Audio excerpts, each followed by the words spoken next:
Chapter 1. Who is there who has not felt a sudden, startled pang at reliving an old experience or feeling an old emotion? I have done this before. Why do those words always move one so profoundly? That was the question I asked myself as I sat in the train watching the flat Essex landscape outside. How long ago was it that I had taken this self-same journey? Had felt ridiculously that the best of life was over for me, wounded in that war that for me would always be the war that was wiped out now by a second and a more desperate war. It had seemed in 1916 to young Arthur Hastings that he was already old and mature. How little had I realized that, for me, life was only then beginning. I had been journeying, though I did not know it, to meet the man whose influence over me was to shape and mold my life. Actually, I had been going to stay with my old friend John Cavendish, whose mother, recently remarried, had a country house named Styles, a pleasant renewing of old acquaintanceships. That was all I had thought it, not foreseeing that I was shortly to plunge into all the dark embroilments of a mysterious murder. It was at Styles that I had met again that strange little man, Hercule Poirot, whom I had first come across in Belgium. How well I remembered my amazement when I had seen the limping figure with the large mustache coming up the village street, Hercule Poirot. Since those days, he had been my dearest friend. His influence had molded my life. In company with him, in the hunting down of yet another murderer, I had met my wife, the truest and sweetest companion any man could have had. She lay now in Argentine soil, dying as she would have wished, with no long drawn-out suffering or feebleness of old age. But she had left a very lonely and unhappy man behind her. Ah, if I could go back, live life all over again. If this could have been that day in 1916, when I first traveled to Styles, what changes had taken place since then? What gaps among the familiar faces? Styles itself had been sold by the Cavendishes. John Cavendish was dead, though his wife Mary, that fascinating, enigmatical creature, was still alive, living in Devonshire. Lawrence was living with his wife and children in South Africa. Changes everywhere. But one thing, strangely enough, was the same. I was going to Styles to meet Hercule Poirot. How stupefied I had been to receive his letter, with its heading Styles Court, Styles, Essex. I had not seen my old friend for nearly a year. The last time I had seen him, I had been shocked and saddened. He was now a very old man, and almost crippled with arthritis. He had gone to Egypt in the hopes of improving his health, but had returned, so his letter told me, rather worse than better. Nevertheless, he wrote cheerfully, "I know so. And does it not intrigue you, my friend, to see the address from which I write? It recalls old memories. Does it not? Yes, I am here, at Styles, figure to yourself. It is now what they call a guest house, run by one of your so British old colonels, very old school tie, and Puna. It is his wife, bien entendu, who makes it pay. She is a good manager, hat one, but the tongue like vinegar. And the poor colonel, he suffers much from it. If it were me, I would take a hatchet to her. I saw their advertisement in the paper. And the fancy took me to go once again to the place which first was my home in this country. At my age, one enjoys reliving the past. Then figure to yourself, I find here a gentleman, a baronet, who is a friend of the employer of your daughter. That phrase, it sounds a little like the French exercise. Does it not? Immediately I conceive a plan. He wishes to induce the Franklins to come here for the summer. I, in my turn, will persuade you, and we shall be all together, en famille. It will be most agreeable. Therefore, mon cher Hastings, dépêchez-vous. Arrive with the utmost celerity.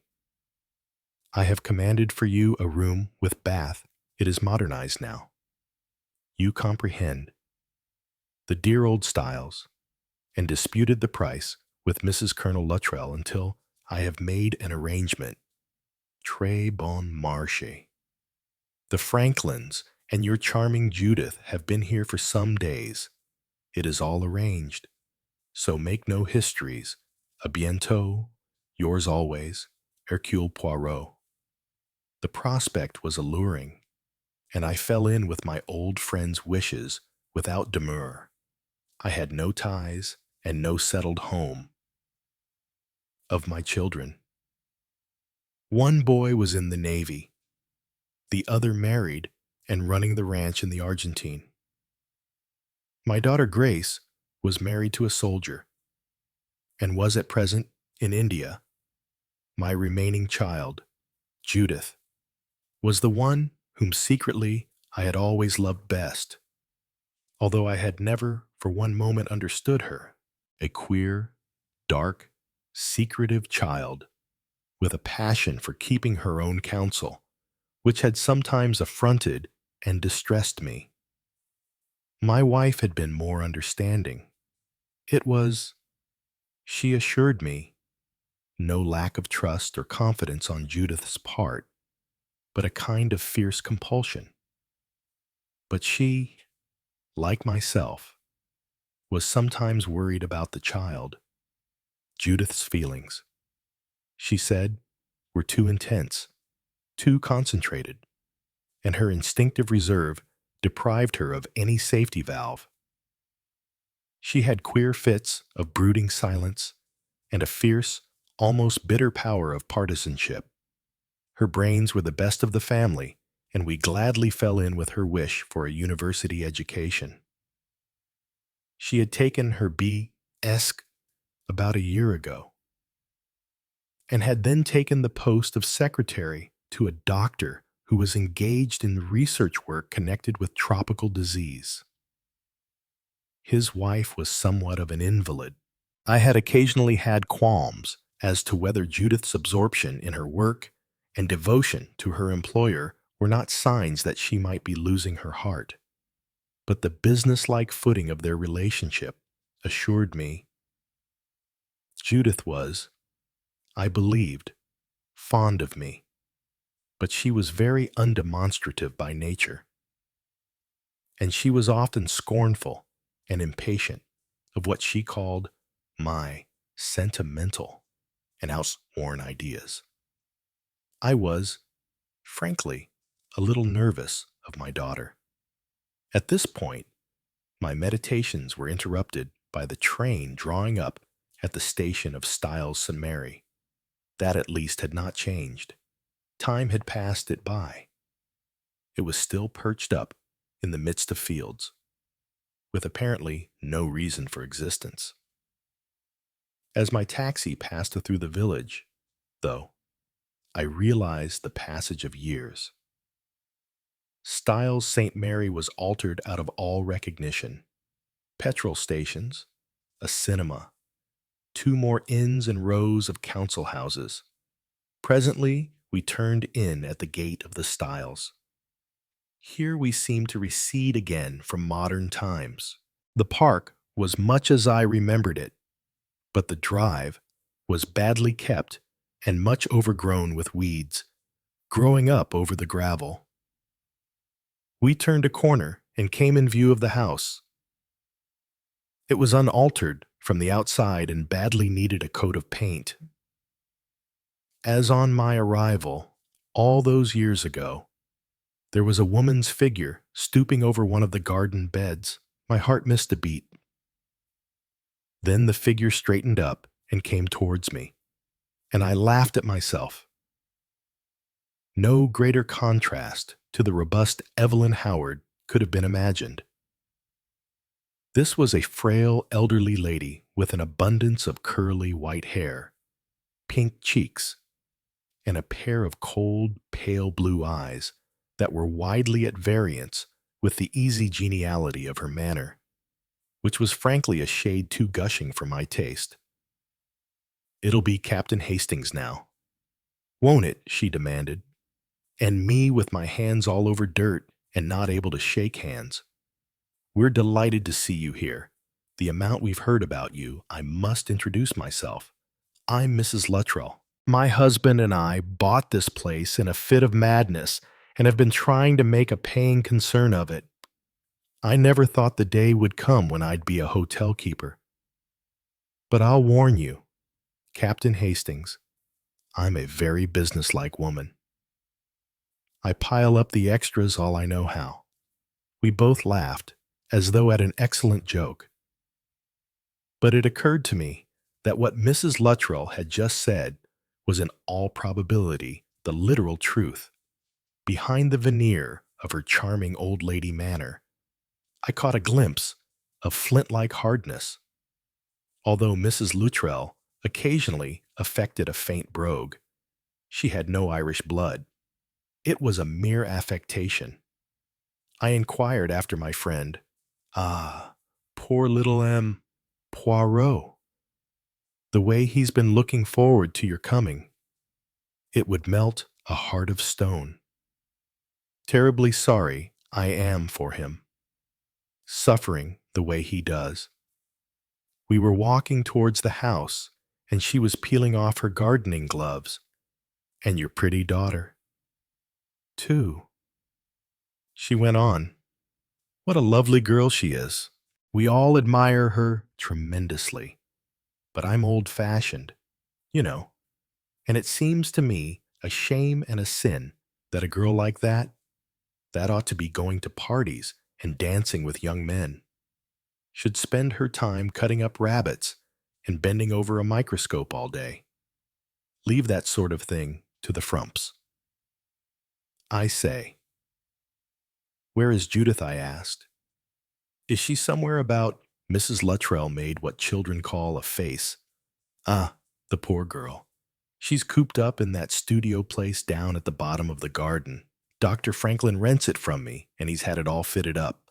Hutches of guinea pigs he's got there. The poor creatures. And mice and rabbits. I'm not sure that I like all this science. Captain Hastings? Here's my husband." Colonel Luttrell had just come round the corner of the house.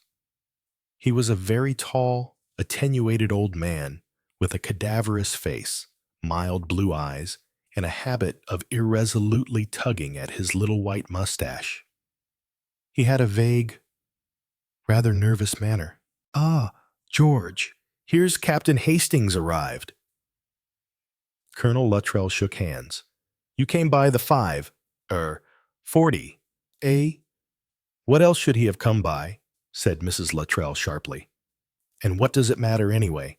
Take him up and show him his room, George. And then maybe he'd like to go straight to Poirot. Or would you rather have tea first?" I assured her that I did not want tea and would prefer to go and greet my friend. Colonel Luttrell said, "Right, come along. I expect they'll have taken your things up already, eh? Daisy?" Mrs. Luttrell said tartly. "That's your business? George, I've been gardening. I can't see to everything." No. Of course not. I'll see to it. My dear." I followed him up the front steps. In the doorway, we encountered a gray-haired man, slightly built, who was hurrying out with a pair of field glasses. He limped and had a boyish, eager face. He said, stammering slightly, "There's a pair of nesting birds down by the sycamore." As we went into the hall, Luttrell said, "That's Stephen Norton. Nice fellow. Crazy about birds." In the hall itself, a very big man was standing by the table. He had obviously just finished telephoning. Looking up, he said, "I'd like to hang, draw, and quarter all contractors and builders. Never get anything done right. Curse 'em." His wrath was so comical and so rueful that we both laughed. I felt attracted at once towards the man. He was very good-looking, though a man well over 50, with a deeply tanned face. He looked as though he had led an out-of-door life. And he looked, too, the type of man that is becoming more and more rare, an Englishman of the old school, straightforward, fond of out-of-door life, and the kind of man who can command. I was hardly surprised when Colonel Luttrell introduced him as Sir William Boyd Carrington. He had been, I knew, governor of a province in India, where he had been a signal success.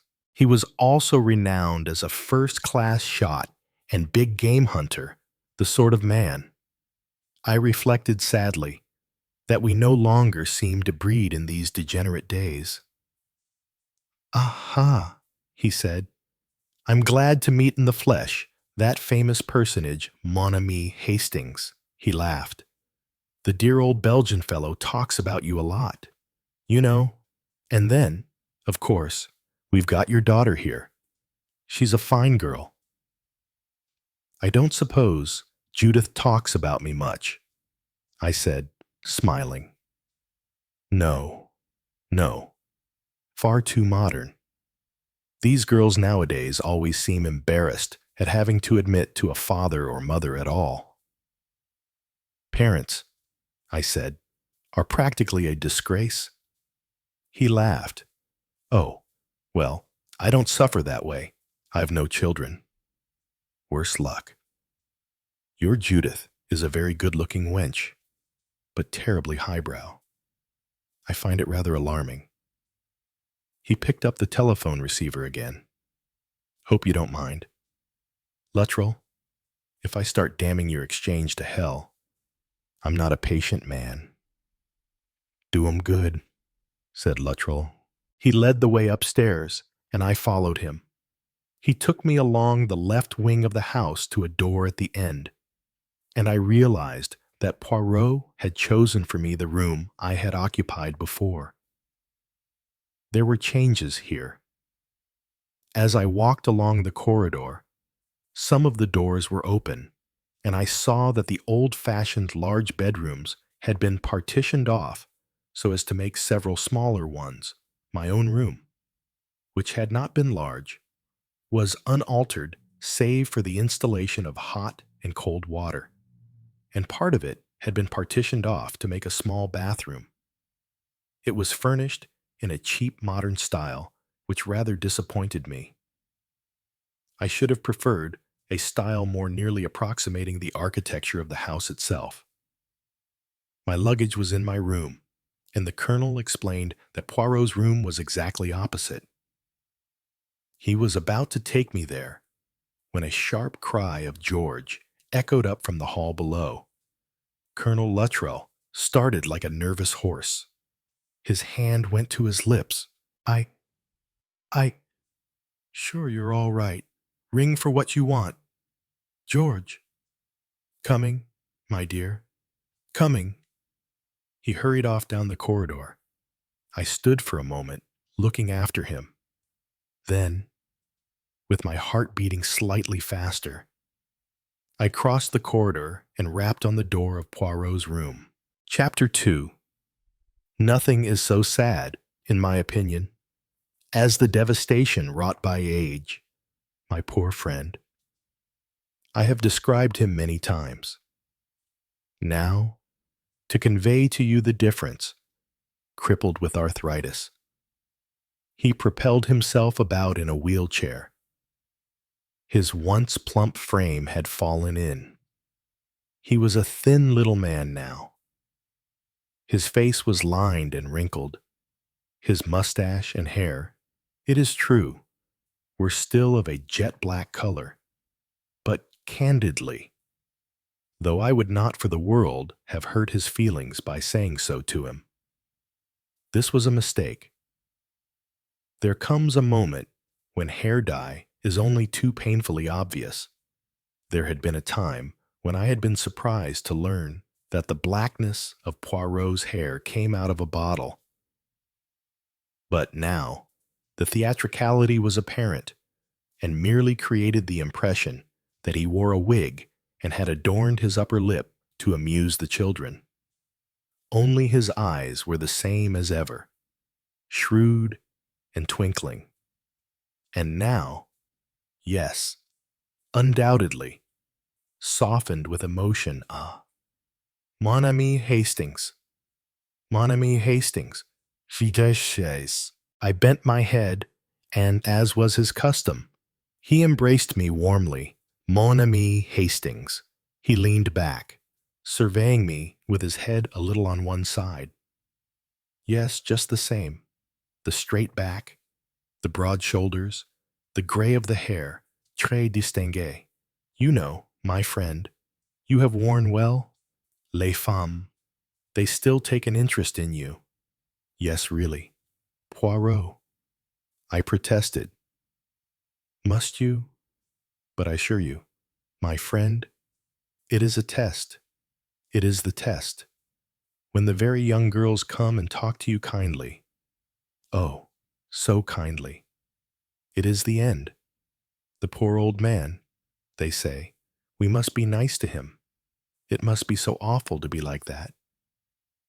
But you, Hastings, vous êtes encore jeune. For you, there are still possibilities. That is right. Twist your mustache. Hunch your shoulders. I see, it is as I say. You would not look so self-conscious otherwise. I burst out laughing. You really are the limit, Poirot. And how are you yourself? Me, said Poirot with a grimace. I am a wreck. I am a ruin. I cannot walk. I am crippled and twisted. Mercifully, I can still feed myself, but otherwise, I have to be attended to like a baby, put to bed, washed and dressed. Enfin, it is not amusing. That, mercifully, though the outside decays, the core is still sound. Yes, indeed. The best heart in the world, the heart perhaps. I was not referring to the heart. The brain, mon cher, is what I mean by the core. My brain, it still functions magnificently. I could at least perceive clearly that no deterioration of the brain in the direction of modesty had taken place. And you like it here, I asked. Poirot shrugged his shoulders. It suffices. It is not. You comprehend. The Ritz. No, indeed. The room I was in when I first came here was both small and inadequately furnished. I moved to this one with no increase of price. Then, the cooking. It is English at its worst. Those Brussels sprouts so enormous, so hard, that the English like so much. The potatoes boiled and either hard or falling to pieces. The vegetables that taste of water, water, and again water. The complete absence of the salt and pepper in any dish. He paused expressively. It sounds terrible, I said. I do not complain, said Poirot, and proceeded to do so. And there is also the modernization, so-called, the bathrooms. the taps everywhere. And what comes out of them? Lukewarm water. Mon ami, at most hours of the day. And the towels, so thin, so meager.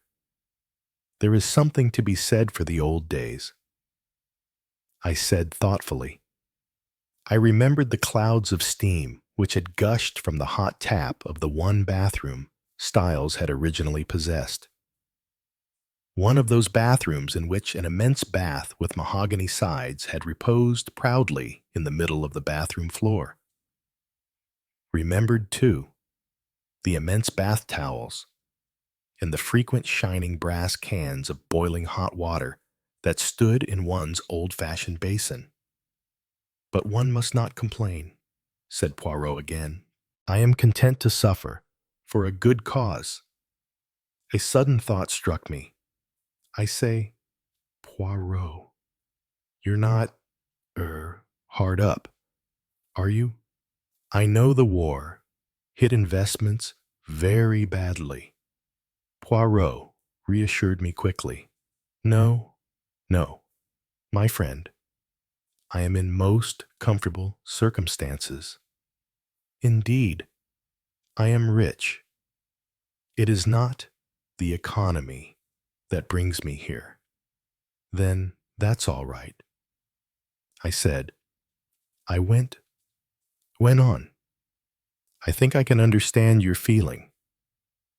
As one gets on, one tends more and more to revert to the old days. One tries to recapture old emotions.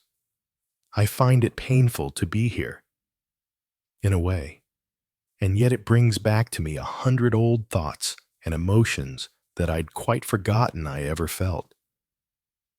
I dare say you feel the same. Not in the least. I do not feel like that at all.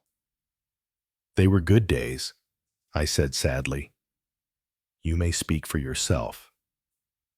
Hastings, for me. My arrival at Styles St. Mary was a sad and painful time. I was a refugee, wounded, exiled from home and country, existing by charity in a foreign land. No, it was not gay. I did not know then that England would come to be my home and that I should find happiness here. I had forgotten that. I admitted, precisely. You attribute always to others the sentiments that you yourself experience. Hastings was happy. Everybody was happy. No, no. I protested, laughing. And in any case, it is not true, continued Poirot. You look back. You say, the tears rising in your eyes. Oh, the happy days. Then I was young. But indeed, my friend, you were not so happy as you think. You had recently been severely wounded. You were fretting at being no longer fit for active service. You had just been depressed beyond words by your sojourn in a dreary convalescent home, and as far as I remember, you proceeded to complicate matters by falling in love with two women at the same time. I laughed and flushed. What a memory you have. Poirot. Ta-ta-ta-ta-ta. I remember now the melancholy sigh you heaved as you murmured fatuities about two lovely women. Do you remember what you said? You said, and neither of them is for you. Never mind. Console yourself, mon ami. We may hunt together again and then. I stopped, for Poirot and I had gone hunting again to France, and it was there that I had met the one woman. Gently, my friend patted my arm. I know. Hastings, I know. The wound is still fresh, but do not dwell on it. Do not look back. Instead, look forward. I made a gesture of disgust. Look forward. What is there to look forward to? Eh bien, my friend, there is work to be done. Work. We're here. I stared at him. Just now, said Poirot.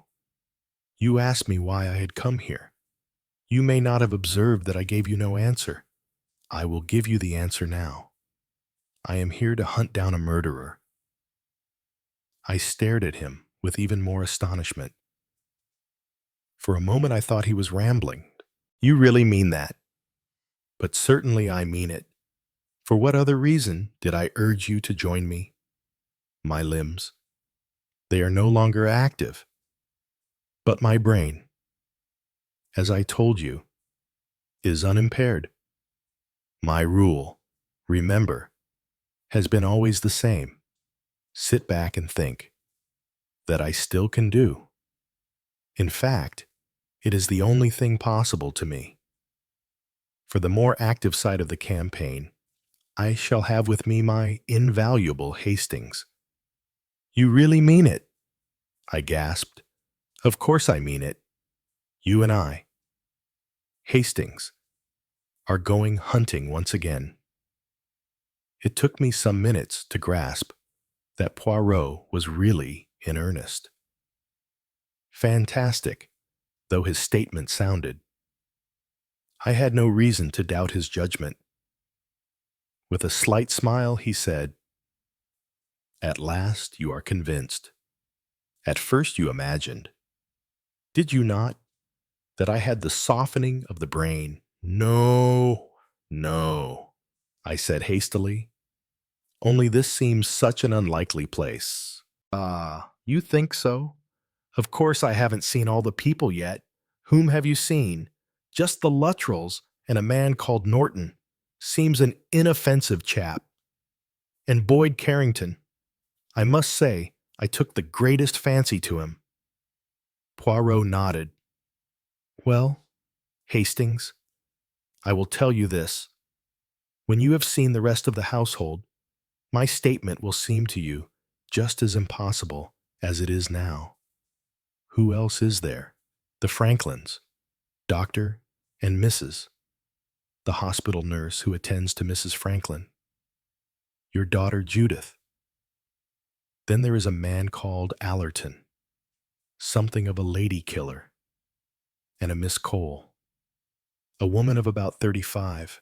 They are all, let me tell you, very nice people.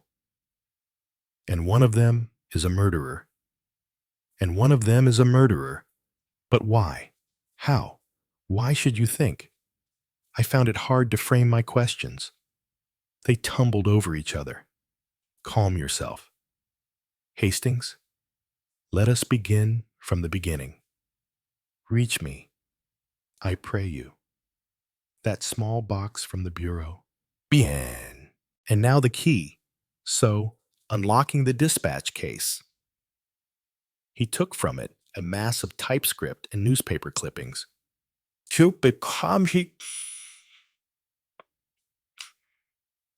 You can study these at your leisure.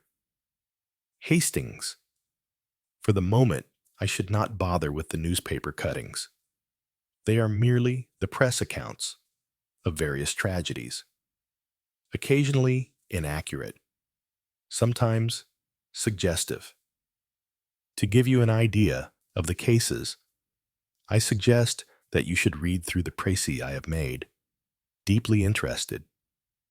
I started reading Case A, Etherington Leonard, Etherington, unpleasant habits.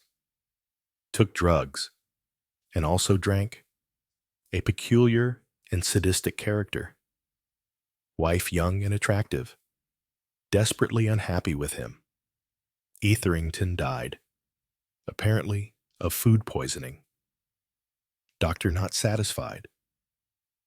As a result of autopsy, death discovered to be due to arsenical poisoning. Supply of weed killer in the house, but ordered a long time previously. Mrs. Etherington arrested and charged with murder. She had recently been friends with a man in civil service returning to India. No suggestion of actual infidelity, but evidence of deep sympathy between them. Young man had since become engaged to be married to girl he met on voyage out. Some doubt as to whether letter telling Mrs. Etherington of this fact was received by her after or before her husband's death. She herself says before, evidence against her mainly circumstantial, absence of another likely suspect and accident highly unlikely. Great sympathy felt with her at trial owing to husband's character and the bad treatment she had received from him. Judge's summing up was in her favor, stressing that verdict must be beyond any reasonable doubt. Mrs. Etherington was acquitted. General opinion, however, was that she was guilty. Her life afterwards very difficult, owing to friends, etc., cold shouldering her. She died as a result of taking an overdose of sleeping draught 2 years after the trial. Verdict of accidental death returned at inquest. Case B, Sharple's elderly spinster, an invalid, difficult, suffering much pain. She was looked after by her niece, Frida Clay. Miss Sharples died as a result of an overdose of morphia. Frida Clay admitted an error, saying that her aunt's sufferings were so bad that she could not stand it and gave her more morphia to ease the pain. Opinion of police that act was deliberate, not a mistake, but they considered evidence insufficient on which to prosecute. Case C, Riggs, Edward Riggs, agricultural laborer, suspected his wife of infidelity with their lodger. Ben Craig. Craig and Mrs. Riggs found shot. Shots proved to be from Riggs's gun. Riggs gave himself up to the police. Said he supposed he must have done it, but couldn't remember. His mind went blank. He said Riggs sentenced to death. Sentence afterwards commuted to penal servitude for life. Case D, Bradley Derrick Bradley, was carrying on an intrigue with a girl. His wife discovered this. She threatened to kill him. Bradley died of potassium cyanide administered in his beer. Mrs. Bradley, arrested and tried for murder, broke down under cross-examination, convicted and hanged. Case E, Litchfield elderly tyrant, Matthew Litchfield. 4 daughters at home, not allowed any pleasures or money to spend. One evening on returning home, he was attacked outside his side door and killed by a blow on the head. Later, after police investigation, his eldest daughter, Margaret, walked into the police station and gave herself up for her father's murder. She did it, she said, in order that her younger sisters might be able to have a life of their own before it was too late. Litchfield left a large fortune. Margaret Litchfield was adjudged insane and committed to Broadmoor, but died shortly afterwards. I read carefully, but with a growing bewilderment. Finally, I put the paper down and looked inquiringly at Poirot. Well, mon ami, I remember the Bradley case. I said slowly. I read about it at the time. She was a very good-looking woman. Poirot nodded. But you must enlighten me. What is all this about? Tell me first what it amounts to in your eyes. I was rather puzzled. What you gave me was an account of 5 different murders. They all occurred in different places and amongst different classes of people. Moreover, there seems no superficial resemblance between them. That is to say, one was a case of jealousy, one was an unhappy wife seeking to get rid of her husband, another had money for a motive. Another was, you might say, unselfish in aim, since the murderer did not try to escape punishment. And the fifth was frankly brutal, probably committed under the influence of drink. I paused and said doubtfully, is there something in common between them all that I have missed? No. No. You have been very accurate in your summing up. The only point that you might have mentioned but did not was the fact that in none of those cases did any real doubt exist. I don't think I understand. Mrs. Etherington, for instance, was acquitted, but everybody, nevertheless, was quite certain that she did it. Frida Clay was not openly accused, but no one thought of any alternative solution of the crime. Riggs stated that he did not remember killing his wife and her lover, but there was never any question of anybody else having done so. Margaret Litchfield confessed. In each case, you see, Hastings. There was one clear suspect and no other. I wrinkled my brow. Yes, that is true, but I don't see what particular inferences you draw from that. But you see, I am coming to a fact that you do not know as yet. Supposing Hastings, that in each of these cases that I have outlined, there was one alien note common to them all. What do you mean? Poirot said slowly. I intend, Hastings, to be very careful in what I say. Let me put it this way. There is a certain person, X. In none of these cases did X apparently have any motive in doing away with the victim. In one case, as far as I have been able to find out, X was actually 200 miles away when the crime was committed. Nevertheless, I will tell you this. X was on intimate terms with Etherington. X lived for a time in the same village as Riggs. X was acquainted with Mrs. Bradley. I have a snap of X and Frida Clay walking together in the street, and X was near the house when old Matthew Litchfield died. What do you say to that? I stared at him.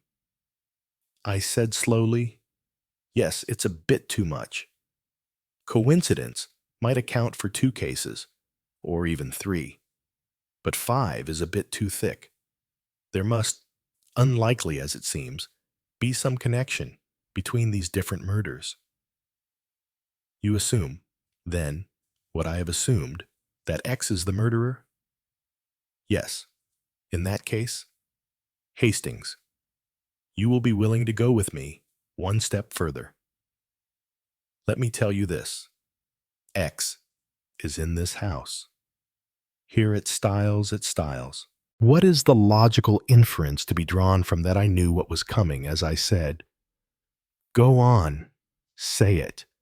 Hercule Poirot said gravely. A murder will shortly be committed. Here. Chapter 3. For a moment or two I stared at Poirot in dismay. Then I reacted. No, it won't. I said, you'll prevent that. Poirot threw me an affectionate glance. My loyal friend, how much I appreciate your faith in me. Tout de même, I am not sure if it is justified in this case. Nonsense. Of course you can stop it. Poirot's voice was grave as he said, reflect a minute. Hastings, one can catch a murderer. Yes, but how does one proceed to stop a murder? Well, well, I mean, if you know beforehand. I paused rather feebly, for suddenly I saw the difficulties. Poirot said, you see, it is not so simple. There are, in fact, only 3 methods. The first is to warn the victim, to put the victim on his or her guard. That does not always succeed. For it is unbelievably difficult to convince some people that they are in grave danger, possibly from someone near and dear to them. They are indignant and refuse to believe. The second course is to warn the murderer, to say, in language that is only slightly veiled, "I know your intentions. If so-and-so dies, my friend, you will most surely hang." That succeeds more often than the first method, but even there it is likely to fail. For a murderer, my friend, is more conceited than any creature on this earth. A murderer is always more clever than anyone else. No one will ever suspect him or her. The police will be utterly baffled, etc. Therefore, he or she goes ahead just the same, and all you can have is the satisfaction of hanging them afterwards. He paused and said thoughtfully, "Twice in my life I have warned a murderer, once in Egypt, once elsewhere. In each case, the criminal was determined to kill. It may be so. Here, you said there was a third method," I reminded him. "Ah, yes. For that one needs the utmost ingenuity. You have to guess exactly how and when the blow is timed to fall, and you have to be ready to step in at the exact psychological moment. You have to catch the murderer, if not quite red-handed, then guilty of the intention beyond any possible doubt.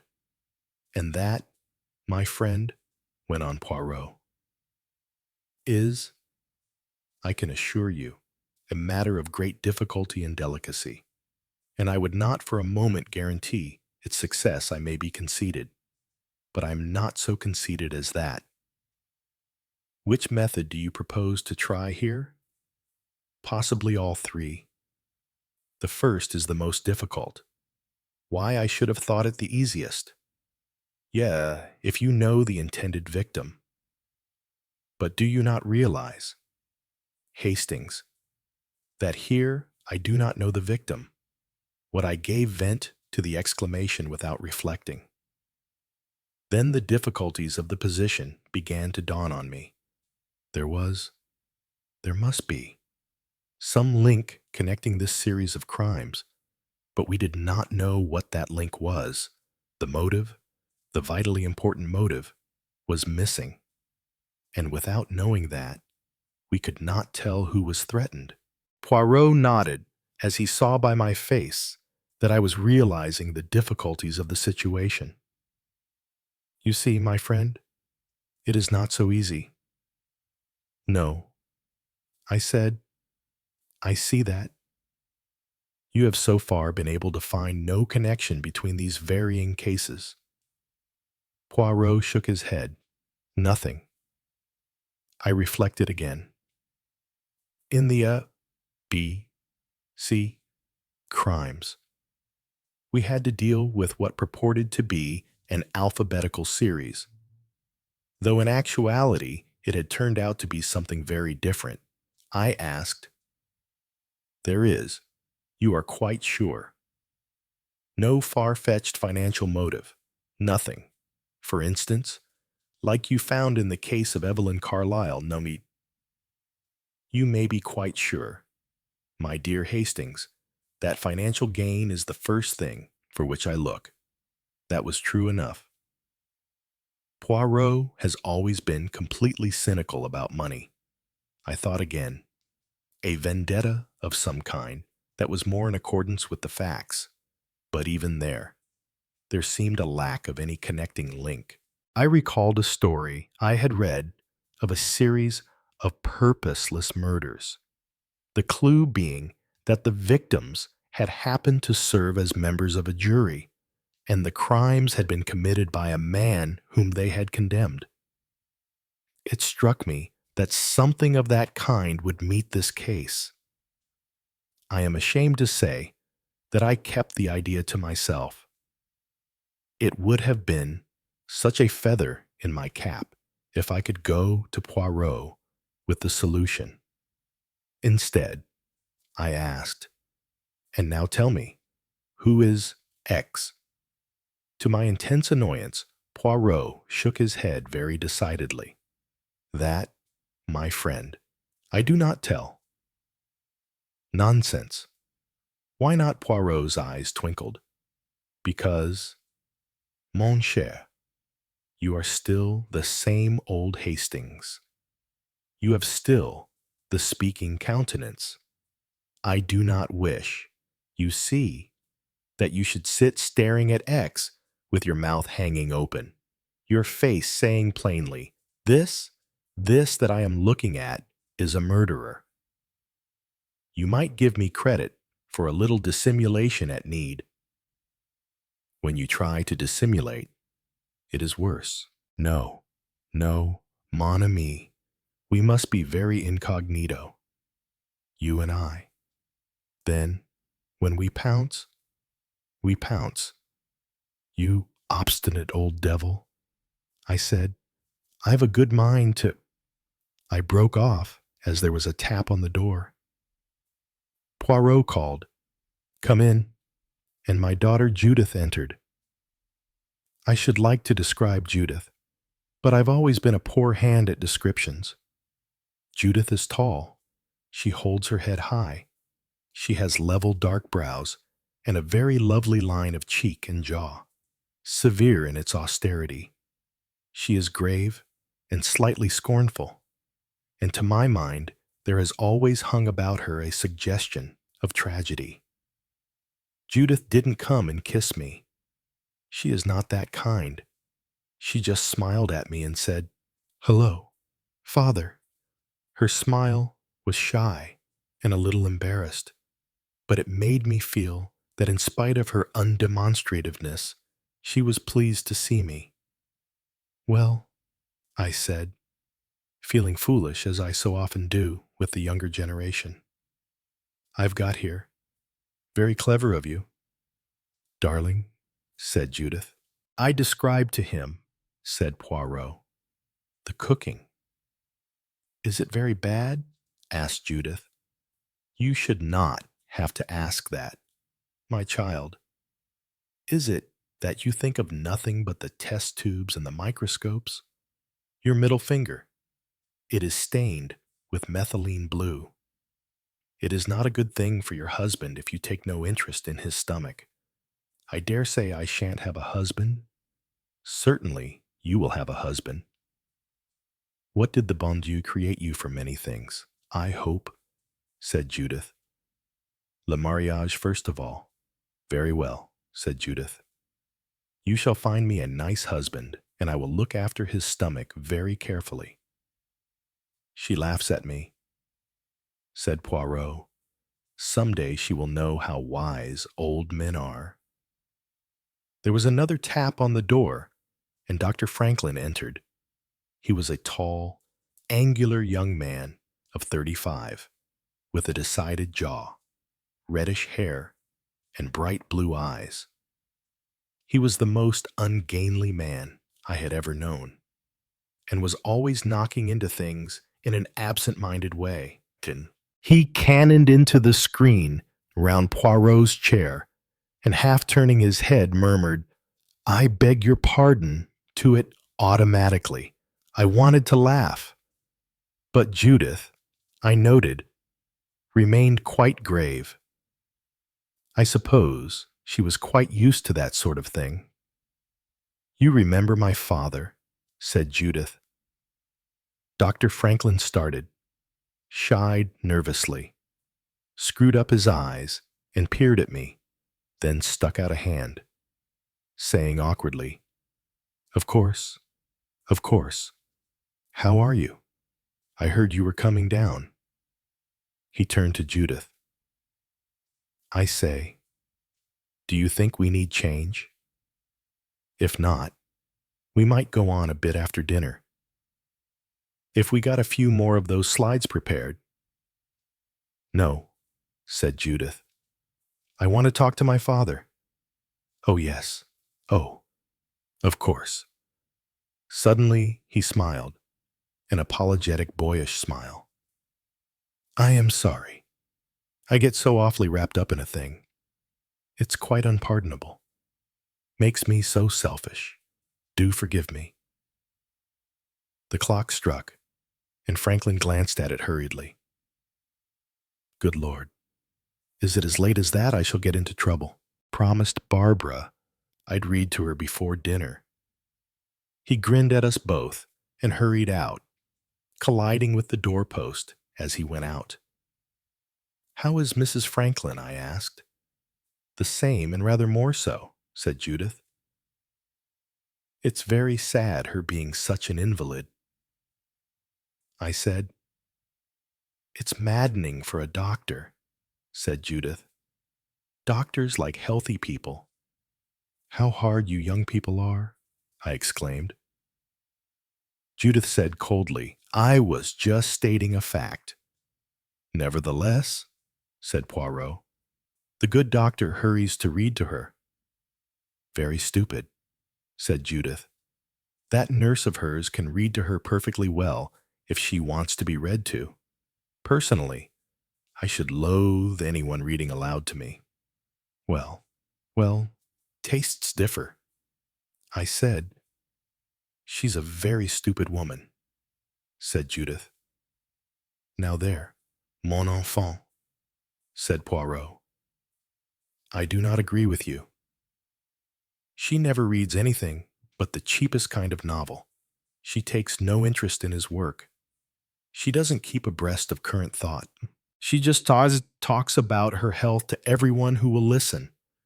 "I still maintain," said Poirot, "that she uses her gray cells in ways that you, my child, know nothing about." "She's a very feminine sort of woman," said Judith. "She coos and purrs. I expect you like 'em like that." "Uncle Hercule, not at all." I said. "He likes them large and flamboyant and Russian for choice." "So that is how you give me away. Hastings, your father, Judith, has always had a penchant for auburn hair. It has landed him in trouble many a time." Judith smiled at us both indulgently. She said, "What a funny couple you are." She turned away, and I rose.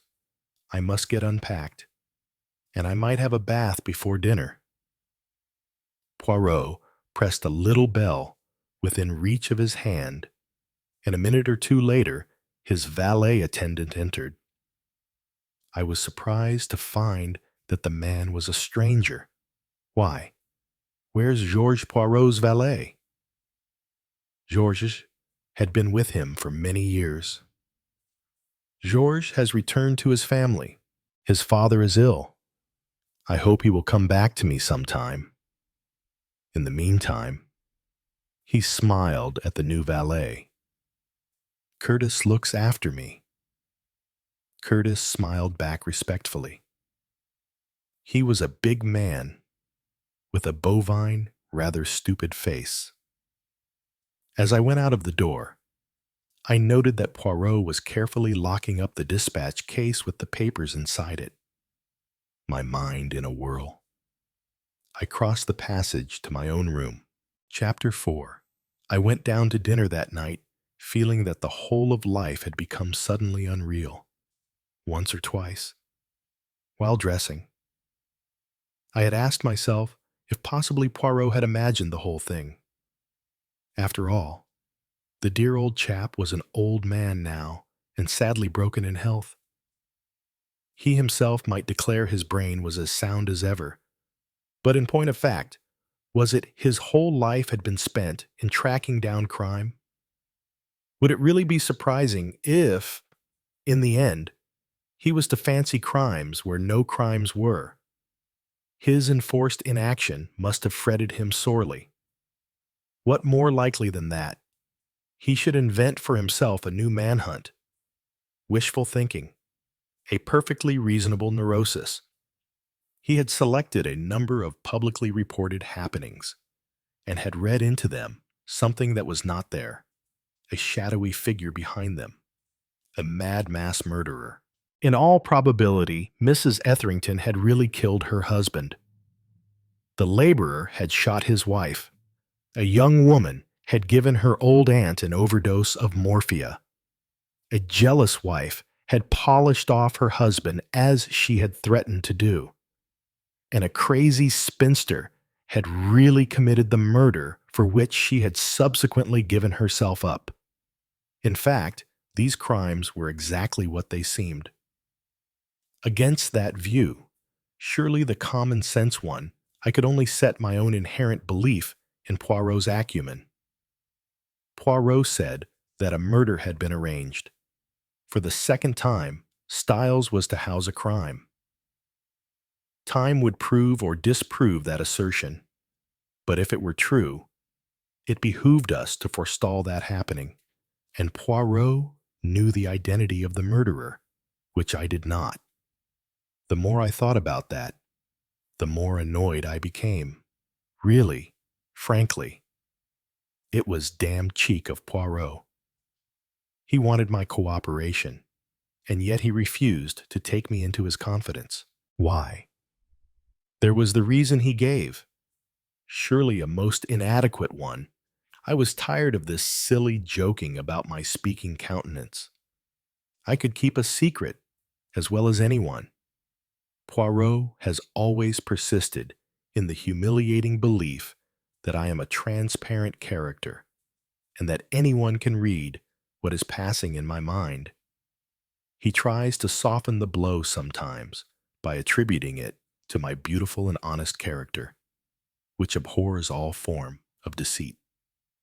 Of course, I reflected, if the whole thing was a chimera of Poirot's imagination, his reticence was easily explained.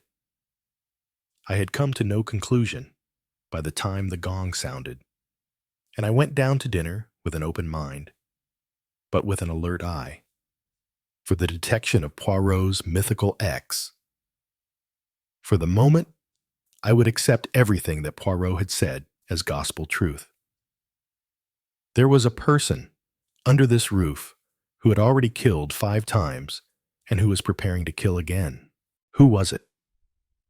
In the drawing room, before we went in to dinner, I was introduced to Miss Cole and Major Allerton. The former was a tall, still handsome woman of 33 or 4. Major Allerton I instinctively disliked. He was a good-looking man in the early 40s, broad-shouldered, bronzed of face, with an easy way of talking. Most of what he said holding a double implication. He had the pouches under his eyes that come with a dissipated way of life. I suspected him of racketing around, of gambling, of drinking hard, and of being first and last a womanizer. Old Colonel Luttrell, I saw, did not much like him either, and Boyd Carrington was also rather stiff in his manner towards him. Allerton's success was with the women of the party. Mrs. Luttrell twittered to him delightedly, while he flattered her lazily and with a hardly concealed impertinence. I was also annoyed to see that Judith, too, seemed to enjoy his company and was exerting herself far more than usual to talk to him. Why the worst type of man can always be relied upon to please and interest the nicest of women has long been a problem beyond me. I knew instinctively that Allerton was a rotter, and 9 men out of 10 would have agreed with me, whereas 9 women, or possibly the whole 10, would have fallen for him immediately. As we sat down at the dinner table, and plates of white gluey liquid were set before us, I let my eyes rove round the table while I summed up the possibilities. If Poirot were right and retained his clearness of brain unimpaired, one of these people was a dangerous murderer, and probably a lunatic as well. Poirot had not actually said so, but I presumed that X was probably a man. Which of these men was it likely to be? Surely not old Colonel Luttrell, with his indecision and his general air of feebleness. Norton, the man whom I had met rushing out of the house with field glasses. It seemed unlikely. He appeared to be a pleasant fellow, rather ineffective and lacking in vitality. Of course, I told myself, many murderers have been small, insignificant men, driven to assert themselves by crime for that very reason. They resented being passed over and ignored. Norton might be a murderer of this type, but there was his fondness for birds. I have always believed that a love of nature was essentially a healthy sign in a man. Boyd Carrington. Out of the question. A man with a name known all over the world. A fine sportsman. An administrator. A man universally liked and looked up to. Franklin. I also dismissed. I knew how Judith respected and admired him. Major Allerton now. I dwelt on him appraisingly. A nasty fellow, if I ever saw one, the sort of fellow who would skyne his grandmother. And all glossed over with this superficial charm of manner. He was talking now, telling a story of his own discomfiture and making everybody laugh with his rueful appreciation of a joke at his expense. If Allerton was X, I decided his crimes had been committed for profit in some way. It was true that Poirot had not definitely said that X was a man. I considered Miss Cole as a possibility. Her movements were restless and jerky. Obviously a woman of nerves. Handsome, in a hag-ridden kind of way. Still, she looked normal enough. She, Mrs. Luttrell, and Judith were the only women at the dinner table. Mrs. Franklin was having dinner upstairs in her room, and the nurse who attended to her had her meals after us. After dinner, I was standing by the drawing-room window, looking out into the garden and thinking back to the time when I had seen Cynthia Murdoch, a young girl with auburn hair, run across that lawn. How charming she had looked in her white overall. Lost in thoughts of the past. I started when Judith passed her arm through mine and impelled me with her out of the window onto the terrace. She said abruptly, "What's the matter?" I was startled. "The matter? What do you mean? You've been so queer all through the evening. Why were you staring at everyone at dinner?" I was annoyed. I had had no idea I had allowed my thoughts so much sway over me. Was I suppose I was thinking of the past. Seeing ghosts, perhaps? Oh, yes. Of course you stayed here, didn't you? When you were a young man, an old lady was murdered here, or something, poisoned with strychnine.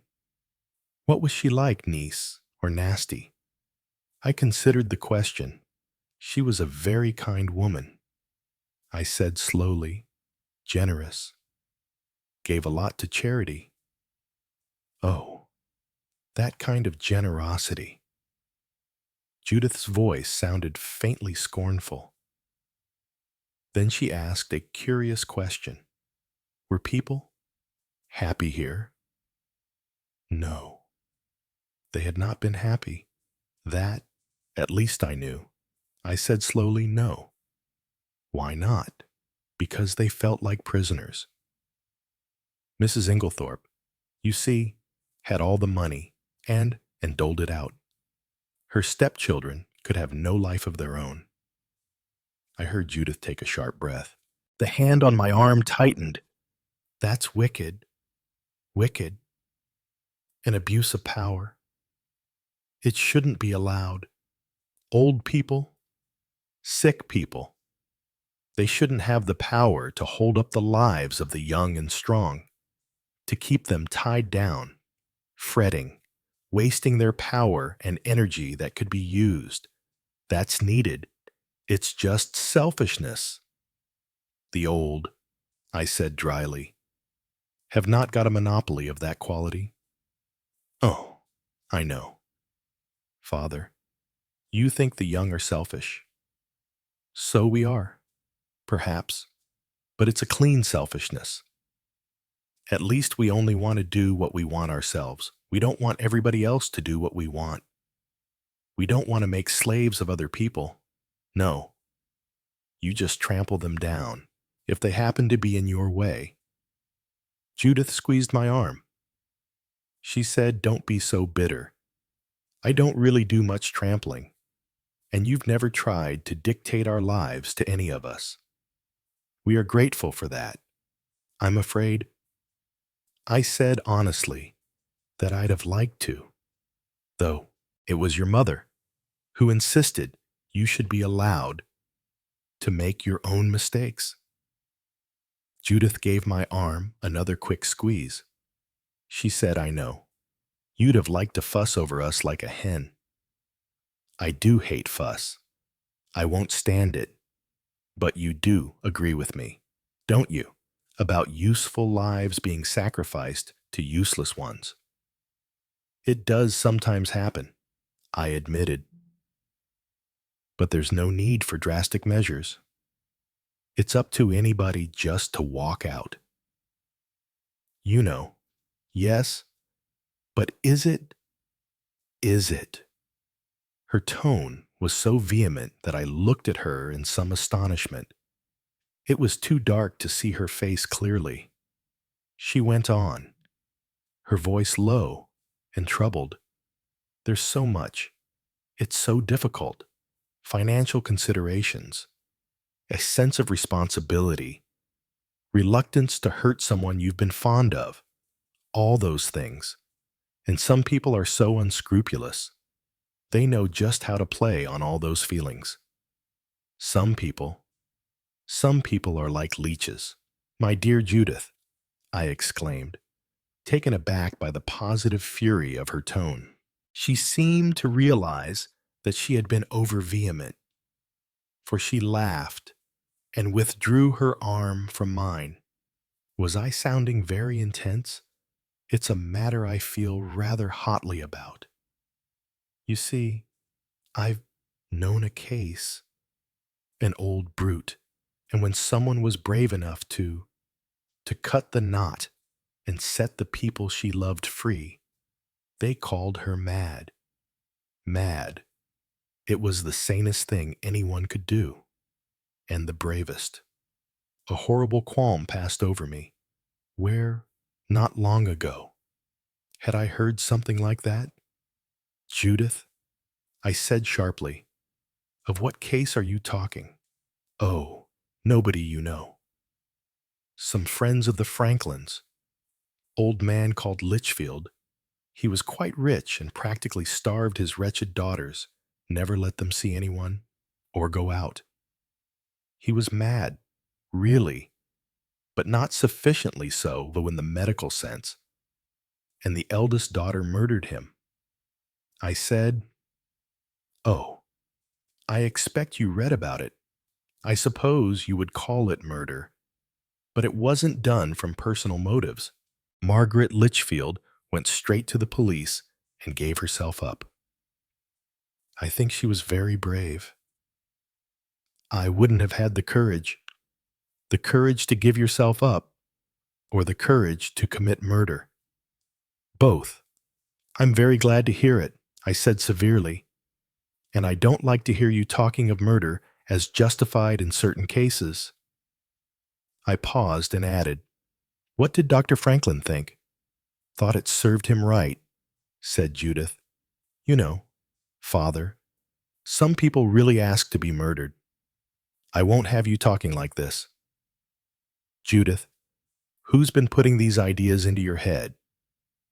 "Nobody." "Well, let me tell you that it's all pernicious nonsense." "I see. We'll leave it at that." She paused. "I came really to give you a message from Mrs. Franklin." She'd like to see you if you don't mind coming up to her bedroom. I shall be delighted. I'm so sorry. She was feeling too ill to come down to dinner. She's all right, said Judith unfeelingly. She just likes making a fuss. The young are very unsympathetic. Chapter 5. I had only met Mrs. Franklin once before. She was a woman about 30, of what I should describe as the Madonna type. Big brown eyes, hair parted in the center, and a long, gentle face.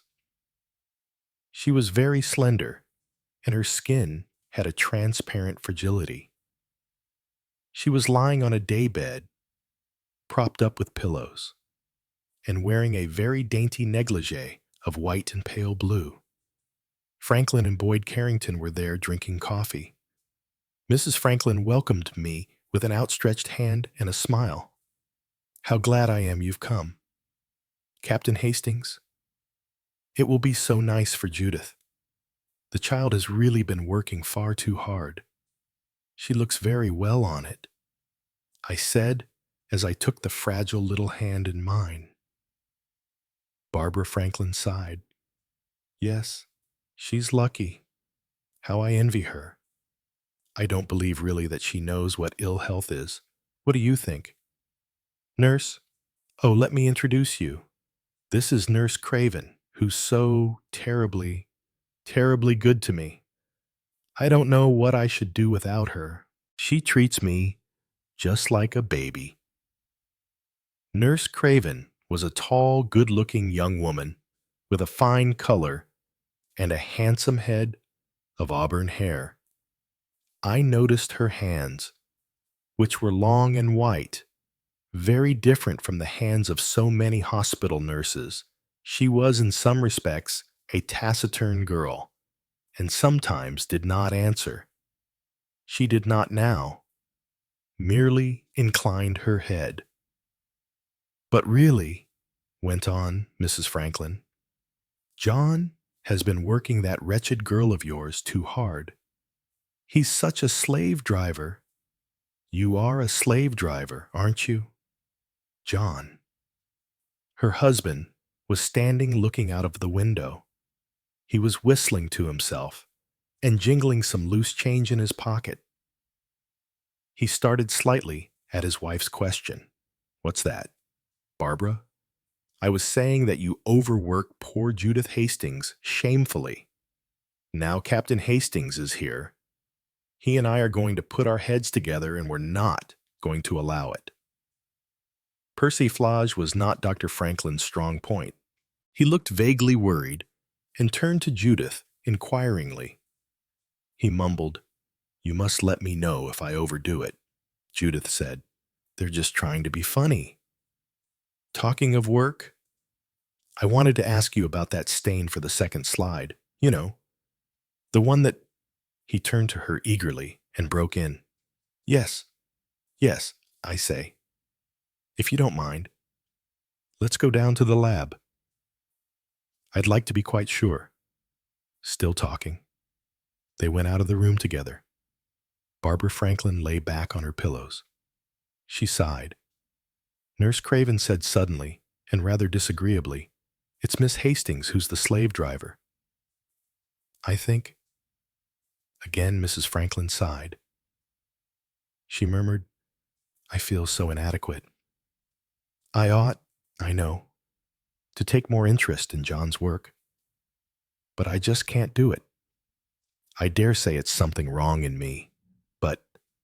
She was interrupted by a snort from Boyd Carrington, who was standing by the fireplace.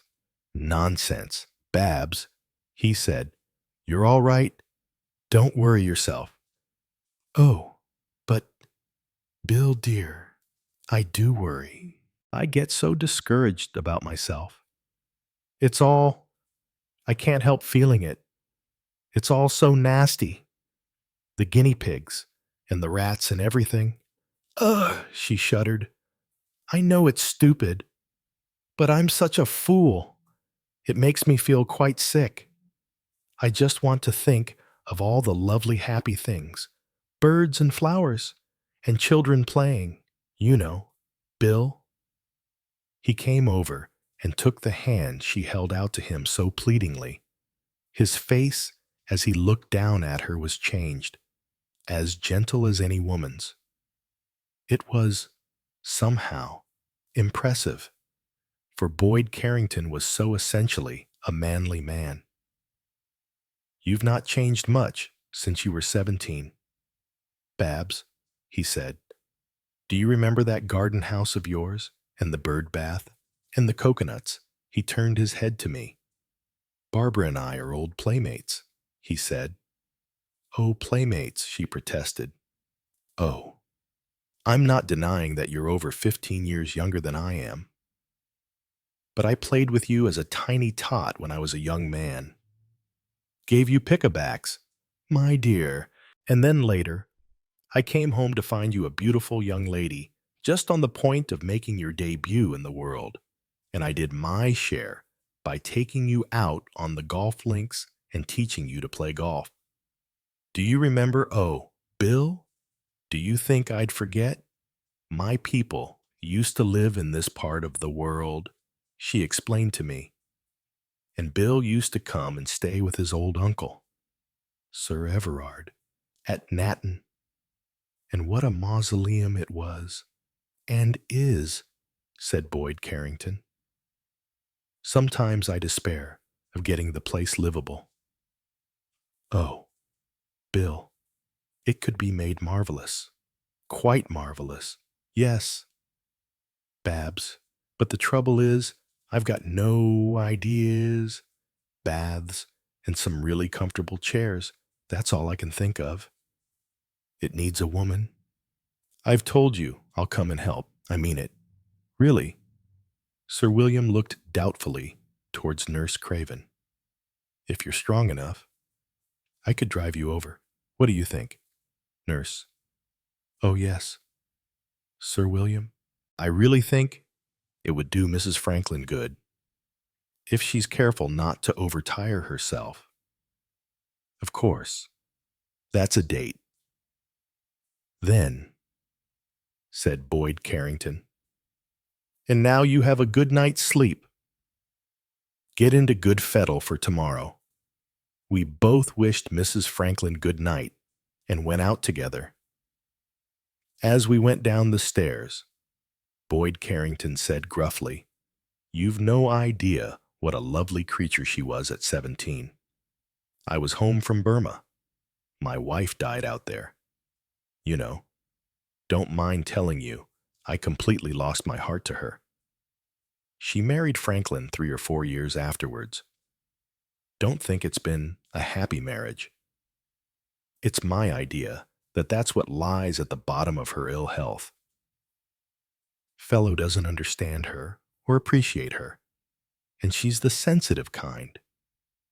I've an idea that this delicacy of hers is partly nervous. Take her out of herself, amuse her, interest her, and she looks a different creature. But that damned Sawbones only takes an interest in test tubes and West African natives and cultures," he snorted angrily. I thought that there was, perhaps, something in what he said, yet it surprised me that Boyd Carrington should be attracted by Mrs. Franklin, who, when all was said and done, was a sickly creature, though pretty in a frail chocolate box way. But Boyd Carrington himself was so full of vitality and life that I should have thought he would merely have been impatient with the neurotic type of invalid. However, Barbara Franklin must have been quite lovely as a girl, and with many men, especially those of the idealistic type, such as I judged Boyd Carrington to be. Early impressions die hard. Downstairs, Mrs. Luttrell pounced upon us and suggested bridge. I excused myself on the plea of wanting to join Poirot. I found my friend in bed. Curtis was moving around the room, tidying up, but he presently went out, shutting the door behind him. "Confound you.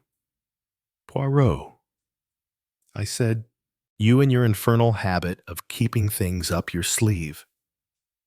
I've spent the whole evening trying to spot X. That must have made you somewhat distrait, observed my friend. Did nobody comment on your abstraction and ask you what was the matter?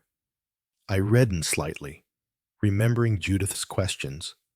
Poirot, I think, observed my discomfiture. I noticed a small malicious smile on his lips. He merely said, however, and what conclusion have you come to on that point? Would you tell me if I was right? Certainly not. I watched his face closely. I had considered Norton. Poirot's face did not change. Not, I said, that I've anything to go upon. He just struck me as perhaps less unlikely than anyone else. And then he's, well, inconspicuous. I should imagine the kind of murderer we're after would have to be inconspicuous. That is true. But there are more ways than you think of being inconspicuous. What do you mean, supposing? To take a hypothetical case, that if a sinister stranger arrives there some weeks before the murder, for no apparent reason, he will be noticeable. It would be better, would it not, if the stranger were to be a negligible personality, engaged in some harmless sport like fishing or watching birds? I agreed. Yes, but that's just what I was saying. On the other hand, said Poirot, it might be better still if the murderer were already a prominent personality. That is to say, he might be the butcher. That would have the further advantage that no one notices bloodstains on a butcher. You're just being ridiculous. Everyone would know if the butcher had quarreled with the baker, not if the butcher had become a butcher simply in order to have a chance of murdering the baker. One must always look one step behind. My friend, I looked at him closely, trying to decide if a hint lay concealed in those words. If they meant anything definite, they would seem to point to Colonel Luttrell. Had he deliberately opened a guest house in order to have an opportunity of murdering one of the guests? Poirot very gently shook his head. He said, "It is not from my face that you will get the answer. You really are a maddening fellow." Poirot, I said with a sigh. Anyway, Norton isn't my only suspect. What about this fellow, Allerton Poirot? His face still impassive. Inquired, "You do not like him?" "No, I don't. What you call the nasty bit of goods." "That is right, is it not?" "Definitely. Don't you think so?" "Certainly. He is a man," said Poirot slowly, "very attractive to women." I made an exclamation of contempt. How women can be so foolish. What do they seek to sassy in a fellow like that? Who can say, but it is always so. The mauvais sujet, always women are attracted to him. But why? Poirot shrugged his shoulders. They see something, perhaps, that we do not. But what danger, possibly? Everyone, my friend, demands a spice of danger in their lives. Some get it vicariously, as in bullfights. Some read about it. Some find it at the cinema. But I am sure of this. Too much safety is abhorrent to the nature of a human being. Men find danger in many ways. Women are reduced to finding their danger mostly in affairs of sex. That is why. Perhaps they welcome the hint of the tiger, the sheathed claws, the treacherous spring. The excellent fellow who will make a good and kind husband, they pass him by. I considered this gloomily, in silence for some minutes. Then I reverted to the previous theme.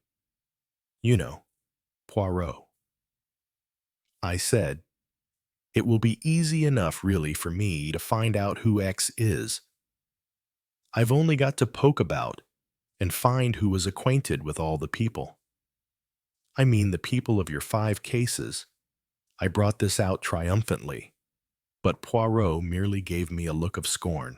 I have not demanded your presence here, Hastings, in order to watch you clumsily and laboriously following the way I have already trodden.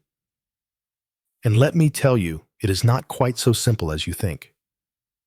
4 of those cases took place in this county. The people assembled under this roof are not a collection of strangers who have arrived here independently.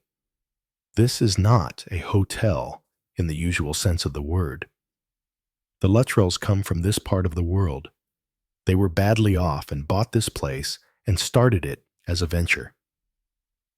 The people who come here are their friends, or friends recommended by their friends. Sir William persuaded the Franklins to come.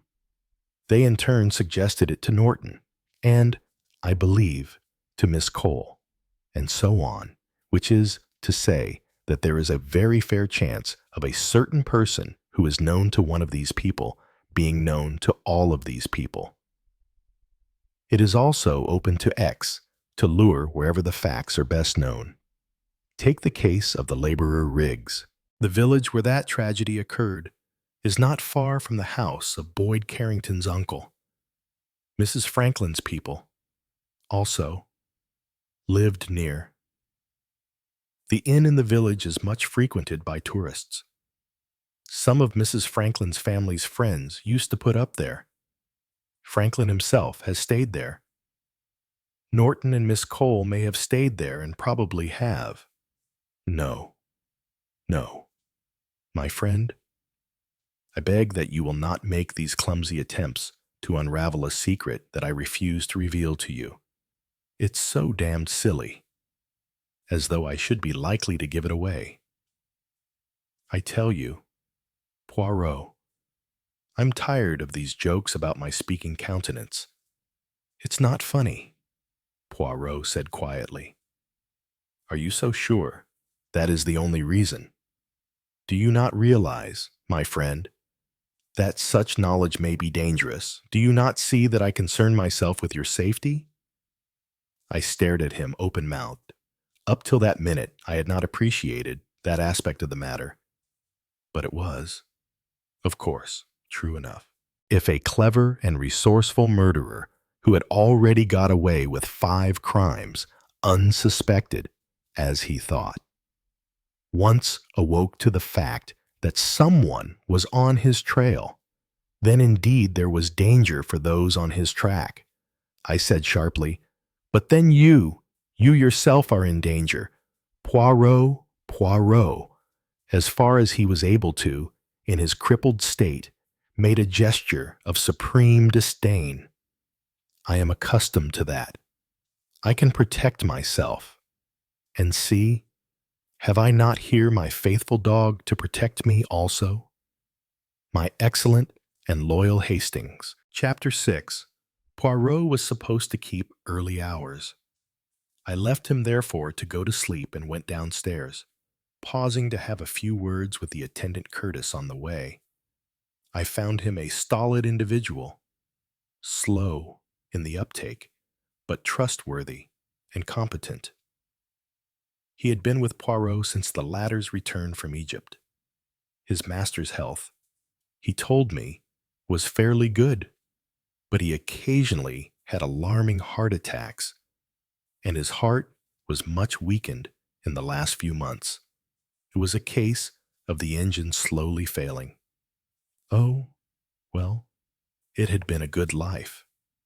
Nevertheless, my heart was wrung for my old friend, who was fighting so gallantly every step of the downward way. Even now, crippled and weak, his indomitable spirit was still leading him to ply the craft at which he was so expert. I went downstairs sad at heart. I could hardly imagine life without Poirot. A rubber was just finishing in the drawing room, and I was invited to cut in. I thought It might serve to distract my mind, and I accepted. Boyd Carrington was the one to cut out, and I sat down with Norton and Colonel and Mrs. Luttrell. What do you say now? Mr. Norton, said Mrs. Luttrell, shall you and I take the other two on? Our late partnership's been very successful. Norton smiled pleasantly, but murmured that perhaps, really, they ought to cut, what Mrs. Luttrell assented, but with rather an ill grace. I thought, Norton and I cut together against the Luttrells. I noticed that Mrs. Luttrell was definitely displeased by this. She bit her lip, and her charm and Irish brogue disappeared completely for the moment. I soon found out why. I played on many future occasions with Colonel Luttrell, and he was not really such a very bad player. He was what I should describe as a moderate player, but inclined to be forgetful. Every now and then, he would make some really bad mistake owing to but why is playing with his wife. He made mistake after mistake without ceasing. He was obviously nervous of her, and this caused him to play about 3 times as badly as was normal. Mrs. Luttrell herself was a very good player indeed, though a rather unpleasant one to play with. She snatched every conceivable advantage, ignored the rules if her adversary was unaware of them, and enforced them immediately when they served her. She was also extremely adept at a quick sideways glance into her opponent's hand. In other words, she played to win. And I understood soon enough what Poirot had meant by vinegar. At cards, her self-restraint failed, and her tongue lashed every mistake her wretched husband made. It was really most uncomfortable for both Norton and myself, and I was thankful when the rubber came to an end. We both excused ourselves from playing another on the score of the lateness of the hour. As we moved away, Norton rather incautiously gave way to his feelings.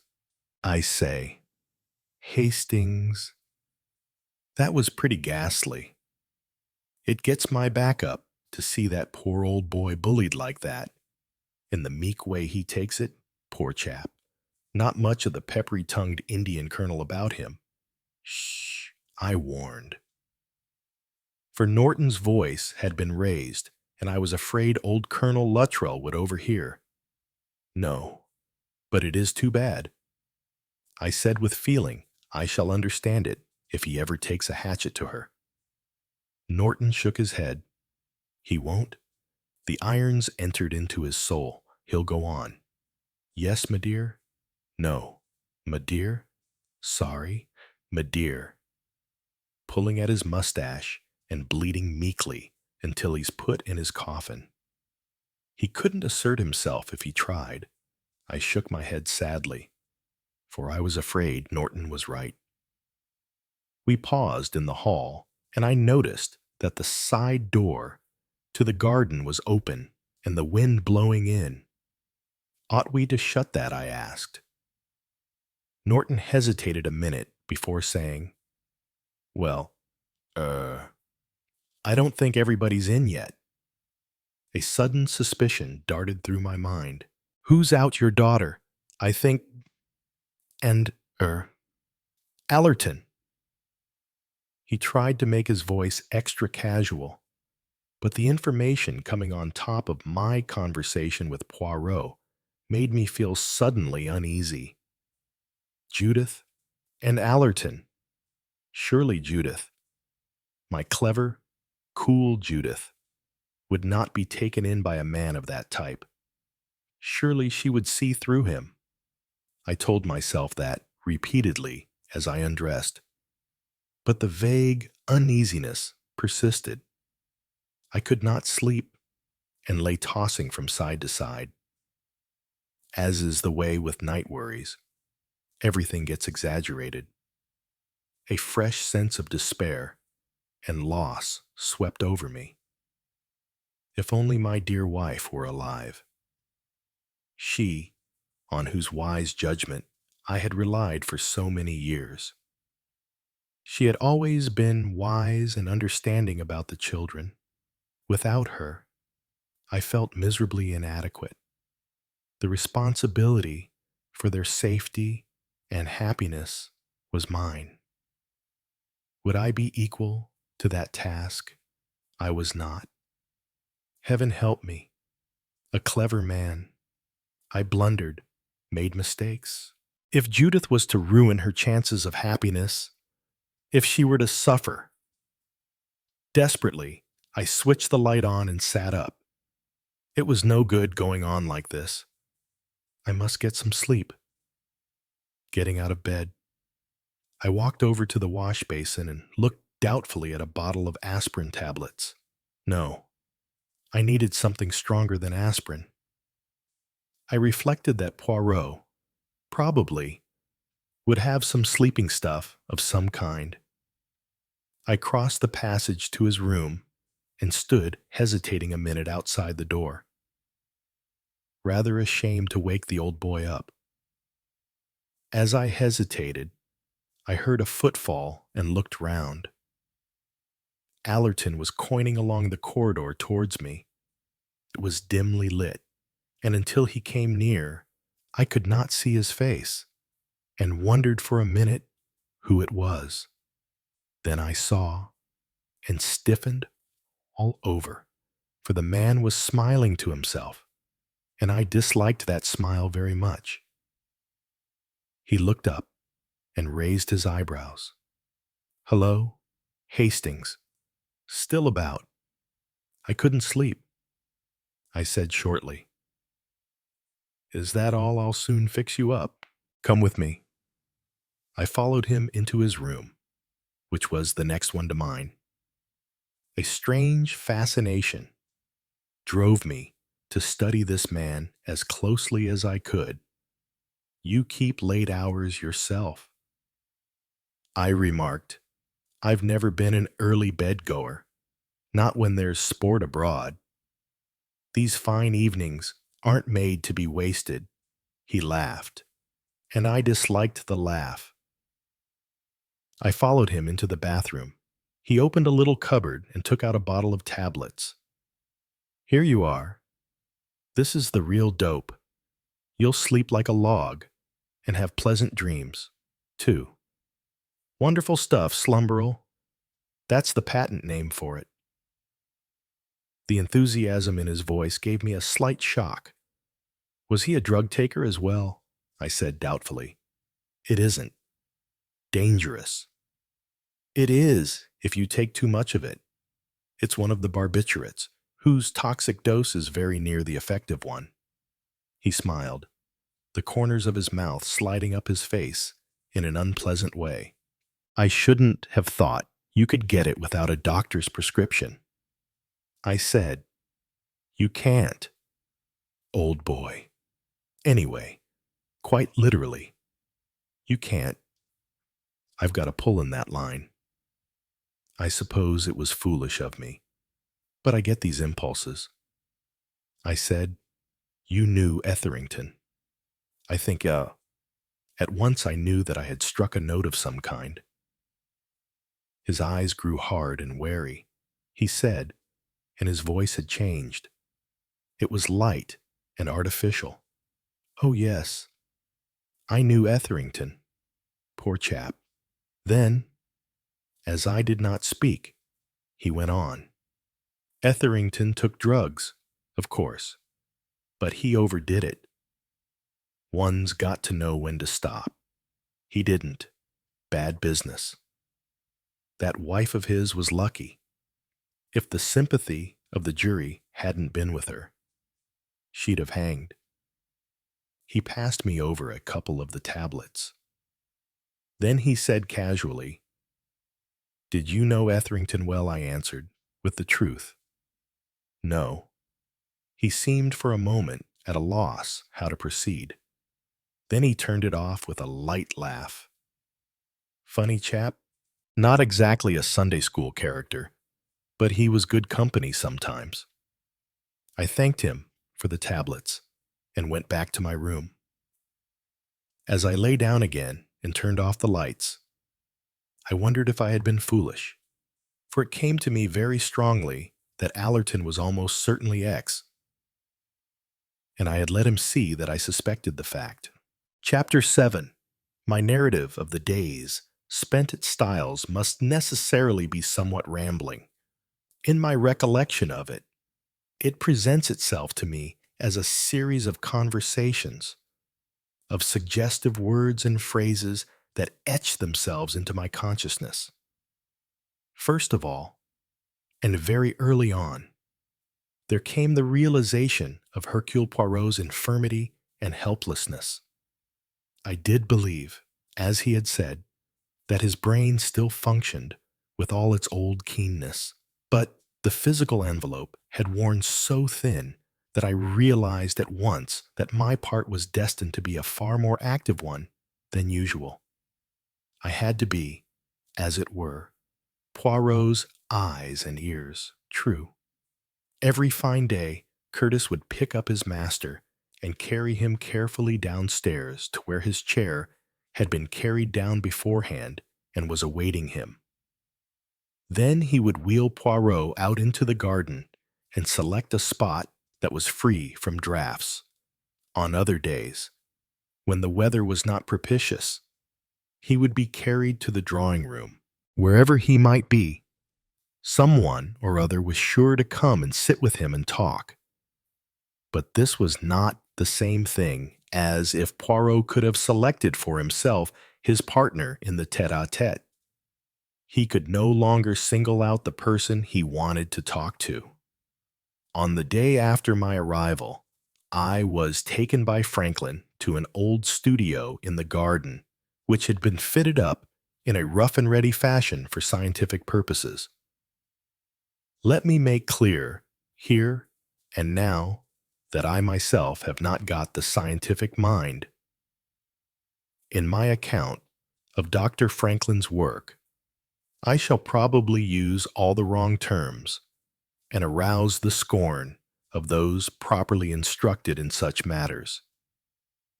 As far as I, a mere layman, could make out, Franklin was experimenting with various alkaloids derived from the calabar bean, Physostigma venenosum. I understood more after a conversation which took place one day between Franklin and Poirot. Judith, who tried to instruct me, was, as is customary with the earnest young, almost impossibly technical.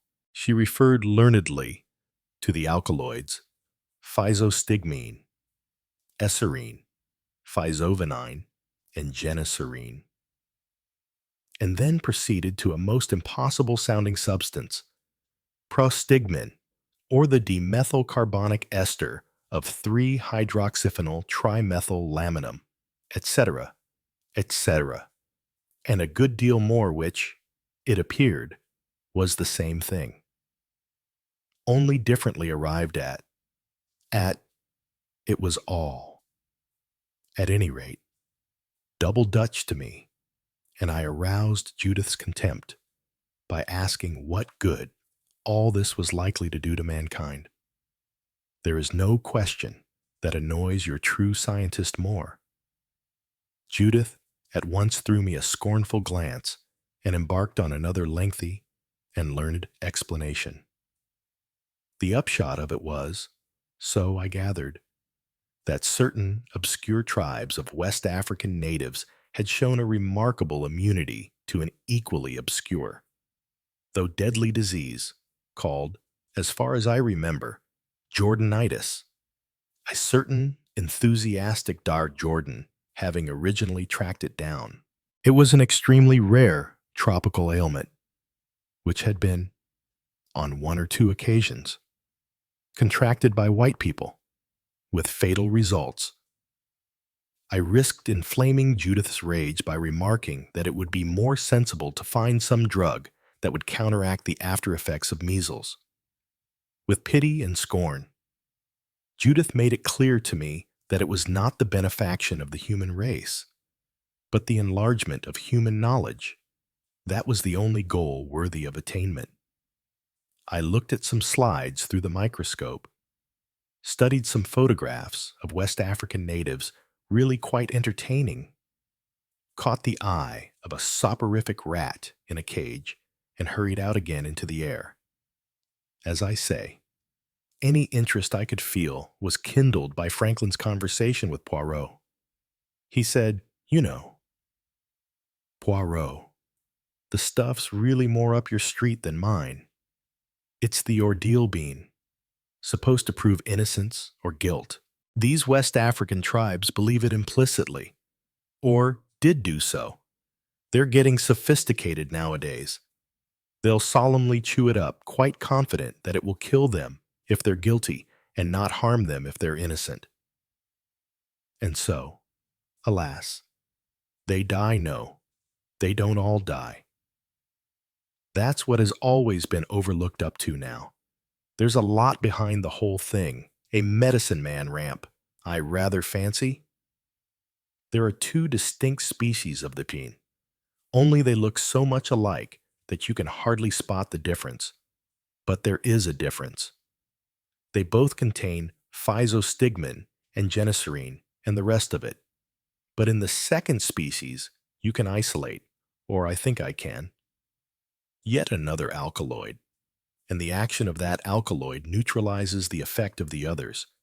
What's more, that second species is regularly eaten by a kind of inner ring in a secret ritual, and the people who eat it never go down with Jordanitis. This third substance has a remarkable effect on the muscular system, without deleterious effects. It's damned interesting. Unfortunately, the pure alkaloid is very unstable. Still, I'm getting results. But what's wanted is a lot more research out there on the spot. It's work that ought to be done, yes. By heck, it is. I'd sell my soul to. He broke off abruptly. The grin came again.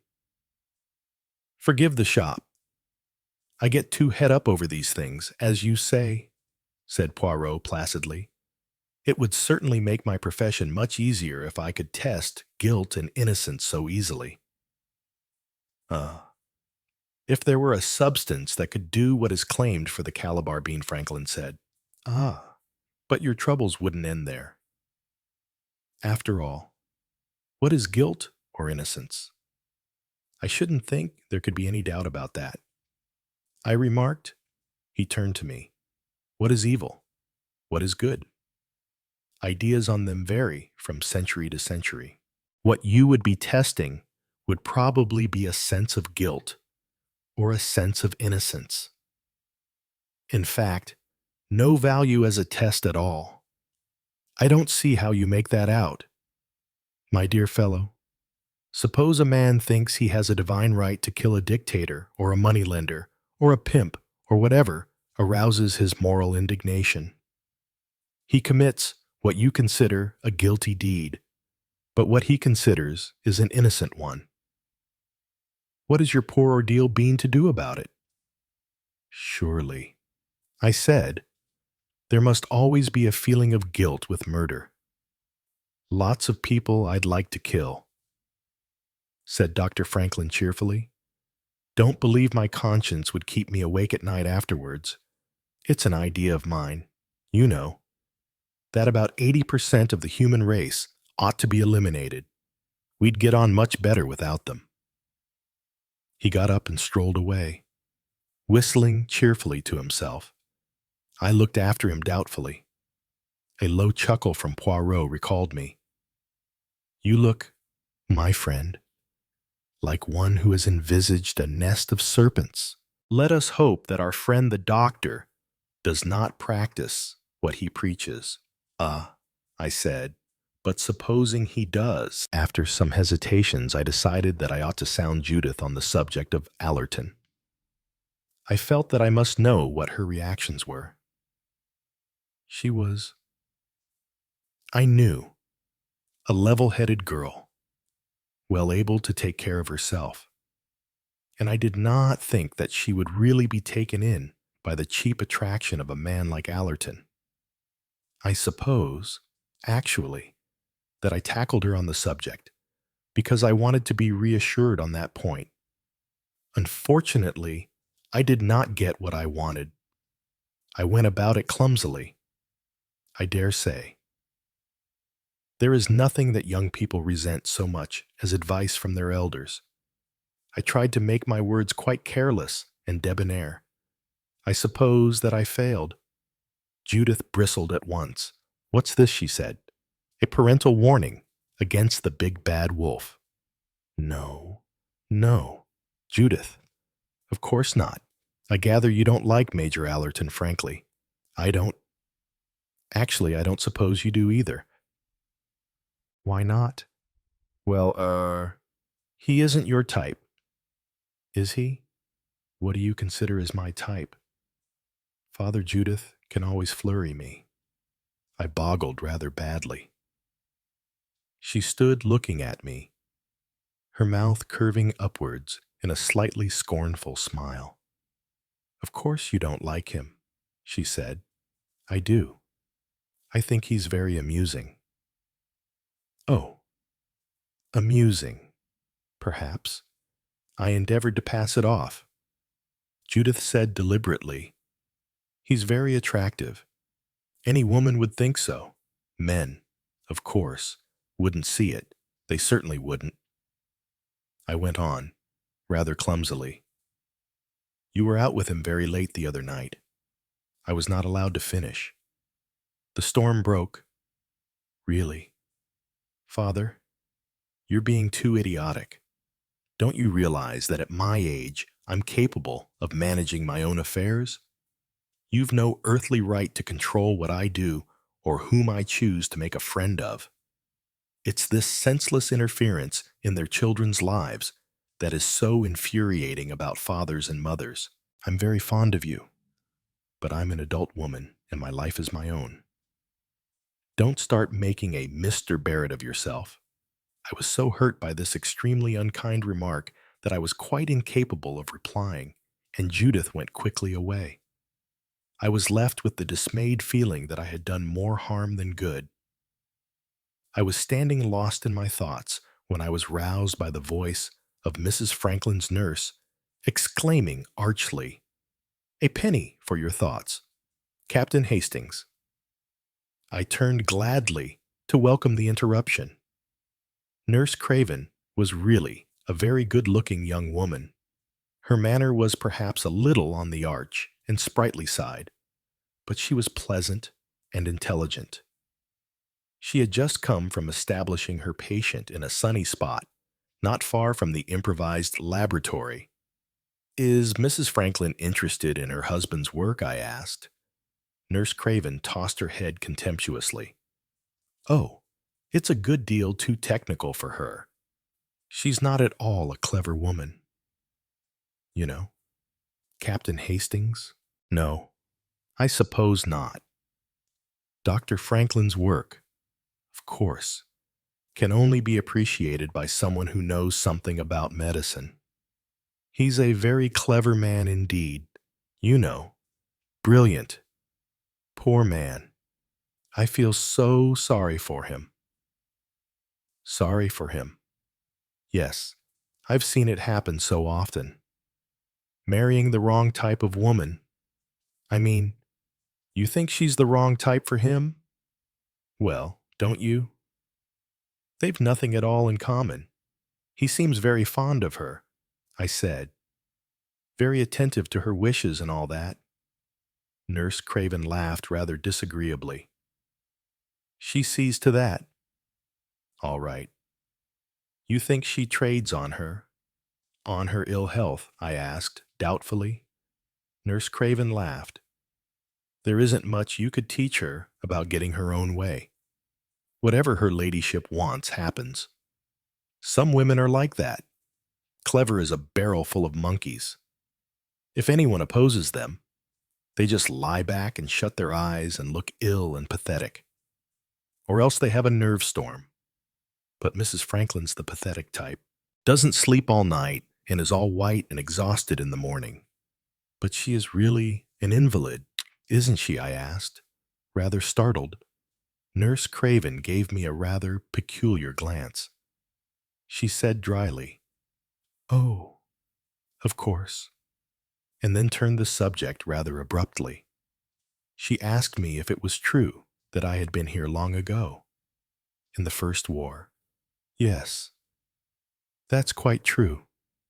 She lowered her voice. There was a murder here, wasn't there? So one of the maids was telling me, an old lady. Yeah, and you were there at the time I was. She gave a slight shiver. She said, that explains it, doesn't it? Explains what? She gave me a quick sideways glance. The atmosphere of the place. Don't you feel it? I do. Something wrong? If you know what I mean. I was silent a moment considering, was it true what she had just said? Did the fact that death by violence, by malice aforethought, had taken place in a certain spot leave its impression on that spot so strongly that it was perceptible? After many years, psychic people said so.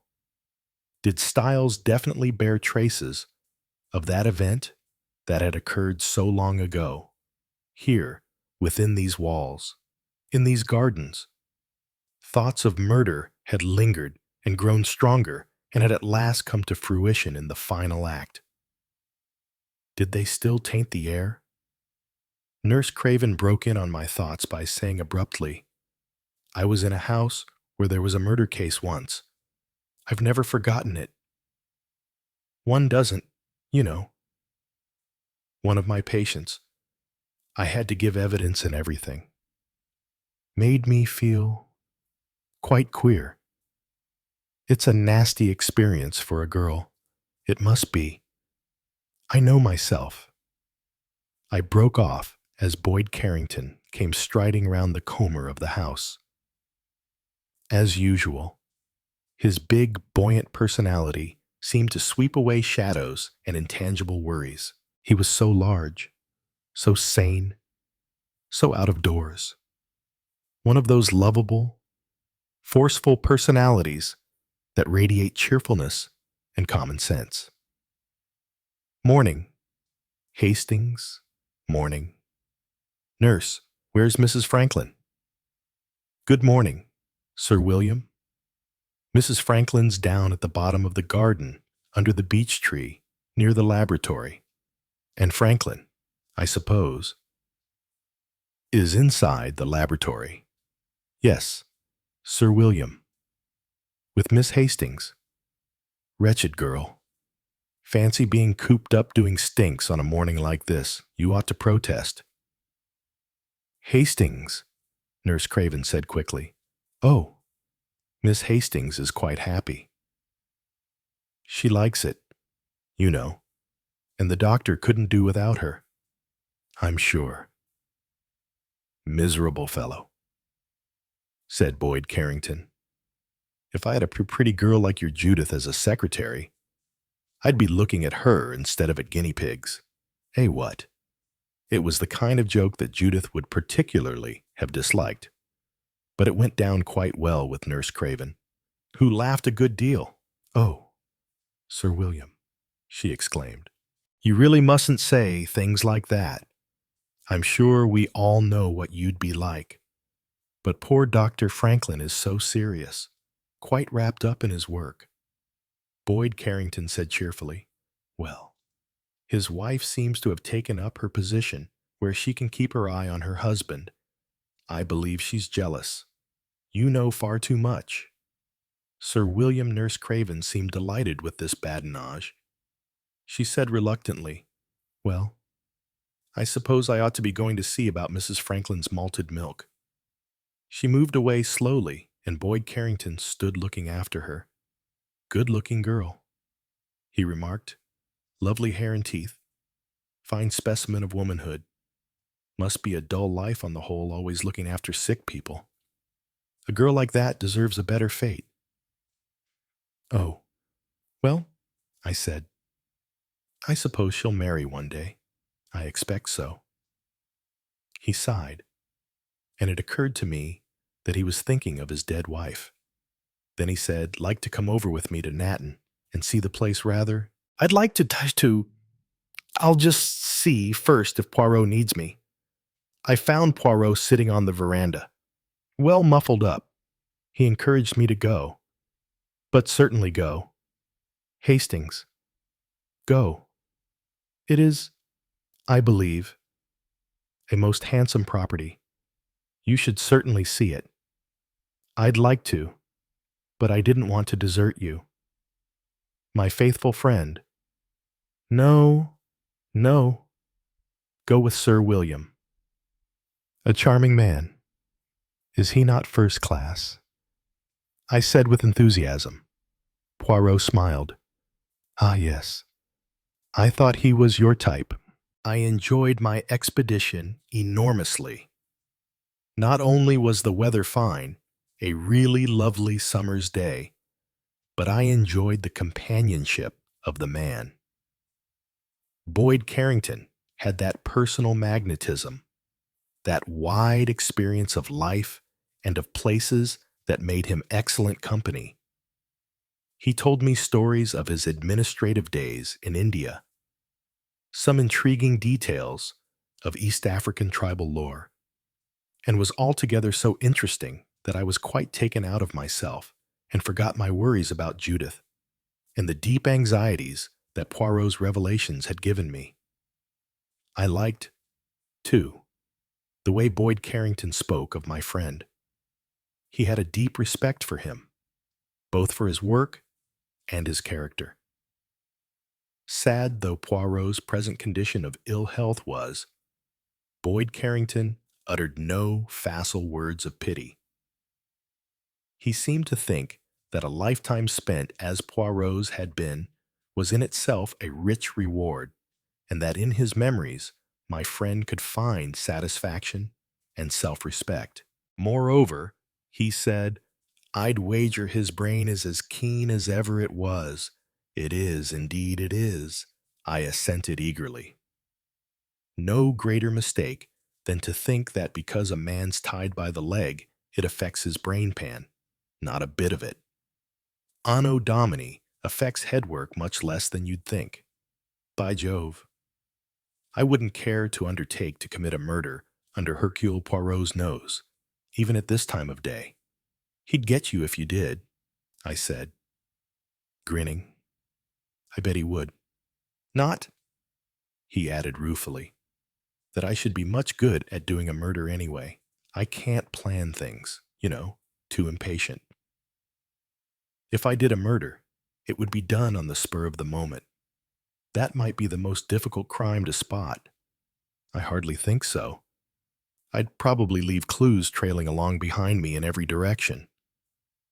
Well, it's lucky I haven't got a criminal mind. Only kind of man I can imagine myself killing is a blackmailer. That is a foul thing. If you like, I've always thought a blackmailer ought to be shot. What do you say? I confessed to some sympathy with his point of view. Then we passed on to an examination of the work done on the house as a young architect came forward to meet us. Natton was mainly of Tudor date, with a wing. Added later. It had not been modernized or altered since the installation of 2 primitive bathrooms in the 1840s or thereabouts. Boyd Carrington explained that his uncle had been more or less of a hermit, disliking people and living in a corner of the vast house. Boyd Carrington and his brother had been tolerated, and had spent their holidays there as schoolboys before Sir Everard had become as much of a recluse as he afterwards became. The old man had never married, and had spent only 1/10 of his large income, so that even after death duties had been paid. The present baronet had found himself a very rich man, but a very lonely one, he said, sighing. I was silent. My sympathy was too acute to be put into words.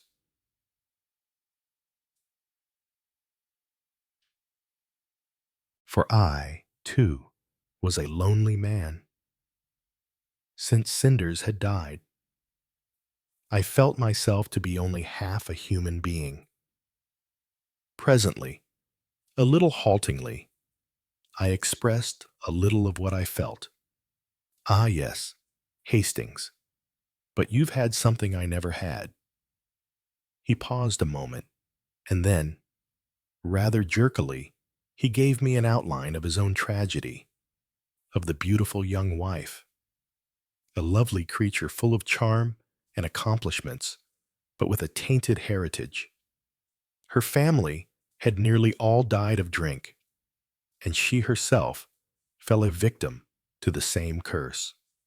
Barely a year after their marriage, she had succumbed and had died a dipsomaniac's death. He did not blame her. He realized that heredity had been too strong for her. After her death, he had settled down to lead a lonely life. He had determined, saddened by his experience, not to marry again. One feels, he said simply, safer alone. Yes, I can understand your feeling like that. At any rate, at first.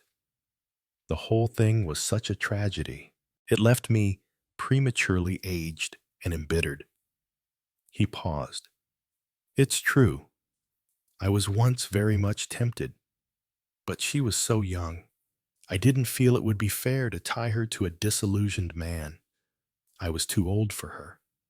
She was such a child, so pretty, so completely untouched. He broke off, shaking his head. Wasn't that for her to judge? I don't know.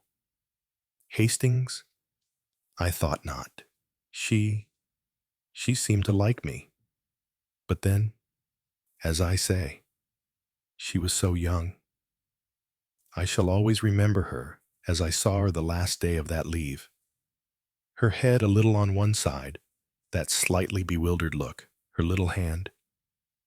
He stopped. The words conjured up a picture that seemed vaguely familiar, though I could not think why. Boyd Carrington's voice, suddenly harsh, broke into my thoughts. I was a fool. He said, any man is a fool who lets opportunity slip by him. Anyway, here I am, with a great mansion of a house far too big for me, and no gracious presence to sit at the head of my table. To me, there was a charm in his slightly old-fashioned way of putting things.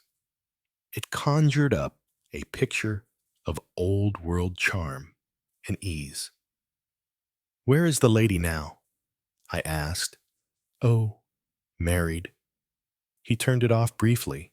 Fact is, Hastings, I'm cut out now for a bachelor existence. I've got my little ways. Come and look at the gardens. They've been badly neglected, but they're very fine in their way. We walked round the place, and I was much impressed with all I saw. Natton was undoubtedly a very fine estate, and I did not wonder that Boyd Carrington was proud of it. He knew the neighborhood well, and most of the people roundabout, though of course there had been newcomers since his time. He had known Colonel Luttrell in the old days, and expressed his earnest hope that the Styles venture was going to pay. Poor old Toby Luttrell's very hard up. You know, he said, nice fellow. Good soldier, too, and a very fine shot. Went on safari with him in Africa once. Ah, those were the days. He was married then, of course, but his missus didn't come along. Thank goodness. Pretty woman she was, but always a bit of a tartar. Funny the things a man will stand from a woman. Old Toby Luttrell, who used to make subalterns shake in their shoes. He was such a stern martinet, and there he is, henpecked and bullied and meek as they make 'em, no doubt about it. That woman's got a tongue like vinegar. Still, she's got a head on her. If anyone can make the place pay, she will. Luttrell never had much of a head for business, but Mrs. Toby would skin her grandmother, she's so gushing with it all. I complained. Boyd Carrington looked amused. I know, all sweetness. But have you played bridge with them? I replied feelingly that I had. On the whole, I steer clear of women bridge players, said Boyd Carrington. And if you take my tip, you'll do the same. I told him how uncomfortable Norton and myself had felt on the first evening of my arrival. Exactly. One doesn't know where to look, he added. Nice fellow, Norton. Very quiet, though. Always looking at birds and things. Doesn't care for shooting them. He told me. Extraordinary no feeling for sport. I told him he missed a lot. Can't see myself what excitement there can be stalking about through cold woods, peering at birds through glasses. How little we realized then that Norton's hobby might have an important part to play in the events that were to come. Chapter 8. The days passed. It was an unsatisfactory time, with its uneasy feeling of waiting for something. Nothing, if I may put it in such a way, actually happened. Yet there were incidents, scraps of odd conversations, sidelights upon the various inmates of Styles, elucidating remarks. They all mounted up and, if properly pieced together, could have done a lot towards enlightening me. It was Poirot who, with a few forceful words, showed me something to which I had been criminally blind. I was complaining, for the umpteenth time, of his willful refusal to admit me to his confidence. It was not fair, I told him. Always he and I had had equal knowledge, even if I had been dense, and he had been astute in drawing the right conclusions from that knowledge. He waved an impatient hand. Quite so. My friend, it is not fair. It is not sporting. It is not playing the game. Admit all that and pass from it. This is not a game. It is not le sport.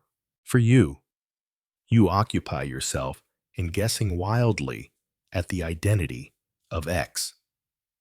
It is not for that I asked you to come here. Unnecessary for you to occupy yourself with that. I know the answer to that question. But what I do not know, and what I must know is this: who is going to die very soon?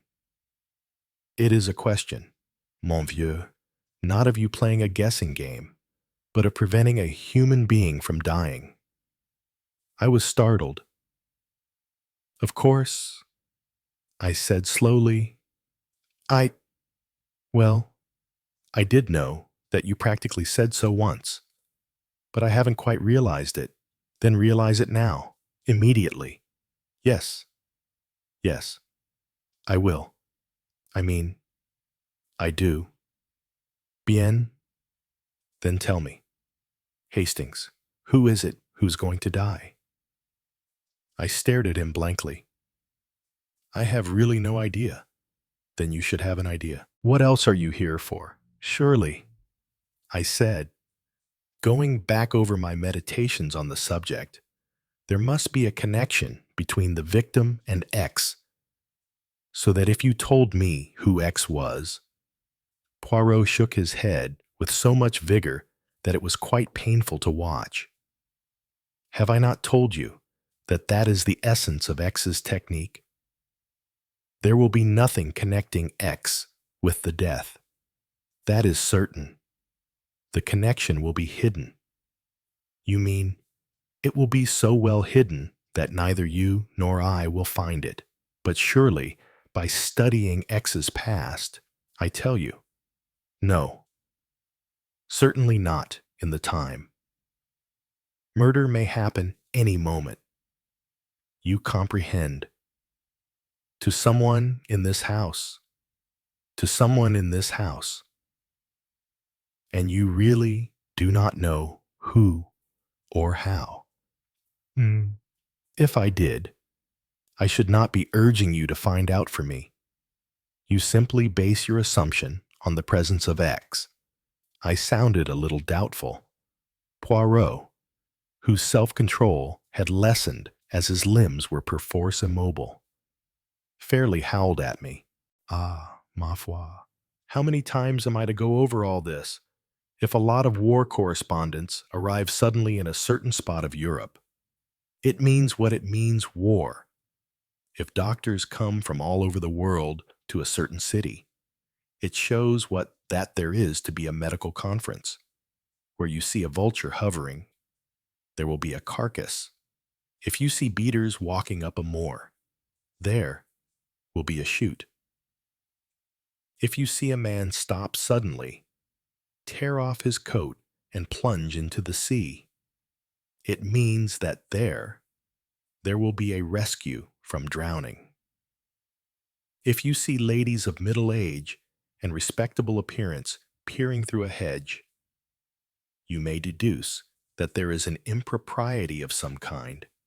And finally, if you smell a succulent smell and observe several people all walking along a corridor in the same direction, you may safely assume that a meal is about to be served. I considered these analogies for a minute or two. Then I said, taking the first one, all the same, one war correspondent does not make a war. Certainly not. And one swallow does not make a summer. But one murderer, Hastings, does make a murder. That, of course, was undeniable. But it still occurred to me, as it did not seem to have occurred to Poirot, that even a murderer has his off times. X might be at Styles simply for a holiday with no lethal intent. Poirot was so worked up, however, that I dared not propound this suggestion. I merely said that the whole thing seemed to me hopeless. We must wait and see, finished Poirot, like your Mr. Asquith in the last war, that, mon cher, is just what we must not do. I do not say, mark you, that we shall succeed, for as I have told you before, when a killer has determined to kill, it is not easy to circumvent him, but we can at least try. Figure to yourself, Hastings, that you have here the bridge problem in the paper. You can see all the cards. What you are asked to do is forecast the result of the deal. I shook my head. It's no good. Poirot, I haven't the least idea. If I knew who X was, Poirot howled at me again. He howled so loud that Curtis came running in from the next room, looking quite frightened. Poirot waved him away, and when he had gone out again, my friend spoke in a more controlled manner. Come, Hastings. You are not so stupid as you like to pretend. You have studied those cases I gave you to read. You may not know who X is, but you know X's technique for committing a crime. Oh, I said, I see. Of course you see. The trouble with you is that you are mentally lazy. You like to play games and guess. You do not like to work with your head. What is the essential element of X's technique? Is it not that the crime, when committed, is complete? That is to say, there is a motive for the crime, there is an opportunity, there is means, and there is, last and most important, the guilty person all ready for the dock. At once I grasped the essential point and realized what a fool I had been not to see it sooner. I see, I said. I've got to look round for somebody who who answers to those requirements? The potential victim. Poirot leaned back with a sigh. Enfin, I am very tired. Send Curtis to me. You understand your job now. You are active. You can get about. You can follow people about. Talk to them. Spy upon them unobserved. I nearly uttered an indignant protest, but quelled it. It was too old an argument. You can listen to conversations. You have knees that will still bend and permit you to kneel and look through keyholes. I will not look through keyholes, I interrupted hotly. Poirot closed his eyes. Very well, then. You will not look through keyholes. You will remain the English gentleman, and someone will be killed. It does not matter. That honor comes first with an Englishman. Your honor is more important than somebody else's life. Bien. It is understood. No. But dash it all. Poirot said coldly, send Curtis to me. Go away. You are obstinate and extremely stupid, and I wish that there were someone else whom I could trust. But I suppose I shall have to put up with you and your absurd ideas of fair play, since you cannot use your gray cells as you do not possess them. At any rate, use your eyes, your ears, and your nose if need be, in so far as the dictates of honor allow. It was on the following day that I ventured to broach an idea which had come into my mind more than once. I did so a little dubiously. For one never knows how Poirot may react, I said. I've been thinking. Poirot, I know I'm not much of a fellow. You've said I'm stupid. Well, in a way it's true. And I'm only half the man I was. Since Cinder's death, I stopped. Poirot made a gruff noise, indicative of sympathy. I went on. But there is a man here who could help us. Just the kind of man we need. Brains, imagination, resource, used to making decisions, and a man of wide experience. I'm talking of Boyd Carrington. He's the man we want. Poirot, take him into your confidence. Put the whole thing before him. Poirot opened his eyes and said with immense decision, certainly not. But why not? You can't deny that he's clever. A good deal cleverer than I am. That, said Poirot with biting sarcasm, would be easy. But dismiss the idea from your mind. Hastings, we take no one into our confidence. That is understood, and you comprehend. I forbid you to speak of this matter. All right, if you say so. But really, Boyd Carrington. Boyd Carrington. Why are you so obsessed with Boyd Carrington? What is after all, a big man who is pompous and pleased with himself because people have called him Your Excellency. A man with, yes, a certain amount of tact and charm of manner. But he is not so wonderful. Your Boyd Carrington. He repeats himself. He tells the same story twice, and what is more, his memory is so bad that he tells back to you the story that you have told to him. A man of outstanding ability. Not at all. An old bore. A windbag. Enfin, the stuffed shirt. Oh, I said as enlightenment came to me. It was quite true that Boyd Carrington's memory was not good, and he had actually been guilty of a gaffe, which I now saw had annoyed Poirot a good deal.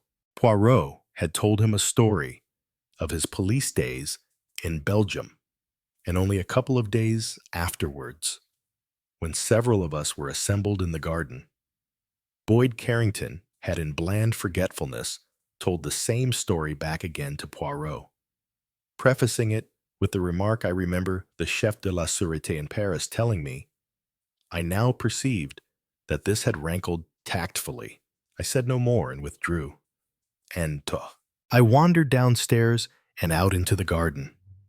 There was no one about, and I strolled through a grove of trees and up to a grassy knoll, which was surmounted by a somewhat earwiggy summer house in an advanced stage of decrepitude. Here I sat down, lit my pipe, and settled down to think things out. Who was there at Styles who had a fairly definite motive for murdering somebody else, or who might be made out to have one? Putting aside the somewhat obvious case of Colonel Luttrell, who, I was afraid, was hardly likely to take a hatchet to his wife in the middle of a rubber, justifiable though that course might be. I could not at first think of anyone. The trouble was that I did not really know enough about these people. Norton, for instance, and Miss Cole.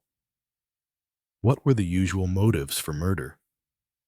Money Boyd Carrington was, I fancied, the only rich man of the party. If he died, who would inherit that money? Anyone at present in the house? I hardly thought so. But it was a point that might bear inquiry. He might, for instance, have left his money to research, making Franklin a trustee. That, with the doctor's rather injudicious remarks on the subject of eliminating 80% of the human race, might make out a fairly damning case against the red-haired doctor. Or possibly Norton or Miss Cole might be a distant relative and would inherit automatically. Far-fetched, but possible. Would Colonel Luttrell, who was an old friend, benefit under Boyd Carrington's will?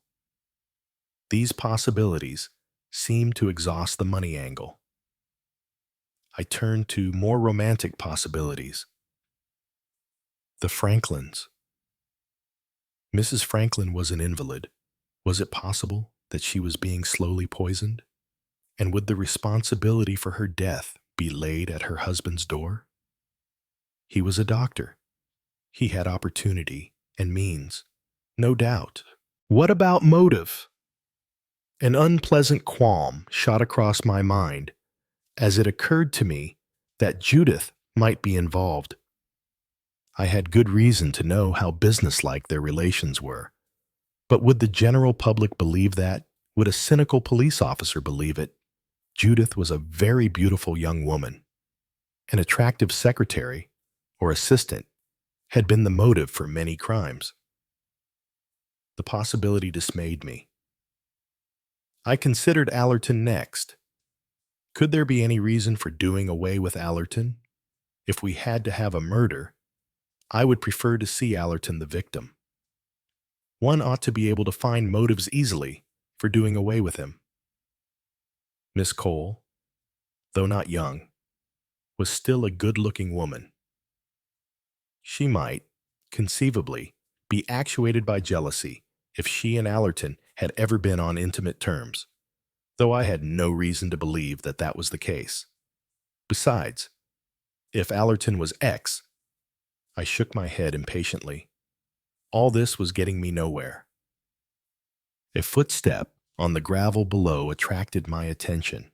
It was Franklin, walking rapidly towards the house. His hands in his pockets, his head thrust forward. His whole attitude was one of dejection.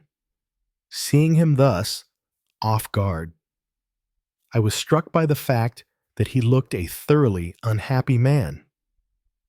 I was so busy staring at him that I did not hear a footfall nearer at hand and turned with a start when Miss Cole spoke to me. "I didn't hear you coming," I explained apologetically as I sprang up. She was examining the summer house. What a Victorian relic. Isn't it? It's rather spidery. I'm afraid. Do sit down. I'll dust the seat for you. For it occurred to me that here was a chance to get to know one of my fellow guests a little better. I studied Miss Cole covertly as I brushed away cobwebs. She was a woman of between 30 and 40, slightly haggard, with a clear-cut profile and really very beautiful eyes. There was about her an air of reserve, more of suspicion. It came to me suddenly that this was a woman who had suffered and who was, in consequence, deeply distrustful of life. I felt that I would like to know more about Elizabeth Cole. "There," I said with a final flick of the handkerchief. "That's the best I can do. Thank you." She smiled and sat down. I sat down beside her. The seat creaked ominously, but no catastrophe occurred. Miss Cole said, "Do tell me, what were you thinking about when I came up to you? You seemed quite sunk in thought." I said slowly, "I was watching Dr. Franklin." "Yes." I saw no reason for not repeating what had been in my mind. It struck me that he looked a very unhappy man. The woman beside me said quietly, "But of course he is. You must have realized that." I think I showed my surprise. I said, stammering slightly, No, I haven't. I've always thought of him as absolutely wrapped up in his work. So he is. Do you call that unhappiness?" I should have said it was the happiest state imaginable. "Oh yes. I'm not disputing it, but not if you're hampered from doing what you feel it's in you to do. If you can't, that is to say, produce your best." I looked at her, feeling rather puzzled. She went on to explain. "Last autumn, Dr. Franklin was offered the chance of going out to Africa and continuing his research work there. He's tremendously keen, as you know, and has really done first-class work already in the realm of tropical medicine. And he didn't go, no." His wife protested. She herself wasn't well enough to stand the climate, and she kicked against the idea of being left behind, especially as it would have meant very economical living for her. The pay offered was not high. "Oh," I said. I went on slowly. "I suppose he felt that in her state of health, he couldn't leave her." "Do you know much about her state of health, Captain Hastings?" "Well, no. But she is an invalid, isn't she?" "She certainly enjoys bad health," said Miss Cole dryly. I looked at her doubtfully. It was easy to see that her sympathies were entirely with the husband. "I suppose," I said slowly, "that women who are delicate are apt to be selfish." "Yes. I think invalids, chronic invalids, usually are very selfish. One can't blame them, perhaps. It's so easy. You don't think that there's really very much the matter with Mrs. Franklin?" "Oh, I shouldn't like to say that. It's just a suspicion. She always seems able to do anything she wants to do." I reflected in silence for a minute or two.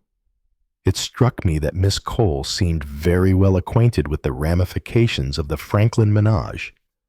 I asked with some curiosity, "You know Dr. Franklin well, I suppose?" She shook her head. "Oh, no. I had only met them once or twice before we met here. But he has talked to you about himself, I suppose?" Again she shook her head. "No.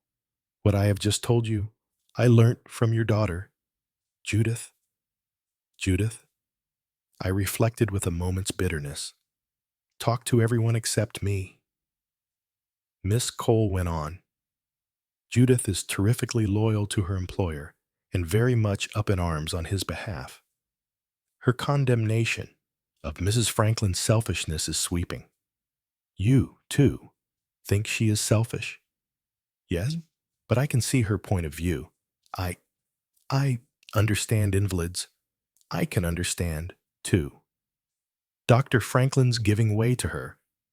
Judith, of course, thinks he should park his wife anywhere and get on with the job. Your daughter's a very enthusiastic scientific worker. I know. I said rather disconsolately. It worries me sometimes. It doesn't seem natural, if you know what I mean. I feel she ought to be more human, more keen on having a good time. Amuse herself, fall in love with a nice boy or two. After all, youth is the time to have one's fling, not to sit poring over test tubes. It isn't natural. In our young days, we were having fun, flirting, enjoying ourselves. You know, there was a moment's silence. Then Miss Cole said, in a queer, cold voice, I don't know. I was instantly horrified. Unconsciously, I had spoken as though she and I were contemporaries, but I realized suddenly that she was well over 10 years my junior, and that I had been unwittingly extremely tactless. I apologized as best I could. She cut into my stammering phrases. No, no, I didn't mean that. Please don't apologize. I meant just simply what I said. I don't know. I was never what you mean by young. I never had what is called a good time. Something in her voice, a bitterness, a deep resentment, left me at a loss. I said rather lamely, but with sincerity, I'm sorry. She smiled. Oh, well, it doesn't matter. Don't look so upset. Let's talk about something else. I obeyed. Tell me something about the other people here. I said, unless they're all strangers to you. I've known the Luttrells all my life. It's rather sad that they should have to do this, especially for him. He's rather a dear, and she's nicer than you'd think. It's having had to pinch and scrape all her life that has made her rather, well, predatory. If you're always on the make, it does tell in the end. The only thing I do rather dislike about her is that gushing manner. Tell me something about Mr. Norton. There isn't really much to tell. He's very nice, rather shy, just a little stupid. Perhaps he's always been rather delicate. He's lived with his mother, rather a peevish, stupid woman. She bossed him a good deal. I think. She died a few years ago. He's keen on birds and flowers and things like that. He's a very kind person. And he's the sort of person who sees a lot, through his glasses. You mean, Miss Cole smiled. Well, I wasn't meaning it quite so literally as that. I meant more that he notices a good deal. Those quiet people often do. He's unselfish and very considerate for a man, but he's rather ineffectual, if you know what I mean. I nodded. Oh, yes, I know, Elizabeth Cole said suddenly, and once more the deep, bitter note was in her voice. That's the depressing part of places like this. Guest houses run by broken-down, gentle people. They're full of failures, of people who have never got anywhere and never will get anywhere, of people who have been defeated and broken by life, of people who are old and tired and finished. Her voice died away. A deep and spreading sadness permeated me. How true it was. Here we were, a collection of twilit people, gray heads, gray hearts, gray dreams, myself, sad and lonely. The woman beside me, also a bitter and disillusioned creature. Dr. Franklin, his ambitions curbed and thwarted, his wife a prey to ill health, quiet little Norton limping about looking at birds. Even Poirot, the once brilliant Poirot, now a broken, crippled old man. How different it had been in the old days. The days when I had first come to Styles. The thought was too much for me. A stifled exclamation of pain and regret came to my lips. My companion said quickly, "What is it?" "Nothing. I was just struck by the contrast. I was here, you know, many years ago, as a young man. I was thinking of the difference between then and now. I see. It was a happy house then. Everyone was happy here. Curious, sometimes, how one's thoughts seem to swing in a kaleidoscope. It happened to me now. A bewildering shuffling and reshuffling of memories, of events. Then the mosaic settled into its true pattern.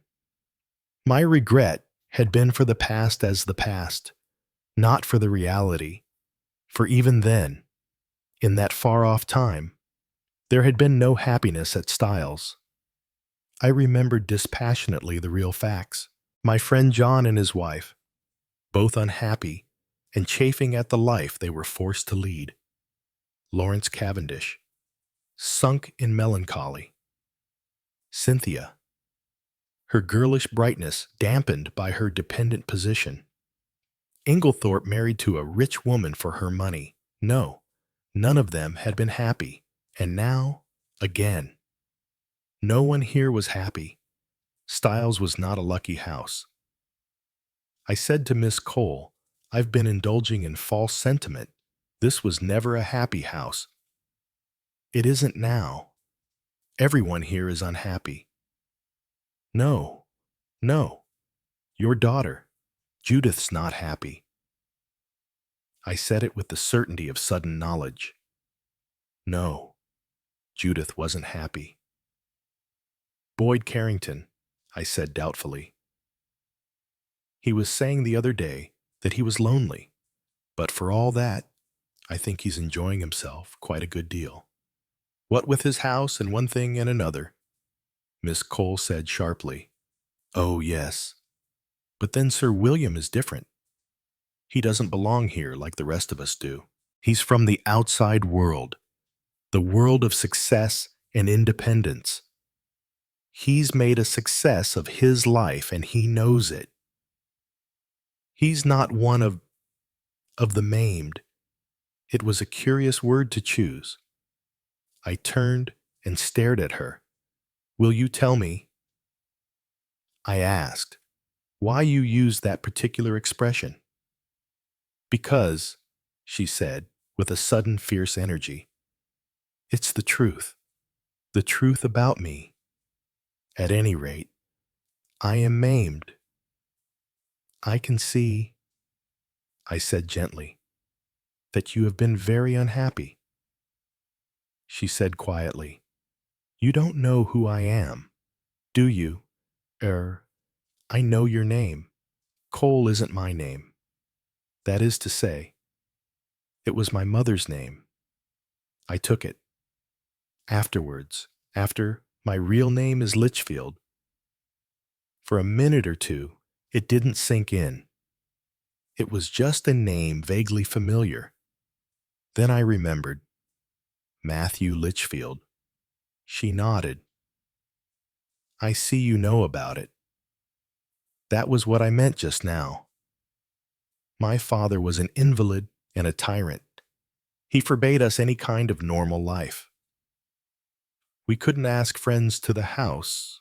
He kept us short of money. We were in prison." She paused. Her eyes, those beautiful eyes, wide and dark. "And then my sister. She stopped. Please don't go on. It is too painful for you. I know about it. There is no need to tell me. But you don't know. You can't. Maggie. It's inconceivable. Unbelievable.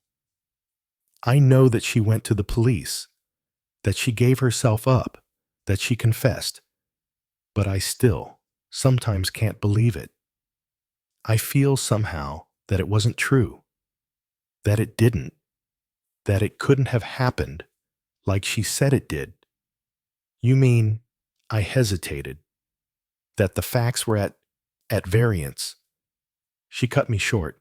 No, no, not that, no. It's Maggie herself. It wasn't like her. It wasn't he?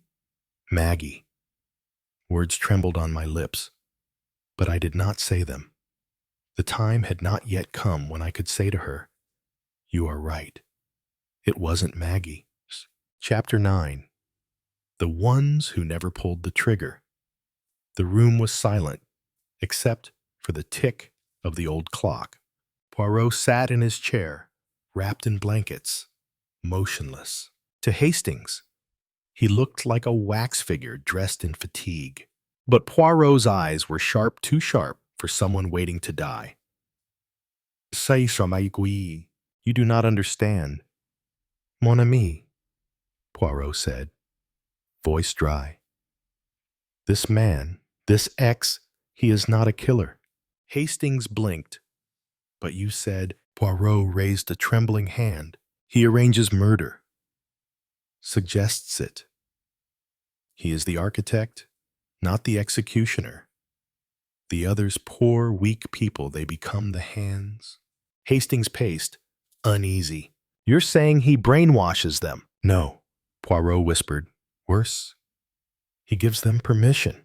There had been 5 cases, 5 deaths, each with a different hand, different motive, different means.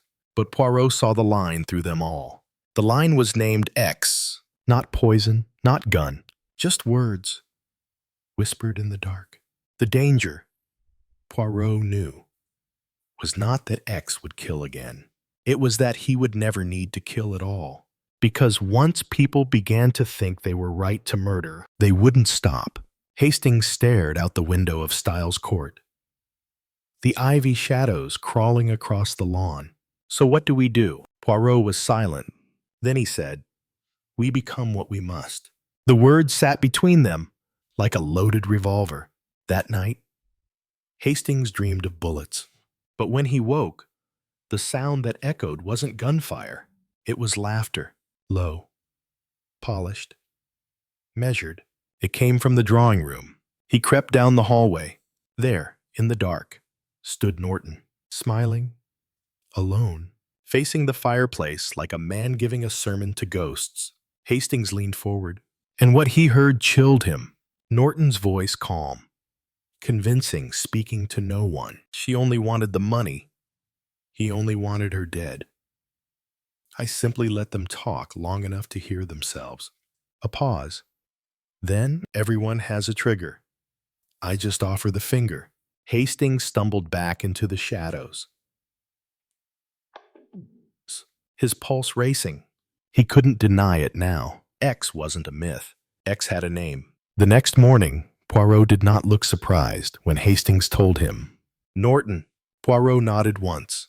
He is the spider in the center of the web. But spiders, mon ami, cannot be arrested. What will you do? Hastings asked. Poirot's face was calm, but behind his eyes was something ancient. Cold, certain, I will stop him. But how? Poirot smiled faintly. In the way he understands. Chapter 10. The murder. Before the murder, Poirot hadn't moved in an hour. His wheelchair faced the empty fireplace like it was on trial. The room was cold, but Poirot didn't notice. He was elsewhere mentally arranging furniture in a room where justice had no laws. Hastings hovered by the window. You're not thinking of confronting him. Poirot didn't respond. He simply picked up a chess piece from the table beside him, a bishop, carved from black wood. He turned it slowly between his fingers.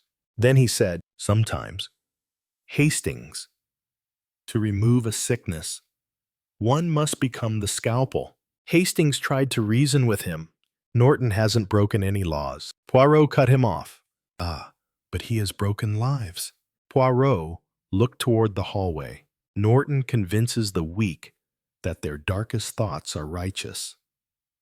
He builds cathedrals out of guilt and buries them beneath it. Then Poirot spoke a word Hastings had never heard from him in all their years. I must commit an act without honor. That night, Poirot asked for his medication to be left on the side table. Do not return until morning, he told the nurse. I wish to sleep late. She nodded, hesitant. Hastings lingered, worried. Poirot touched his arm. Trust me. I know what I am doing, even if you never forgive me.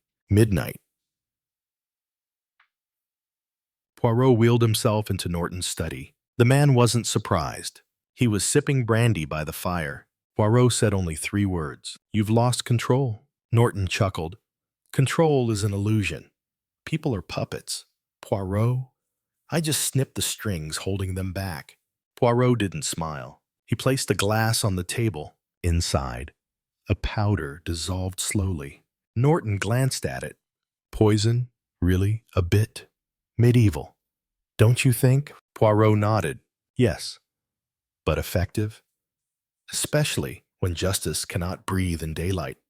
He placed a photograph on the table. 5 faces, 5 graves, each death labeled accidental, circumstantial, justified, each signed invisibly with Norton's whisper. You killed them, Poirot said, without a knife. And no one will stop you except me. Norton leaned forward. What will you say when they find me? Poirot raised his eyes. They will find nothing. You will die in your sleep. Quietly, exactly as you deserve. There was a silence that stretched for a full minute. Then Norton lifted the glass and took a sip. A fitting end, he said. By someone who understands me. Poirot stood slowly from the chair. Pain racked his body, but his back was straight. His voice, iron. You misunderstood me, monsieur. I do not understand you. I defy you. He left the room, closed the door, and for the first time in decades, Poirot felt afraid of himself. Hastings found him in the morning, sitting by the fire. Norton was dead upstairs. The nurse called it heart failure. No one questioned it, except Hastings. He saw it in Poirot's eyes. The murder had happened the night before, but the death had occurred inside the man he loved most. Chapter 11. His Final Truth. Poirot hadn't moved since morning. He sat by the window, hands folded, eyes closed, but he wasn't asleep. Hastings could tell by the slow twitch of his left hand. It was the same movement Poirot always made when he was building a confession in his head. The newspaper on the table had one line. Noted ornithologist Norton dies suddenly at Styles Court. No suspicion of foul play. Foul play. Hastings almost laughed. Sound. Poirot opened his eyes. His voice was dust. I wrote a letter. Mon ami. It is on my desk. Do not read it yet. Hastings frowned. Why? Poirot looked at him. Because you are not ready to lose the version of me you remember. The air was heavy, the silence worse. Poirot's voice came again. Softer now. You see, I did not kill Norton with poison. Hastings stiffened. Sasfin, I used morphine. A kindness. It let him drift away without pain. Hastings stared at him, stunned.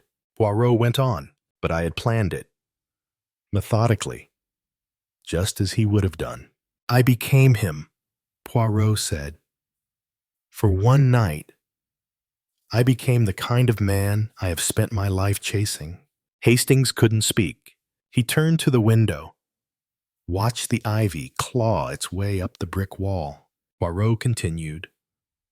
As if confessing to God, through a friend. Norton was never going to be stopped by courts or by police. He was too clever. He left no prints, only ruin.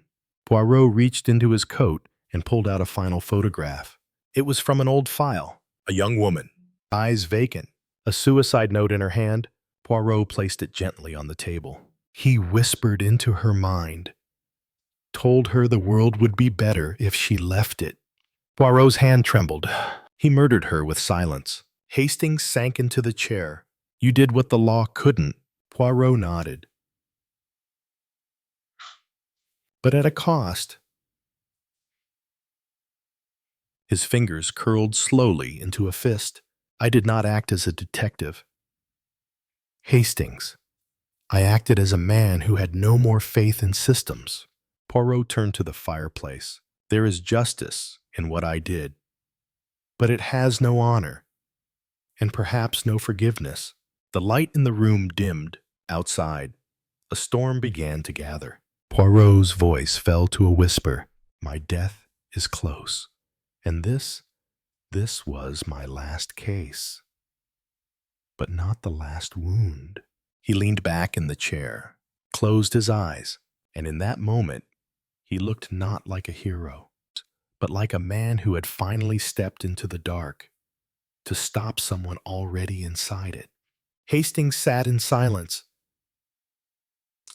In the stillness, he reached for the letter. He didn't open it. Not yet. Some truths deserved to be heard only when the dead could no longer answer questions.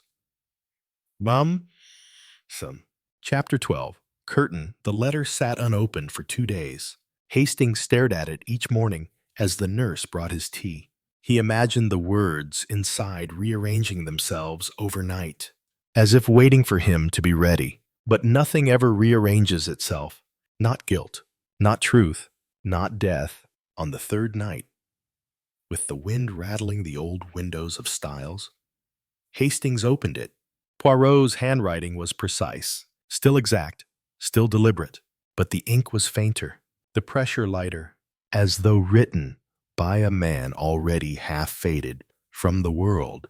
Mon ami Hastings, I know you have questions, and perhaps a sense of betrayal, but I write to tell you that what I did was not out of pride, nor revenge, but necessity.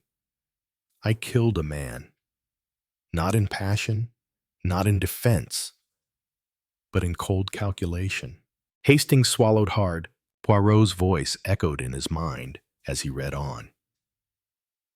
I could have left it to the authorities. I could have exposed him. Let society judge. But I have seen what society does with men like Norton. It misunderstands them. It dissects motive, but not method. It waits for the next body. So I gave him what he never expected: certainty. The letter detailed everything. The careful acquisition of morphine, the dosing, the dialogue in the study recorded on a wire Poirot left hidden in his own chair, and then the exit, silent, measured, final.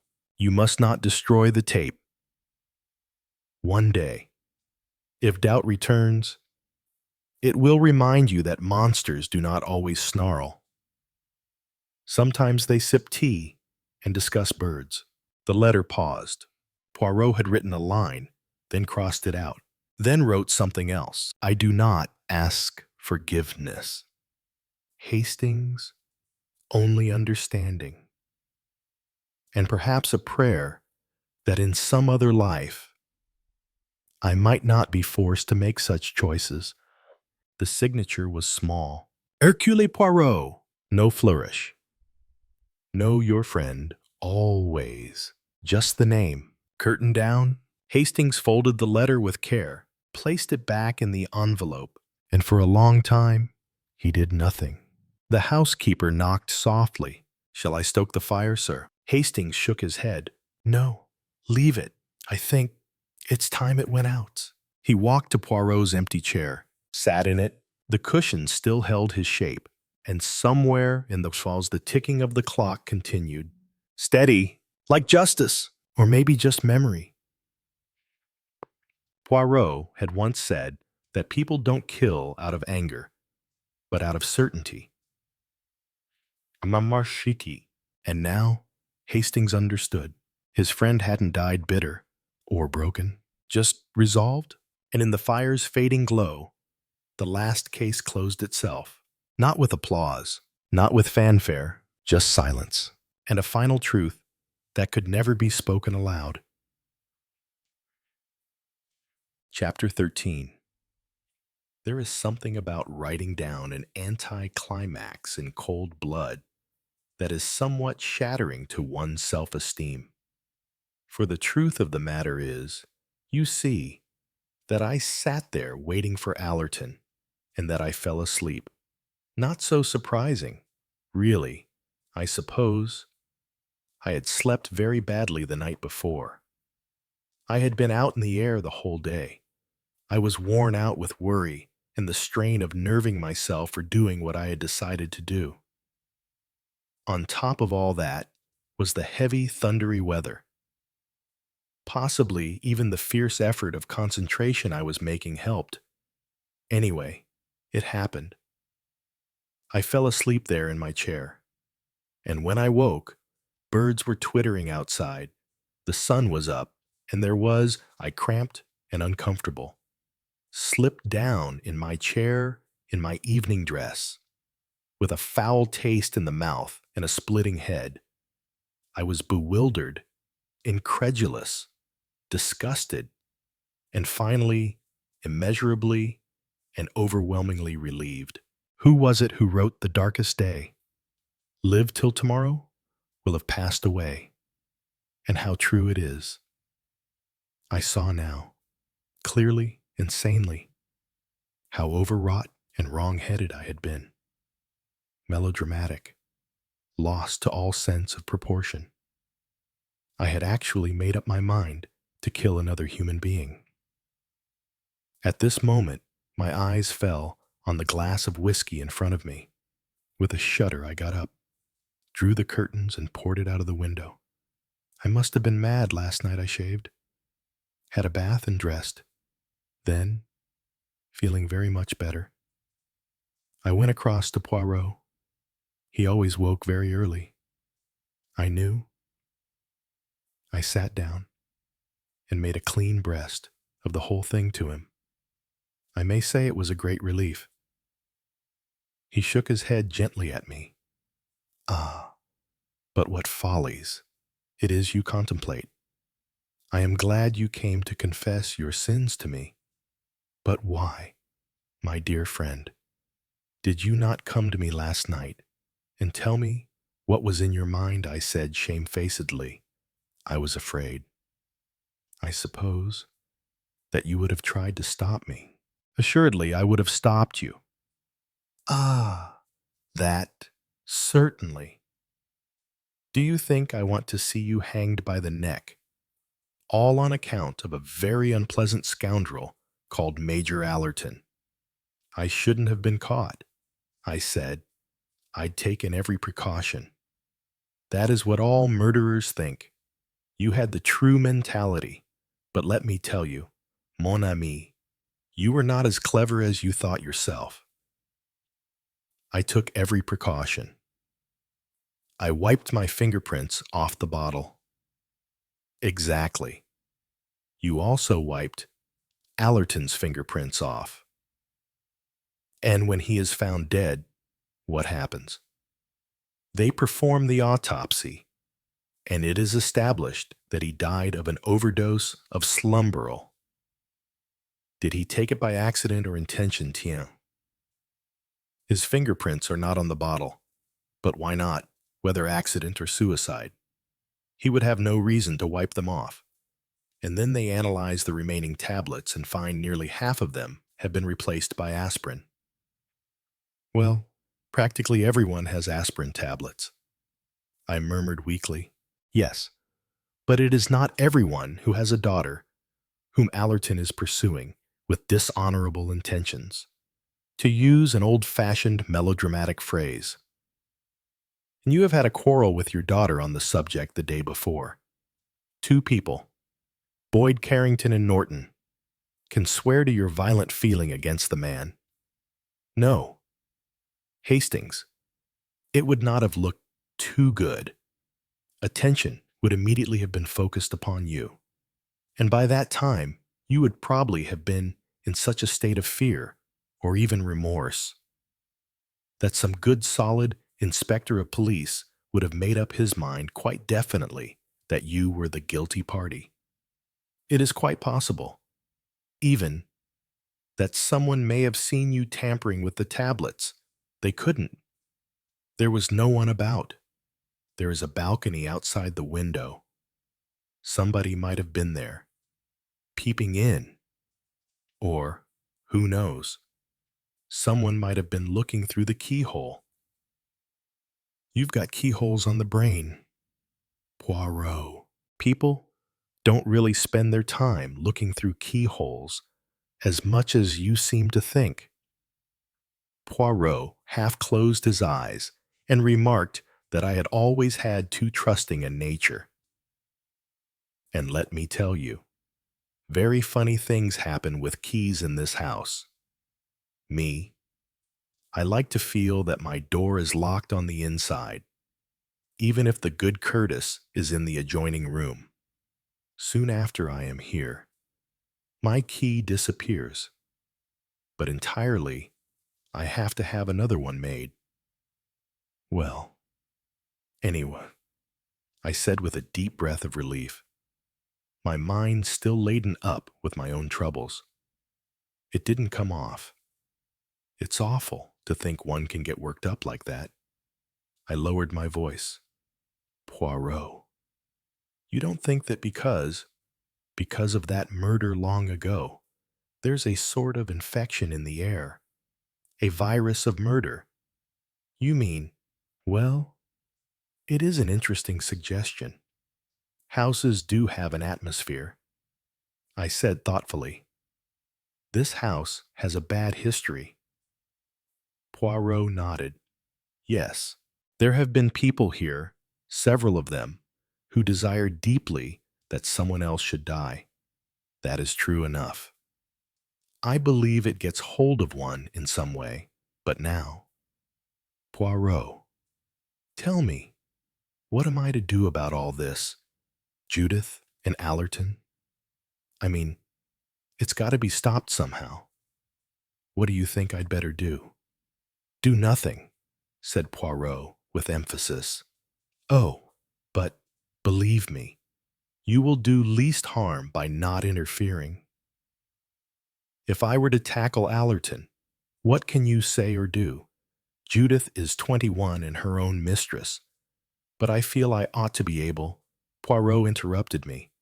No, Hastings, do not imagine that you are clever enough, forceful enough, or even cunning enough to impose your personality on either of those two people. Allerton is accustomed to dealing with angry and impotent fathers, and probably enjoys it as a good joke. Judith is not the sort of creature who can be browbeaten. I would advise you, if I advised you at all, to do something very different. Eh?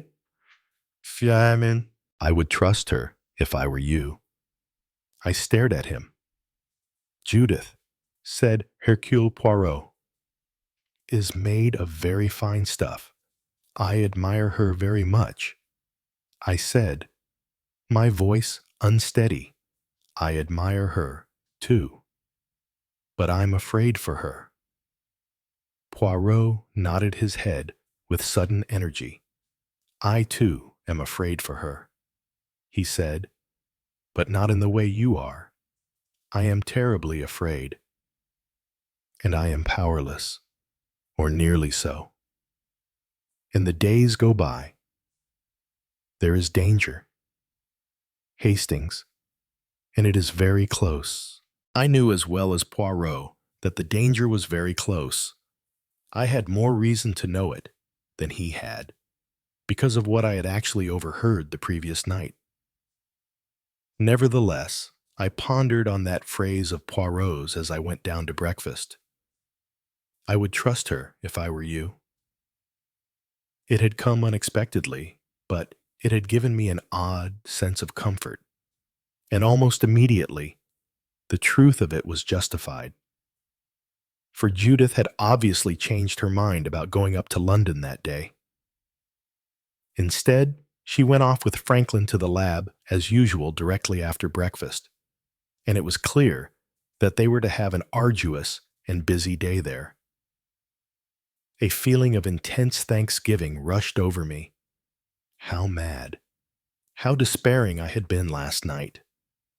I had assumed quite certainly, that Judith had yielded to Allerton's specious proposals. But it was true. I reflected now that I had never heard her actually assent. No, she was too fine, too essentially good and true, to give in. She had refused the rendezvous. Allerton had breakfast early, I found, and gone off to Ipswich. He, then, had kept to the plan, and must assume that Judith was going up to London as arranged. Well, I thought grimly, he would get a disappointment. Boyd Carrington came along and remarked rather grumpily that I looked very cheerful this morning. Yes, I said, I've had some good news. He said that it was more than he had. He'd had a tiresome telephone call from the architect. Some building difficulty. A local surveyor cutting up rough. Also worrying letters. And he was afraid he'd let Mrs. Franklin overdo herself the day before. Mrs. Franklin was certainly making up for her recent bout of good health and spirits. She was, so I gathered from Nurse Craven, making herself quite impossible. Nurse Craven had had to give up her day off, which had been promised her to go and meet some friends, and she was decidedly sour about it. Since early morning, Mrs. Franklin had been calling for sal volatile, hot water bottles, various patent foods and drinks, and was unwilling to let Nurse leave the room. She had neuralgia, a pain round the heart, cramps in her feet and legs, cold shivers, and I don't know what else. I may say, here and now, that neither I nor anyone else was inclined to be really alarmed. We all put it down as part of Mrs. Franklin's hypochondriacal tendencies. This was true of Nurse Craven and Dr. Franklin as well. The latter was fetched from the laboratory. He listened to his wife's complaints, asked her if she would like the local doctor called in violently negatived by Mrs. Franklin. He then mixed her a sedative, soothed her as best he could, and went off back to work again. Nurse Craven said to me, "He knows, of course. She's just playing up. You don't really think there's anything much the matter. Her temperature is normal, and her pulse is perfectly good. Just fuss, if you ask me." She was annoyed and spoke out more imprudently than usual. She likes to interfere with anyone else enjoying themselves. She'd like her husband all worked up, and me running round after her. And even Sir William has got to be made to feel a brute because he overtired her yesterday. She's one of that kind. Nurse Craven was clearly finding her patient almost impossible today. I gathered that Mrs. Franklin had been really extremely rude to her. She was the kind of woman whom nurses and servants instinctively disliked, not only because of the trouble she gave, but because of her manner of doing so. So, as I say, none of us took her indisposition seriously. The only exception was Boyd Carrington, who wandered round looking rather pathetically like a small boy who has been scolded. How many times since then have I gone over and over the events of that day, trying to remember something so far unheeded, some tiny forgotten incident, striving to remember exactly the manner of everybody, how far they were normal, or showed excitement Let me, once more, put down exactly what I remember of everybody. Boyd Carrington, as I have said, looked uncomfortable and rather guilty.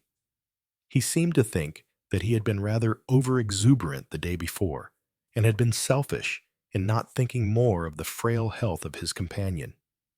He had been up once or twice to inquire about Barbara Franklin and Nurse Craven, herself not in the best of tempers, had been tart and snappish with him. He had even been to the village and purchased a box of chocolates. This had been sent down. Mrs. Franklin couldn't bear chocolates. Rather disconsolately, he opened the box in the smoking room, and Norton and I and he all solemnly helped ourselves. Norton, I now think, had definitely something on his mind that morning. He was abstracted. Once or twice his brows drew together as though he were puzzling over something. He was fond of chocolates and ate a good many in an abstracted fashion. Outside, the weather bad broken. Since 10 o'clock, the rain had been pouring down. It had not the melancholy that sometimes accompanies a wet day. Actually, it was a relief to us all. Poirot had been brought down by Curtis about midday and ensconced in the drawing room. Here Elizabeth Cole had joined him and was playing the piano to him. She had a pleasant touch, and played Bach and Mozart, both favorite composers of my friends. Franklin and Judith came up from the garden about 1:45. Judith looked white and strained.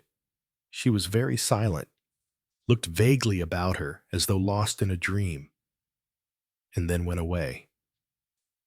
Franklin sat down with us. He, too, looked tired and absorbed, and he had, too, the air of a man very much on edge. I said, I remember something about the rain being a relief.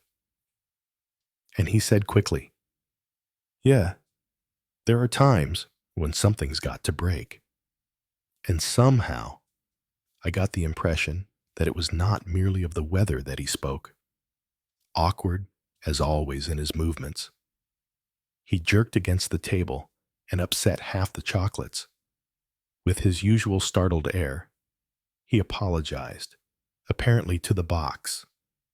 Oh, sorry.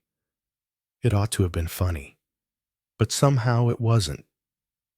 He bent quickly and picked up the spilt chocolates. Norton asked him if he had had a tiring morning. His smile flashed out then, eager, boyish, very much alive. No, just realized. Suddenly, I've been on the wrong track. Much simpler process altogether is what's needed. Can take a shortcut now.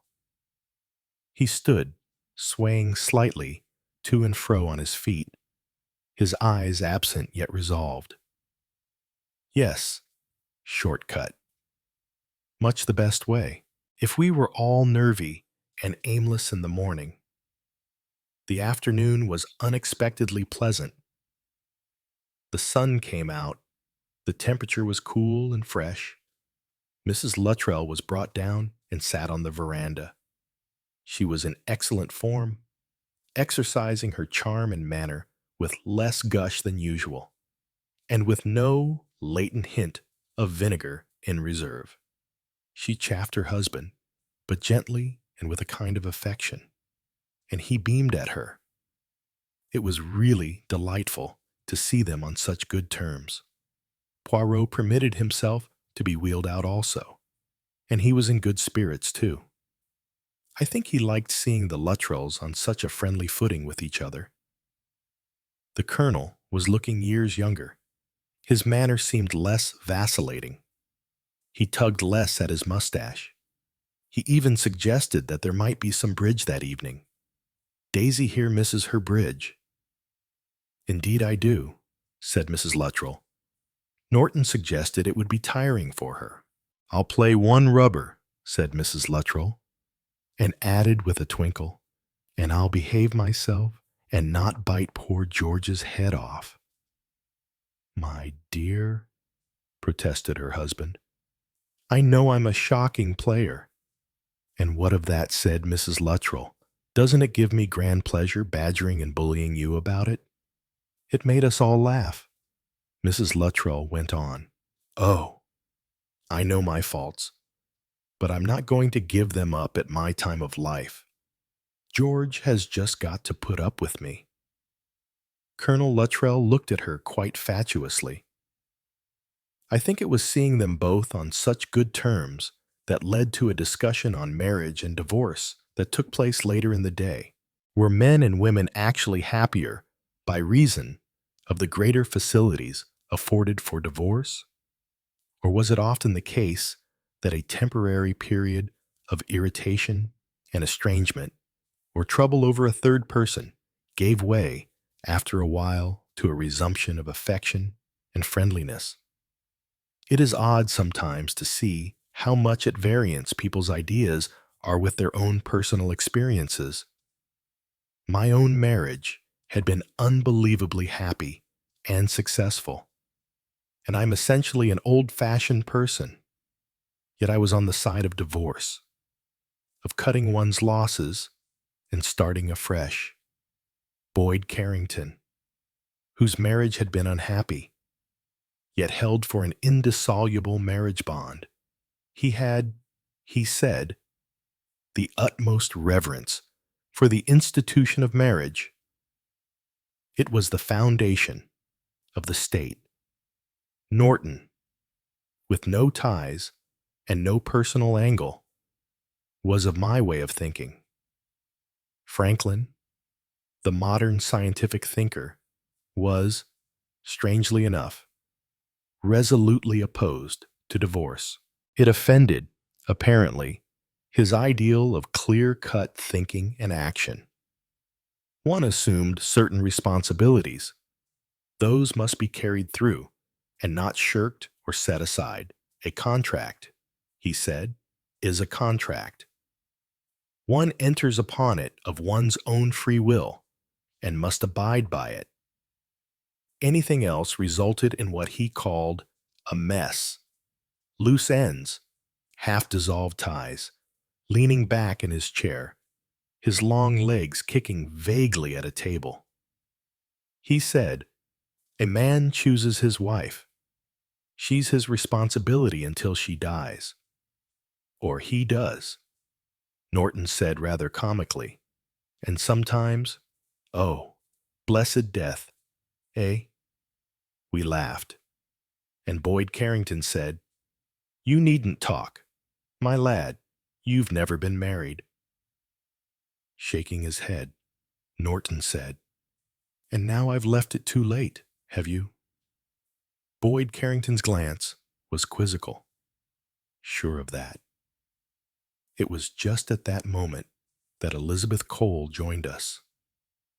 She had been up with Mrs. Franklin. I wondered if it was my fancy, or did Boyd Carrington look meaningly from her to Norton, and was it possible that Norton blushed? It put a new idea into my head, and I looked searchingly at Elizabeth Cole. It was true that she was still a comparatively young woman. Moreover, she was quite a handsome one. In fact, a very charming and sympathetic person who was capable of making any man happy. And she and Norton had spent a good deal of time together of late. In their hunts for wildflowers and birds, they had become friends. I remembered how she had spoken of Norton being such a kind person. Well, if so, I was glad for her sake. Her starved and barren girlhood would not stand in the way of her ultimate happiness. The tragedy that had shattered her life would not have been enacted in vain. I thought, looking at her, that she certainly looked much happier and, yes, gayer than when I had first come to Styles. Elizabeth Cole and Norton. Yes, it might be. And suddenly, from nowhere, a vague feeling of uneasiness and disquiet assailed me. It was not safe. It was not right to plan happiness here. There was something malignant about the air of Styles. I felt it now, this minute. Felt suddenly old and tired. Yes, and afraid. A minute later, the feeling had passed. Nobody had noticed it, I think, except Boyd Carrington. He said to me in an undertone a few minutes later, "Anything the matter? Hastings? No. Why? Well, say you. You looked. I can't quite explain it. Just a feeling. Apprehension. A premonition of evil. Yes, if you like to put it that way. A feeling that something was going to happen. Funny. I've felt that once or twice. Any idea what he was watching me narrowly?" I shook my head, for indeed, I had had no definite apprehension of any particular thing. It had only been a wave of deep depression and fear. Then Judith had come out of the house. She had come slowly, her head held high, her lips pressed together, her face grave and beautiful. I thought how unlike she was to either me or Cinders. She looked like some young priestess. Norton felt something of that too. He said to her, "You look like your namesake might have looked before she cut off the head of Holofernes." Judith smiled and raised her eyebrows a little. I can't remember now why she wanted to. Oh, strictly on the highest moral grounds for the good of the community. The light banter in his tones annoyed Judith. She flushed and went past him to sit by Franklin. She said Mrs. Franklin is feeling much better. She wants us all to come up and have coffee with her this evening. Mrs. Franklin was certainly a creature of moods, I thought, as we trooped upstairs after dinner. Having made everyone's life unbearable all day, she was now sweetness itself to everybody. She was dressed in a negligee of pale eau de Nil and was lying on her chaise longue. Beside her was a small revolving bookcase table with the coffee apparatus set out. Her fingers, deft and white, dealt with the ritual of coffee making with some slight aid from Nurse Craven. We were all there with the exception of Poirot, who always retired before dinner, Allerton, who had not returned from Ipswich, and Mrs. and Colonel Luttrell, who had remained downstairs. The aroma of coffee came to our noses. A delicious smell. The coffee at Styles was an uninteresting, muddy fluid, so we all looked forward to Mrs. Franklin's brew with freshly ground berries. Franklin sat on the other side of the table, handing the cups as she filled them. Boyd Carrington stood by the foot of the sofa. Elizabeth Cole and Norton were by the window. Nurse Craven had retired to the background by the head of the bed. I was sitting in an armchair wrestling with the Times crossword and reading out the clues. Even love, or third-party risk, I read out.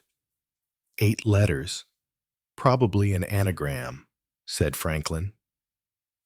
We thought for a minute. I went on, the chaps between the hills are unkind.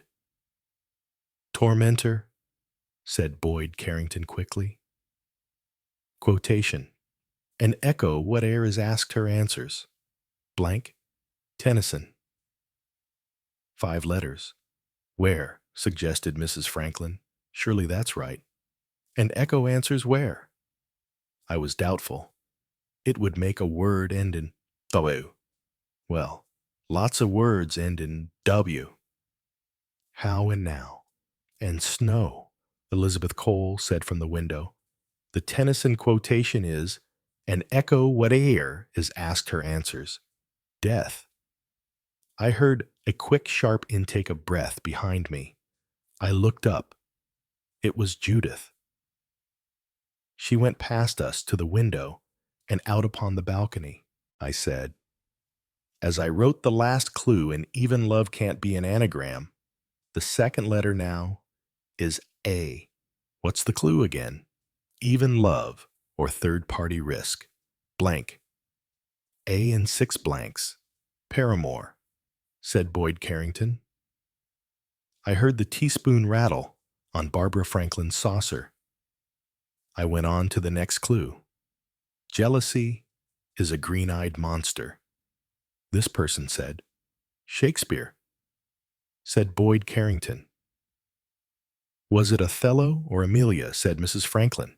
All too long. The clue is only 5 letters. Iago. I'm sure it was Othello. It wasn't in Othello at all. Romeo said it to Juliet. We all voiced our opinions. Suddenly from the balcony, Judith cried out, Look, a shooting star. Oh, there's another. Boyd Carrington said, Where we must wish. He went out on the balcony, joining Elizabeth Cole, Norton and Judith. Nurse Craven went out too. Franklin got up and joined them. They stood there exclaiming, gazing out into the night. I remained with my head bent over the crossword. Why should I wish to see a falling star? I had nothing to wish for. Suddenly, Boyd Carrington wheeled back into the room. Barbara, you must come out, Mrs. Franklin said sharply. No, I can't. I'm too tired. Nonsense. Babs, you must come and wish. He laughed. Now don't protest. I'll carry you. And suddenly stooping, he picked her up in his arms. She laughed and protested Bill. Put me down. Don't be so silly. Little girls have got to come and wish. He carried her through the window and set her down on the balcony. I bent closer over the paper, for I was remembering. A clear tropical night, frogs croaking, and a shooting star. I was standing there by the window, and I had turned and picked up cinders and carried her out in my arms to see the stars and wish. The lines of the crossword ran and blurred before my eyes. A figure detached itself from the balcony and came into the room. Judith? Judith must never catch me with tears in my eyes. It would never do. Hastily, I swung around the bookcase and pretended to be looking for a book. I remembered having seen an old edition of Shakespeare there. Yes, here it was. I looked through Othello. What are you doing? Father. I mumbled something about the clue, my fingers turning over the pages. Yes, it was Iago. Oh, beware, my lord, of jealousy. It is the green-eyed monster which doth mock the meat it feeds on. Judith went on with some other lines. Not poppy, nor mandragora, nor all the drowsy syrups of the world, shall ever medicine thee to that sweet sleep which thou odest yesterday. Her voice rang out, beautiful and deep. The others were coming back, laughing and talking. Mrs. Franklin resumed her place on the chaise longue. Franklin came back to his seat and stirred his coffee. Norton and Elizabeth Cole finished drinking theirs and excused themselves. As they had promised to play bridge with the Luttrells, Mrs. Franklin drank her coffee and then demanded her drops.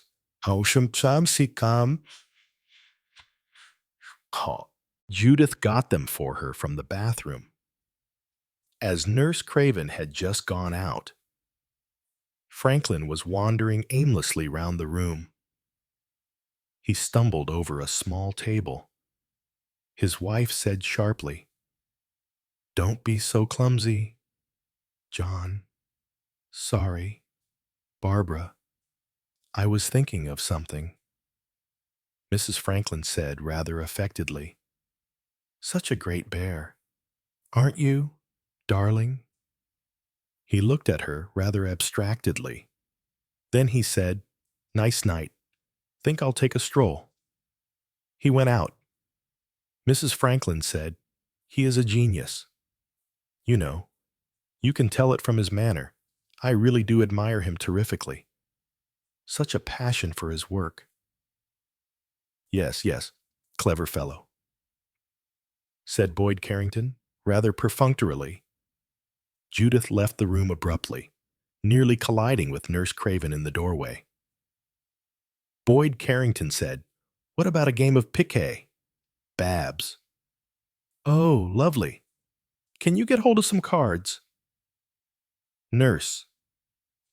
Nurse Craven went to get cards, and I wished Mrs. Franklin good night and thanked her for the coffee. Outside, I overtook Franklin and Judith.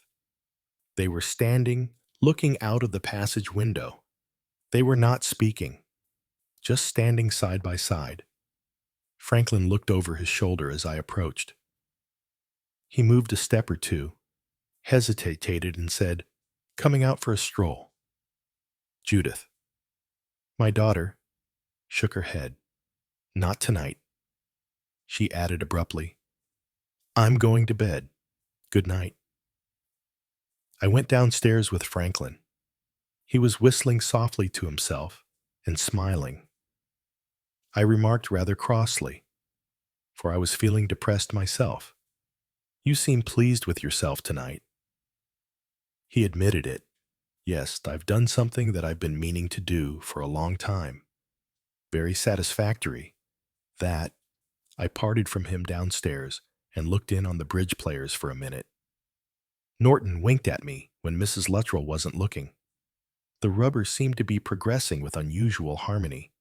Allerton had still not come back. It seemed to me that the house was happier and less oppressive without him. I went up to Poirot's room.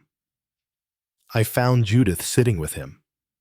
She smiled at me when I came in and did not speak.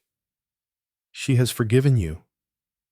Mon ami, said Poirot, an outrageous remark. Really, I spluttered. I hardly think. Judith got up. She put an arm round my neck and kissed me. She said, Poor father, Uncle Hercule shall not attack your dignity. I am the one to be forgiven. So forgive me and say good night. I don't quite know why, but I said I'm sorry. Judith, I'm very sorry. I didn't mean... She stopped me. That's all right. Let's forget it. Everything's all right now. She smiled a slow, faraway smile. She said again, Everything's all right now, and quietly left the room. When she had gone, Poirot looked at me. Well, he demanded, What has been happening this evening? I spread out my hands. Nothing has happened or is likely to happen, I told him. Actually, I was very wide of the mark. For something did happen that night. Mrs. Franklin was taken violently ill. 2 more doctors were sent for, but in vain. She died the following morning. It was not until 24 hours later that we learned that her death was due to poisoning by physostigmine. Chapter 14. The inquest took place 2 days later. It was the second time I had attended an inquest in this part of the world. The coroner was an able, middle-aged man with a shrewd glance and a dry manner of speech. The medical evidence was taken first. It established the fact that death was the result of poisoning by physostigmine, and that other alkaloids of the calabar bean were also present. The poison must have been taken sometime on the preceding evening between 7 o'clock and midnight. The police surgeon and his colleague refused to be more precise. The next witness was Dr. Franklin. He created, on the whole, a good impression. His evidence was clear and simple. After his wife's death, he had checked over his solutions in the laboratory. He had discovered that a certain bottle, which should have contained a strong solution of alkaloids of the Calabar bean, with which he had been conducting experiments, had been filled up with ordinary water in which only a trace of the original contents was present. He could not say with certainty when this had been done, as he had not used that particular preparation for some days. The question of access to the laboratory was then gone into. Dr. Franklin agreed that the laboratory was usually kept locked and that he usually had the key in his pocket. His assistant, Miss Hastings, had a duplicate key. Anyone who wished to go into the studio had to get the key from her or from himself. His wife had borrowed it occasionally, when she had left things belonging to her in the laboratory. He himself had never brought a solution of physostigmine into the house or into his wife's room, and he thought that by no possibility could she have taken it accidentally. Questioned further by the coroner, he said that his wife had for some time been in a low and nervous state of health. There was no organic disease. She suffered from depression and from a rapid alternation of moods. Of late, he said, she had been cheerful, and he had considered her improved in health and spirits. There had been no quarrel between them, and they had been on good terms. On the last evening, his wife had seemed in good spirits and not melancholy. He said that his wife had occasionally spoken of ending her life, but that he had not taken her remarks seriously, asked the question definitely. He replied that in his opinion, his wife had not been a suicidal type. That was his medical opinion, as well as his personal one. He was followed by Nurse Craven. She looked smart and efficient in her trim uniform, and her replies were crisp and professional. She had been in attendance on Mrs. Franklin for over 2 months. Mrs. Franklin suffered badly from depression. Witness had heard her say at least 3 times that she wanted to end it all, that her life was useless, and that she was a millstone round her husband's neck. Why did she say that? Had there been any altercation between them? Oh no. But she was aware that her husband had recently been offered an appointment abroad. He had refused that in order not to leave her, and sometimes she felt morbidly about the fact. Yet, she would blame her miserable health and get all worked up. Did Dr. Franklin know about this? I do not think she often said so to him, but she was subject to fits of depression. Oh, definitely. Did she ever specifically mention committing suicide? I think, "I want to end it all" was the phrase she used. She never suggested any particular method of taking her own life. No, she was quite vague. Had there been anything especially to depress her of late? No. She had been in reasonably good spirits. Do you agree with Dr. Franklin that she was in good spirits on the night of her death? Nurse Craven hesitated. Well, she was excited. She'd had a bad day, complained of pain and giddiness. She had seemed better in the evening, but her good spirits were a bit unnatural. She seemed feverish and rather artificial. Did you see anything of a bottle or anything that might have contained the poison? No. What did she eat and drink? She had soup, a cutlet, green peas and mashed potatoes, and cherry tart. She had a glass of burgundy with it. Where did the burgundy come from? There was a bottle in her room. There was some left afterwards, but I believe it was examined and found to be quite all right. Could she have put the drug in her glass without your seeing? Oh, yes, easily. I was to and fro in the room, tidying up and arranging things. I was not watching her. She had a little dispatch case beside her, and also a handbag. She could have put anything in the burgundy, or later in the coffee, or in the hot milk she had last thing. Have you any idea as to what she could have done with the bottle or container? If so, Nurse Craven considered, well, I suppose she could have thrown it out of the window later, or put it in the wastepaper basket, or even have washed it out in the bathroom and put it back in the medicine cupboard. There are several empty bottles there. I save them because they come in handy. When did you last see Mrs. Franklin? At 10:30. I settled her for the night. She had hot milk, and she said she'd like an aspirin. How was she then? The witness considered a minute. Well, really, just as usual. No. I'd say she was perhaps just a bit overexcited. Not depressed? Well, no. More strung up, so to speak. But if it's suicide you're thinking of, it might make her that way. She might feel noble or exalted about it. Do you consider she was a likely person to take her own life? There was a pause. Nurse Craven seemed to be struggling to make up her mind. Well, she said at last, I do and I don't. Yes, on the whole I do. She was very unbalanced.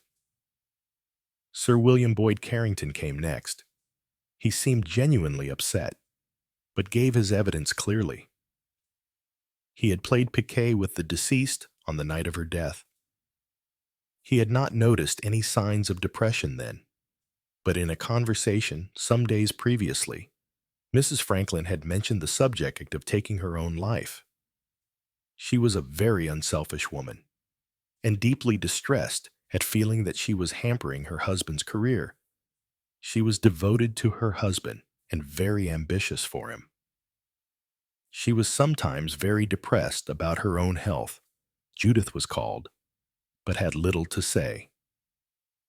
She knew nothing about the removal of the physostigmine from the laboratory. On the night of the tragedy, Mrs. Franklin had seemed to her much as usual, though perhaps overexcited. She had never heard Mrs. Franklin mention suicide. The last witness was Hercule Poirot. His evidence was given with much emphasis and caused a considerable impression. He described a conversation he had had with Mrs. Franklin on the day previous to her decease. She had been very depressed and had expressed several times a wish to be out of it all. She was worried about her health and had confided in him that she had fits of deep melancholy when life did not seem worth living. She said that sometimes she felt it would be wonderful to go to sleep and never wake up. His next reply caused an even greater sensation. On the morning of June 10th, you were sitting outside the laboratory door. Yes? Did you see Mrs. Franklin come out of the laboratory? I did.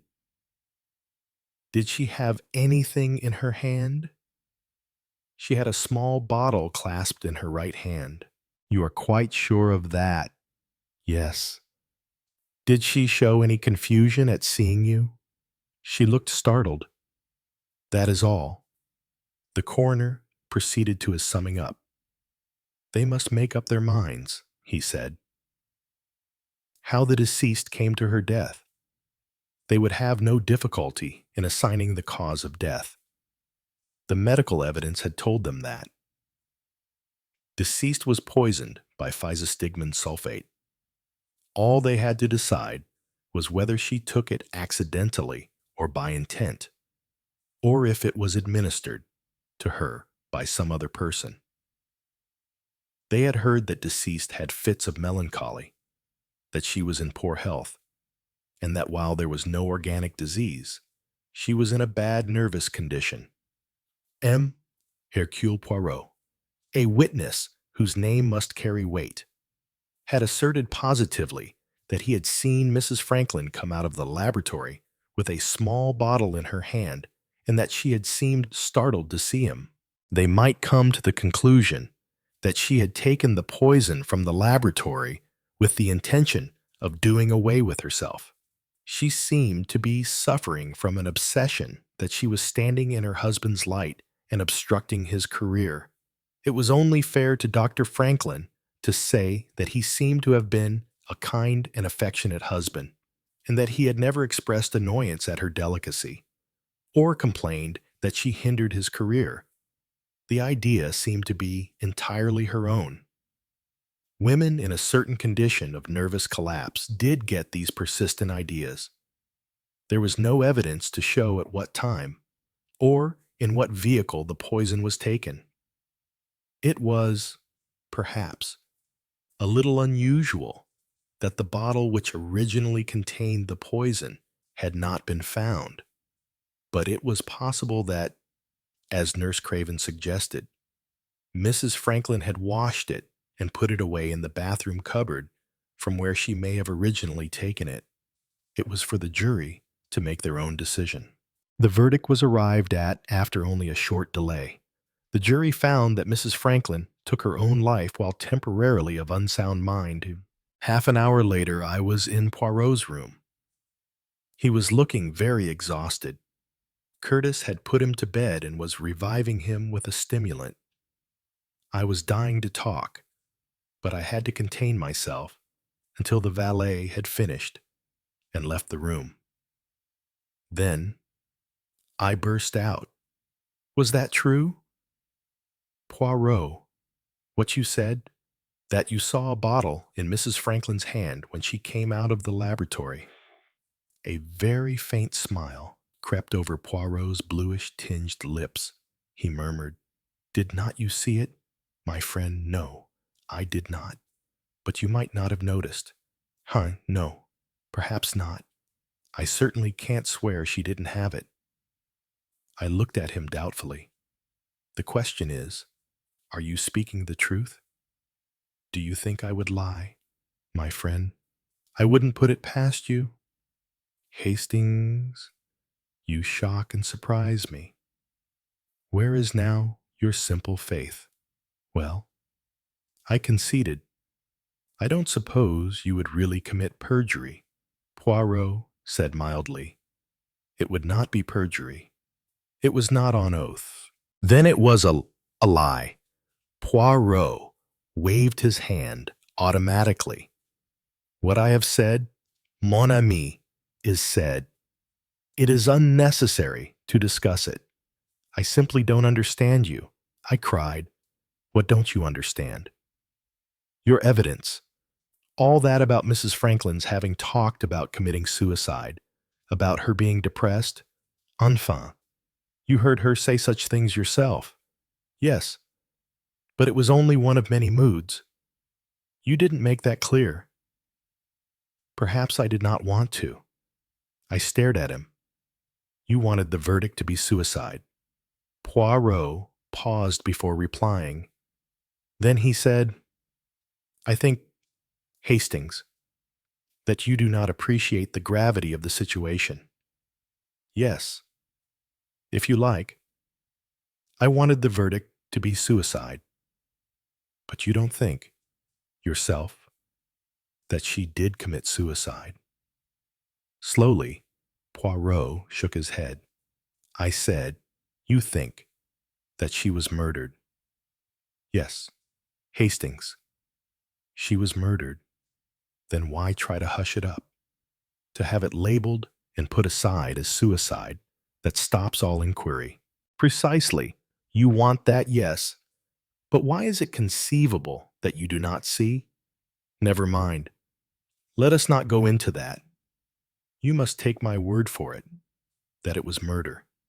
Deliberate, preconceived murder. I told you, Hastings, that a crime would be committed here, and that it was unlikely we should be able to prevent it, for the killer is both ruthless and determined. I shivered. I said, "And what happens next?" Poirot smiled. "The case is solved, labeled, and put away as suicide. But you and I, Hastings, go on, working underground like moles, and sooner or later, we get X," I said. "And supposing that, meanwhile, someone else is killed?" Poirot shook his head. "I do not think so, unless, that is, somebody saw something or knows something. But if so, surely they would have come forward to say so."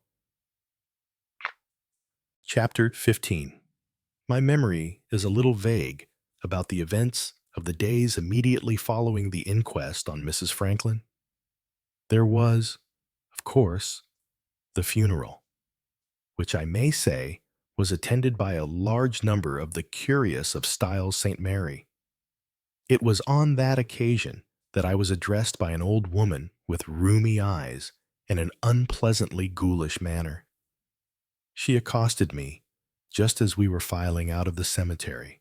"Remember you, sir, don't I? Well, possibly," she went on, hardly listening to what I said. "20 years ago and over, when the old lady died up at the court, that was the first murder we had to Styles. Won't be the last. I say, old Mrs. Inglethorpe. Her husband done her in. So we all said, sure of it. We was—" She leered at me cunningly. "Maybe it's the husband this time." "What do you mean?" I said sharply. "Didn't you hear the verdict was suicide? That's what the coroner said." "But he might be wrong, don't you think?" She nudged me. "Doctors, they know how to do away with their wives, and she wasn't much good to him, seemingly." I turned on her angrily, and she slunk away, murmuring she hadn't meant anything. Only, it seemed odd-like, didn't it, happening a second time? And it's queer. You should be there both times. Sir, isn't it now? For one fantastic moment, I wondered if she suspected me of having really committed both crimes. It was most disturbing. It certainly made me realize what a queer, haunting thing local suspicion is. And it was not, after all, so far wrong. For somebody had killed Mrs. Franklin. As I say, I remember very little of those days. Poirot's health, for one thing, was giving me grave concern. Curtis came to me with his wooden face slightly disturbed and reported that Poirot had had a somewhat alarming heart attack.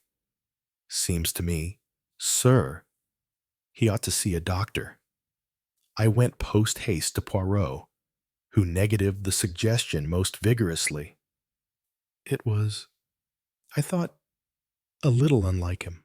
He had always been, in my opinion, extremely fussy about his health, distrusting drafts, wrapping up his neck in silk and wool, showing a horror of getting his feet damp, and taking his temperature and retiring to bed at the least suspicion of a chill. For otherwise, it may be for me a fluxion de poitrine in most little ailments he had. I knew, always consulted a doctor immediately. Now, when he was really ill, the position seemed reversed. Yet perhaps that was the real reason. Those other ailments had been trifling. Now, when he was indeed a sick man, he feared, perhaps, admitting the reality of his illness, he made light of it because he was afraid. He answered my protests with energy and bitterness. "Ah, but I have consulted doctors Not one. But many I have been to blank, and to dash he named 2 specialists, and they do what? They send me to Egypt, where immediately I am rendered much worse. I have been too, to R was, I knew, a heart specialist. I asked quickly, what did he say? Poirot gave me a sudden quick sidelong glance, and my heart gave a sudden agonized leap. He said quietly, he has done for me all that can be done. I have my treatments, my remedies, all close at hand. Beyond that, there is nothing. So you see, Hastings, to call in more doctors would be of no avail. The machine, mon ami, wears out. One cannot, alas, install the new engine and continue to run as before like a motor car. But look here, Poirot, surely there's something. Curtis, Poirot said sharply. Curtis, he came to me. He was worried. You had an attack. Poirot nodded gently. Yes, they are. Sometimes, these attacks, painful to witness. Curtis, I think, is not used to these attacks of the heart. Won't you really see a doctor? It is of no avail, my friend. He spoke very gently, but with finality, and again my heart felt a painful constriction. Poirot smiled at me. He said, this, Hastings, will be my last case. It will be, too, my most interesting case, and my most interesting criminal. For in X, we have a technique superb, magnificent, that arouses admiration in spite of oneself. So far, mon cher, this X has operated with so much ability that he has defeated me, Hercule Poirot. He has developed the attack to which I can find no answer. If you had your health, I began soothingly. But apparently that was not the right thing to say. Hercule Poirot immediately flew into a rage. Have I got to tell you 36 times, and then again 36, that there is no need of physical effort? One needs only to think. Well, it's of course, yes, you can do that all right. All right, I can do it superlatively. My limbs, they are paralyzed. My heart, it plays me the tricks. But my brain, Hastings, my brain, it functions without impairment of any kind. It is still of the first excellence. My brain, that, I said soothingly, is splendid. But as I went slowly downstairs, I thought to myself that Poirot's brain was not getting on with things as fast as it might do. First the narrow escape of Mrs. Luttrell, and now the death of Mrs. Franklin. And what were we doing about it? Practically nothing. It was the following day that Poirot said to me, you suggested, Hastings, that I should see a doctor. Yes, I said eagerly. I'd feel much happier if you would. Eh bien, I will consent. I will see Franklin. Franklin, I looked doubtful. Well, he is a doctor. Is he not? Yes, but his main line is research, is it not? Undoubtedly, he would not succeed. I fancy, as a general practitioner, he has not sufficiently what you call the side of the bed manner, but he has the qualifications. In fact, I should say that, as the films say, he knows his stuff better than most. I was still not entirely satisfied. Although I did not doubt Franklin's ability, he had always struck me as a man who was impatient of and uninterested in human ailments, possibly an admirable attitude for research work, but not so good for any sick persons he might attend. However, for Poirot to go so far was a concession. And as Poirot had no local medical attendant, Franklin readily agreed to take a look at him. But he explained that if regular medical attendance was needed, a local practitioner must be called in. He could not attend the case. Franklin spent a long time with him. When he came out finally, I was waiting for him. I drew him into my room and shut the door. "Well," I demanded anxiously. Franklin said thoughtfully, "He's a very remarkable man." "Oh, that, yes." I brushed aside this self-evident fact, but his health. "Oh, his health." Franklin seemed quite surprised, as though I had mentioned something of no importance at all. "Oh, his health's rotten. Of course, it was not." I felt all a professional way of putting it, and yet I had heard from Judith that Franklin had been one of the most brilliant students of his time. "How bad is he?" I demanded anxiously. He shot me a look. "Do you want to know?" "Of course." What did the fool think? He almost immediately told me. "Most people," he said, "don't want to know. They want soothing syrup. They want hope. They want reassurance ladled out in driblets. And of course, amazing recoveries do occur. But they won't in Poirot's case." "Do you mean?" Again that cold hand closed around my heart. Franklin nodded. "Oh yes, he's for it. All right. And pretty soon, I should say. I shouldn't tell you so if he hadn't authorized me to do so. Then he knows." Franklin said he knows. "All right. That heart of his may go out, phut, any moment. One can't say. Of course. Exactly when." He paused. Then he said slowly, "From what he says, I gather he's worrying about getting something finished. Something that, as he puts it, he's undertaken. Do you know about that?" "Yes," I said. "I know." Franklin shot me an interested glance. "He wants to be sure of finishing off the job. I see." I wondered if John Franklin had any idea of what that job was. He said slowly, "I hope he'll manage it. From what he said, it means a lot to him." He paused and added, "He's got a methodical mind." I asked anxiously, "Isn't there something that can be done?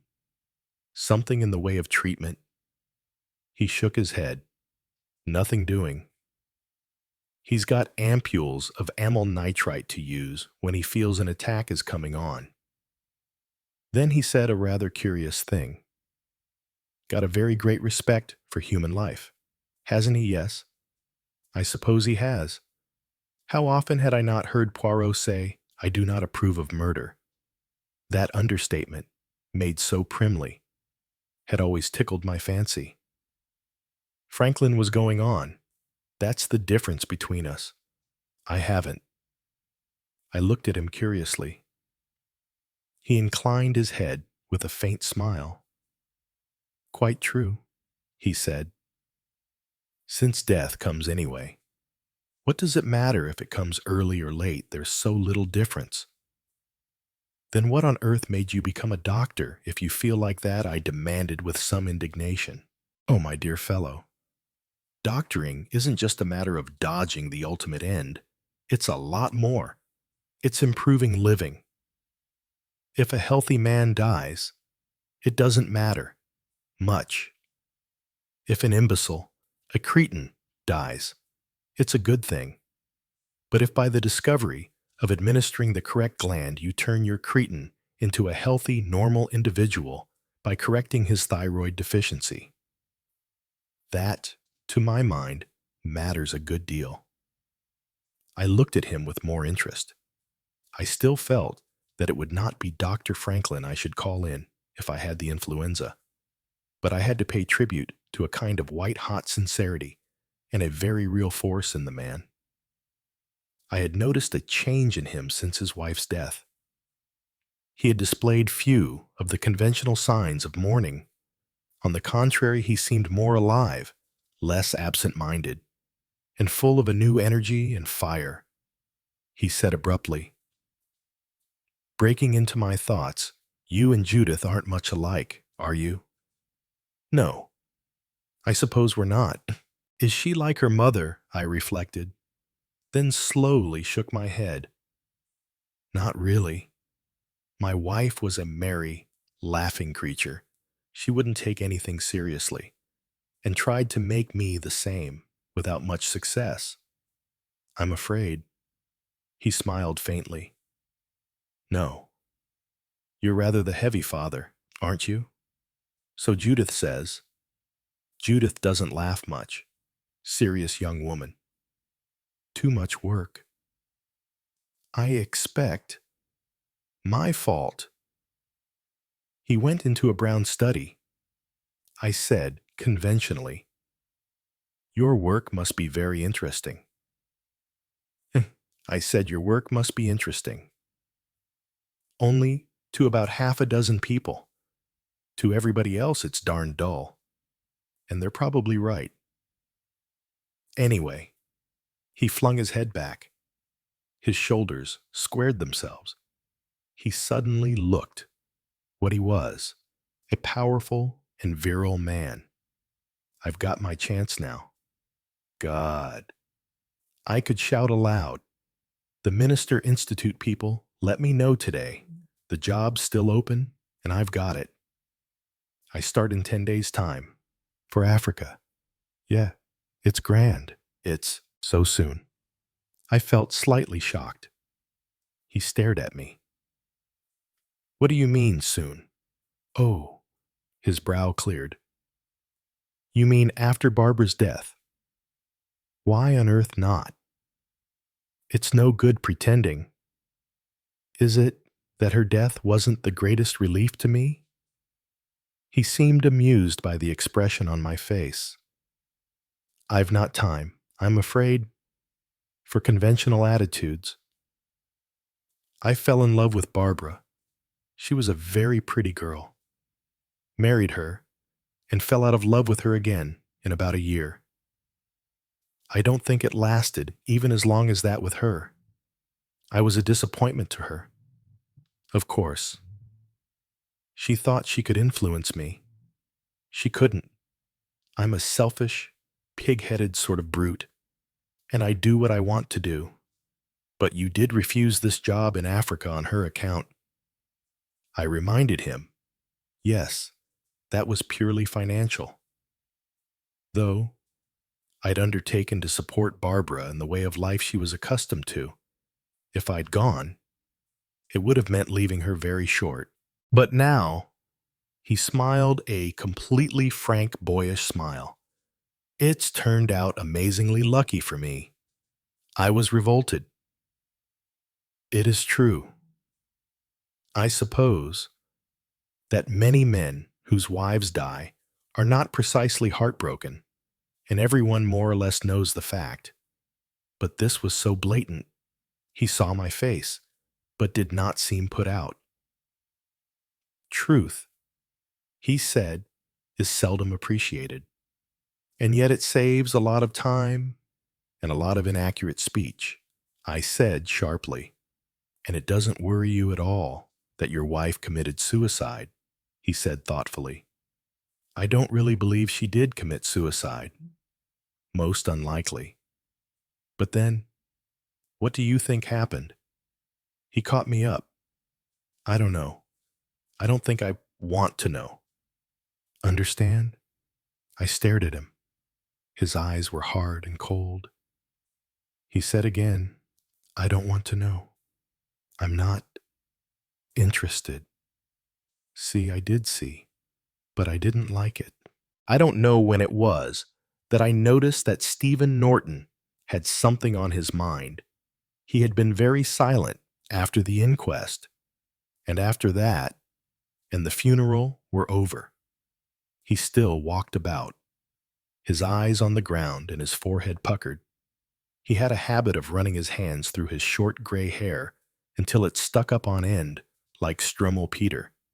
It was comical, but quite unconscious, and denoted some perplexity of his mind.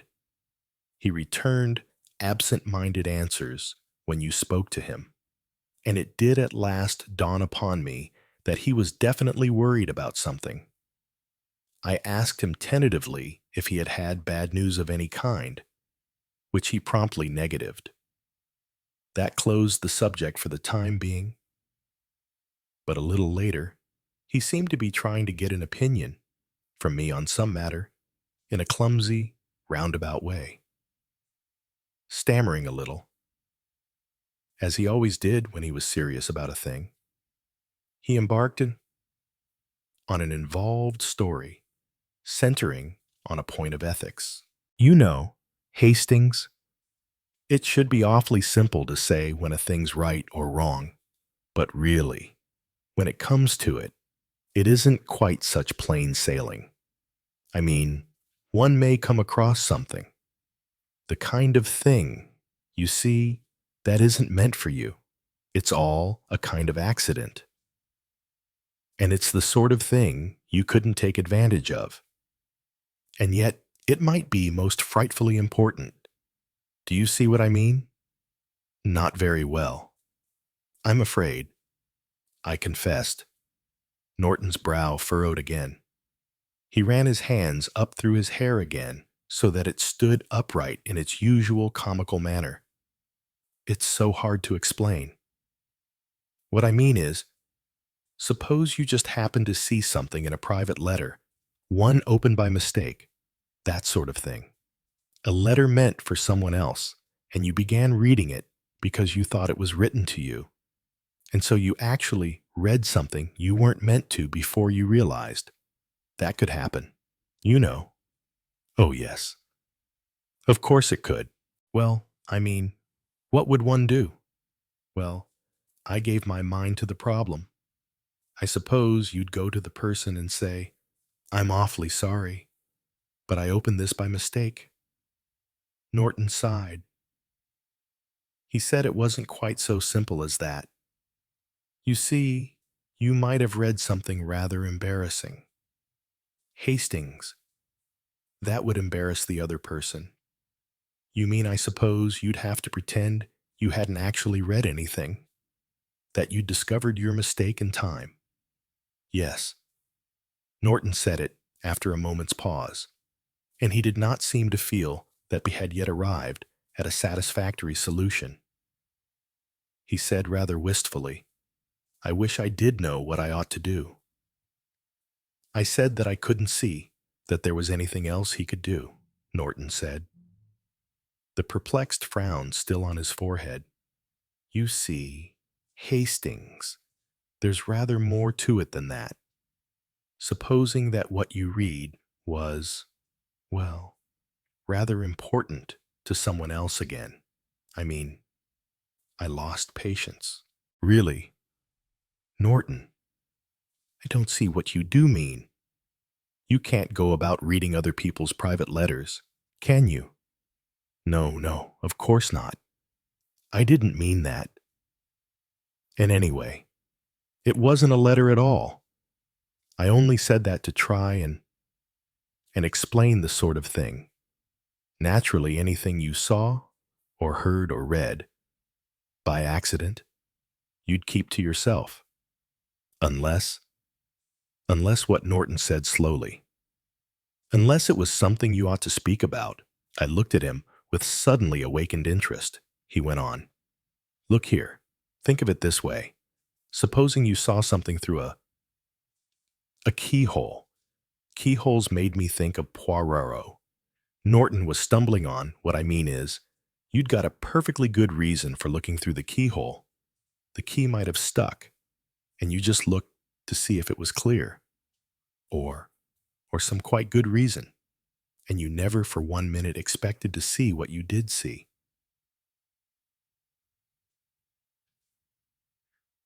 For a moment or two, I lost the thread of his stumbling sentences, for enlightenment had come to me. I remembered a day on a grassy knoll, and Norton swinging up his glasses to see a speckled woodpecker. I remembered his immediate distress and embarrassment, his endeavors to prevent me from looking through the glasses in my turn. At the moment, I had leaped to the conclusion that what he had seen was something to do with me. In fact, that it was Allerton and Judith. But supposing that that was not the case, that he had seen something quite different, I had assumed that it was something to do with Allerton and Judith because I was so obsessed by them at that time that I could think of nothing else. I said abruptly, "Was it something you saw through those glasses of yours?" Norton was both startled and relieved. "I say, Hastings, how did you guess? It was that day when you and I and Elizabeth Cole were up on that knoll, wasn't it?" "Yes, that's right." "And you didn't want me to see no. It wasn't, well, I mean, it wasn't meant for any of us to see." "What was it?" Norton frowned again. "That's just it. Ought I to say, I mean it was, well, it was spying. I saw something I wasn't meant to see. I wasn't looking for it. There really was a speckled woodpecker, a lovely fellow. And then I saw the other thing." He stopped. I was curious, intensely curious. Yet I respected his scruples. I asked, "Was it something that mattered?" He said slowly, "It might matter. That's just it." "I don't know." I asked then, "Has it something to do with Mrs. Franklin's death?" He started. "It's queer. You should say that. Then it has, no. No, not directly. But it might have." He said slowly, "It would throw a different light on certain things. It would mean that, oh, damn it all. I don't know what to do." I was in a dilemma. I was agog with curiosity. Yet I felt that Norton was very reluctant to say what he had seen. I could understand that. I should have felt the same myself. It is always unpleasant to come into possession of a piece of information that has been acquired in what the outside world would consider a dubious manner. Then an idea struck me. Why not consult Poirot? Poirot Norton seemed a little doubtful. Yes, ask his advice. "Well," said Norton slowly, "it's an idea.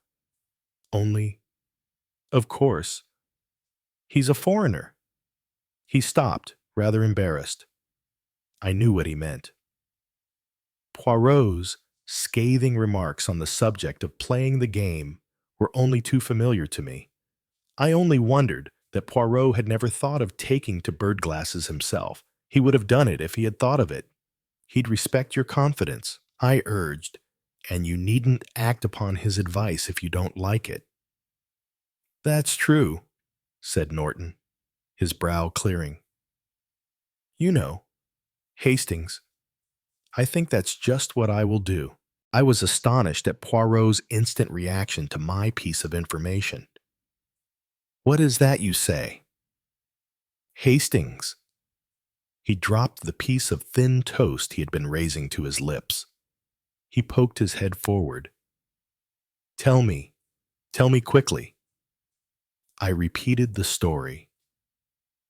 "He saw something through the glasses that day," repeated Poirot thoughtfully. "Something that he will not tell you." His hand shot out and gripped my arm. "He has not told anyone else of this, I don't think so. No, I'm sure he hasn't. Be very careful. Hastings, it is urgent that B should not tell anyone. He must not even hint. To do so might be dangerous. Dangerous, very dangerous." Poirot's face was grave. Arrange with him, mon ami, to come up and see me this evening. Just an ordinary friendly little visit. You understand? Do not let anyone else suspect that there is any special reason for his coming. And be careful. Hastings, be very, very careful. Who else did you say was with you at the time, Elizabeth Cole? Did she notice anything odd about his manner? I tried to recollect. I don't know. She may have. Shall I ask her if you will say nothing? Hastings? Absolutely nothing. Chapter 16. I gave Norton Poirot's message. I'll go up and see him. Certainly. I'd like to, but you know, Hastings, I'm rather sorry I mentioned the matter. Even to you. By the way, I said, you haven't said anything to anyone else about it, have you? At least, no, of course not. You're quite sure, no? No, I haven't said anything. Well, don't. Not until after you've seen Poirot. I had noticed the slight hesitation in his tone when he first answered, but his second assurance was quite firm. I was to remember that slight hesitation afterwards, though I went up again to the grassy knoll, where we had been on that day. Someone else was there already, Elizabeth Cole. She turned her head as I came up the slope. She is, she said. You look very excited. Captain Hastings, is anything the matter? I tried to calm myself. No, nothing at all. I'm just out of breath with walking fast, I added in an everyday commonplace voice. It's going to rain. She looked up at the sky. Yes, I think it is. We stood there, silent for a minute or two. There was something about this woman that I found very sympathetic. Ever since she had told me who she really was, and the tragedy that had ruined her life, I had taken an interest in her. Two people who have suffered unhappiness have a great bond in common. Yet for her there was, or so I suspected, a second spring. I said now impulsively, far from being excited, I'm depressed today. I've had bad news about my dear old friend, about Poirot. Her sympathetic interest led me to unburden myself.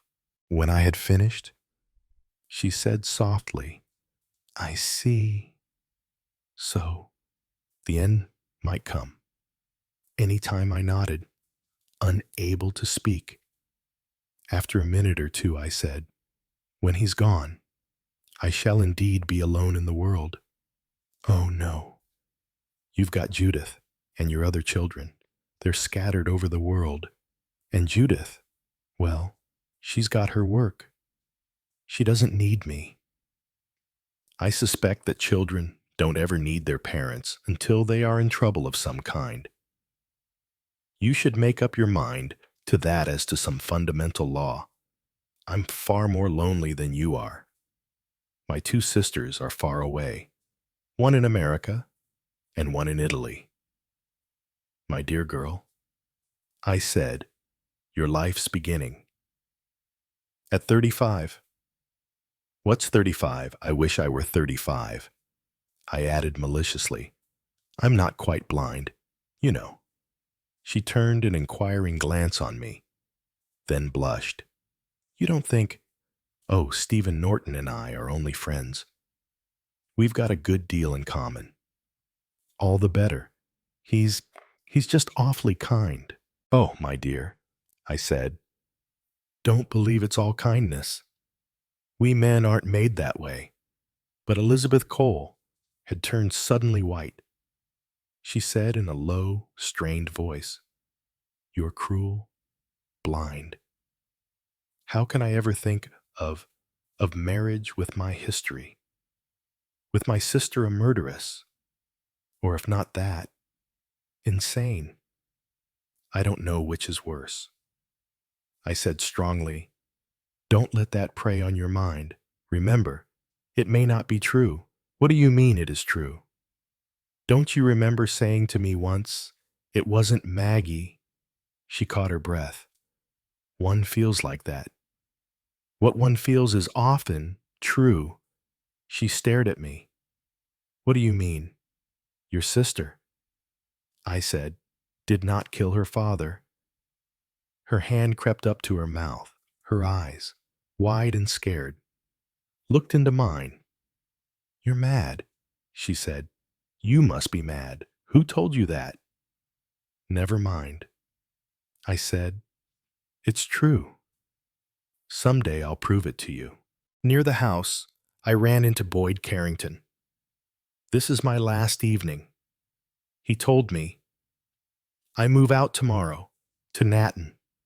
Yes, that's very exciting for you. Is it? I suppose it is. He gave a sigh. Anyway, Hastings, I don't mind telling you, I shall be glad to leave here. The food is certainly pretty bad, and the service isn't good. I don't mean that. After all, it's cheap, and you can't expect much from these paying guest places. No, Hastings, I mean more than discomfort. I don't like this house. There's some malign influence about it. Things happen here. They certainly do.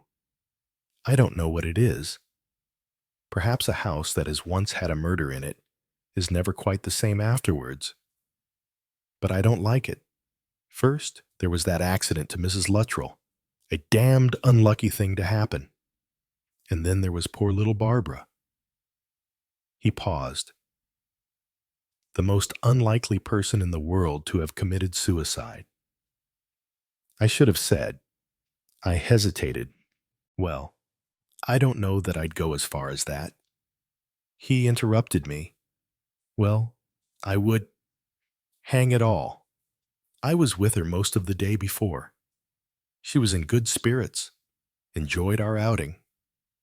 The only thing she was worrying about was whether John wasn't getting too much wrapped up in his experiments and might overdo things or try some of his messes upon himself. Do you know what I think? Hastings, no. That husband of hers is the one who's responsible for her death. Nagged at her, I expect. She was always happy enough when she was with me. He let her see that she handicapped his precious career. I'd give him a career, and it broke her up. Damned callous. That fellow hasn't turned a hair. Told me as cool as anything he was off to Africa now. Really. You know, Hastings? I shouldn't be surprised if he'd actually murdered her. You don't mean that, I said sharply. No. I don't really. Though, mind you, mainly because I can see that if he murdered her, he wouldn't do it that way. I mean, he was known to be working on this stuff, physostigmine. So it stands to reason if he'd done her in. He wouldn't have used that. But all the same, Hastings. I'm not the only one to think that Franklin's a suspicious character. I had the tip from someone who ought to know. Who was that? I asked sharply. Boyd Carrington lowered his voice. Nurse Craven? But I was intensely surprised. Hush. Don't shout. Yes. Nurse Craven put the idea into my head. She's a smart girl. You know, got her wits about her. She doesn't like Franklin. Hasn't liked him all along. I wondered. I should have said that it was her own patient whom Nurse Craven had disliked. It occurred to me suddenly that Nurse Craven must know a good deal about the Franklin menage. She's staying here tonight, said Boyd Carrington. What I was rather startled. Nurse Craven had left immediately after the funeral, just for a night between cases, explained Boyd Carrington. I see. I was vaguely disquieted by Nurse Craven's return, yet I could hardly have said why. Was there, I wondered, any reason for her coming back? She didn't like Franklin. Boyd Carrington had said. Reassuring myself, I said with sudden vehemence, she's no right to hint things about Franklin. After all, it was her evidence that helped to establish suicide. That, and Poirot's seeing Mrs. Franklin coming out of the studio with a bottle in her hand. Boyd Carrington snapped, "What's a bottle?" Women are always carrying bottles. Scent bottles, hair lotion, nail polish. That wench of yours was running about with a bottle in her hand that evening. It doesn't mean she was thinking of suicide. Does it? Nonsense. He broke off as Allerton came up to us, most appropriately, in melodramatic fashion. There was a low rumble of thunder in the distance. I reflected, as I had reflected before, that Allerton was certainly cast for the part of the villain. But he had been away from the house on the night of Barbara Franklin's death. And besides, what possible motive could he have had? But then, I reflected. X never had a motive. That was the strength of his position. It was that, and that only. That was holding us up. And yet, at any minute, that tiny flash of illumination might come. I think that, here and now, I should like to place on record that I had never, all through, considered for one moment that Poirot might fail. In the conflict between Poirot and X, I had never contemplated the possibility that X might come out victor. In spite of Poirot's feebleness and ill health, I had faith in him as potentially the stronger of the two. I was used, you see, to Poirot's succeeding. It was Poirot himself who first put a doubt into my head. I went in to see him on my way down to dinner. I forget now exactly what led to it, but he suddenly used the phrase, "if anything happens to me." I protested immediately and loudly. Nothing would happen. Nothing could happen. Eh bien, then you have not listened carefully to what Dr. Franklin told you. Franklin doesn't know. You're good for many a long year yet, Poirot. It is possible, my friend, though extremely unlikely. But I speak now in the particular and not the general sense, though I may die very soon. It may still be not soon enough to suit our friend X. What my face showed my shocked reaction. Poirot nodded. But yes. Hastings. X is, after all, intelligent. In fact, most intelligent. And X cannot fail to perceive that my elimination, even if it were only to precede natural decease by a few days, might be of inestimable advantage. But then, what would happen? I was bewildered. When the colonel falls, mon ami, the second in command takes over. You will continue. How can I? I'm entirely in the dark. I have arranged for that. If anything happens to me, my friend, you will find here. He patted the locked dispatch case by his side. All the clues you need. I have arranged. You see, for every eventuality, there is really no need to be clever. Just tell me now everything there is to know.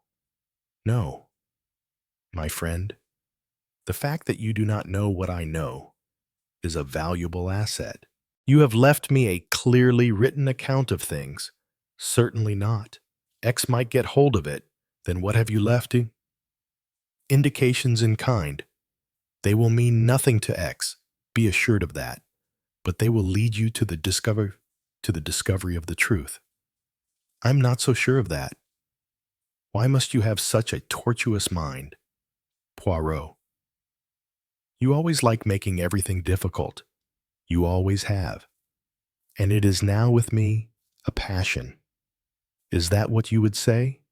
Perhaps, but rest assured, my indications will lead you to the truth.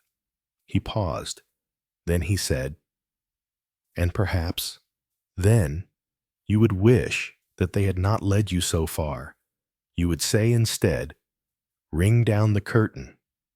Something in his voice started again, that vague, unformulated dread that I had once or twice felt spasms of already. It was as though somewhere, just out of sight, was a fact that I did not want to see, that I could not bear to acknowledge. Something that already, deep down, I knew. I shook the feeling off and went down to dinner. Chapter 17. Dinner was a reasonably cheerful meal. Mrs. Luttrell was down again, and in her best vein of artificial Irish gaiety. Franklin was more animated and cheerful than I had yet seen him. Nurse Craven, I saw for the first time in mufti instead of her nurse's uniform. She was certainly a very attractive young woman, now that she had cast off her professional reserve. After dinner, Mrs. Luttrell suggested bridge, but in the end some round games were started. About 9:30, Norton declared his intention of going up to see Poirot. Good idea, said Boyd Carrington. Sorry, he's been under the weather lately. I'll come up too. I had to act quickly. Look here, I said. Do you mind? It really tires him too much to talk to more than one person at a time. Norton took the cue and said quickly, I promised to lend him a book on birds. Boyd Carrington said, all right, you coming back again? Hastings. Yes. I went up with Norton. Poirot was waiting. After a word or two, I came down again. We began playing rummy. Boyd Carrington, I think, resented the carefree atmosphere of Styles tonight. He thought, perhaps, that it was too soon after the tragedy for everyone to forget. He was absent-minded, forgot frequently what he was doing, and at last excused himself from further play. He went to the window and opened it. The sound of thunder could be heard in the distance. There was a storm about. Although it had not yet reached us, he closed the window again and came back. He stood for a minute or two, watching us play. Then he went out of the room. I went up to bed at 11:15. I did not go in to Poirot. He might be asleep. Moreover, I felt a reluctance to think any more about Styles and its problems. I wanted to sleep and forget. I was just dropping off when a sound wakened me. I thought it might have been a tap on my door. I called, "Come in." But as there was no response, I switched the light on and, getting up, looked out into the corridor. I saw Norton just coming from the bathroom and going into his own room. He wore a checked dressing gown of particularly hideous coloring, and his hair was sticking up on end as usual. He went into his room and shut the door. And immediately afterwards, I heard him turn the key in the lock. Overhead, there was a low rumbling of thunder. The storm was coming nearer. I went back to bed with a slightly uneasy feeling induced by the sound of that turning key. It suggested, very faintly, sinister possibilities. Did Norton usually lock his door at night, I wondered? Had Poirot warned him to do so? I remembered with sudden uneasiness how Poirot's door key had mysteriously disappeared. I lay in bed, and my uneasiness grew, while the storm overhead added to my feeling of nerviness. I got up at last and locked my own door. Then I went back to bed and slept. I went into Poirot before going down to breakfast. He was in bed, and I was struck again by how ill he looked. Deep lines of weariness and fatigue were on his face. "How are you, old boy?" He smiled patiently at me. "I exist, my friend. I still exist, not in pain.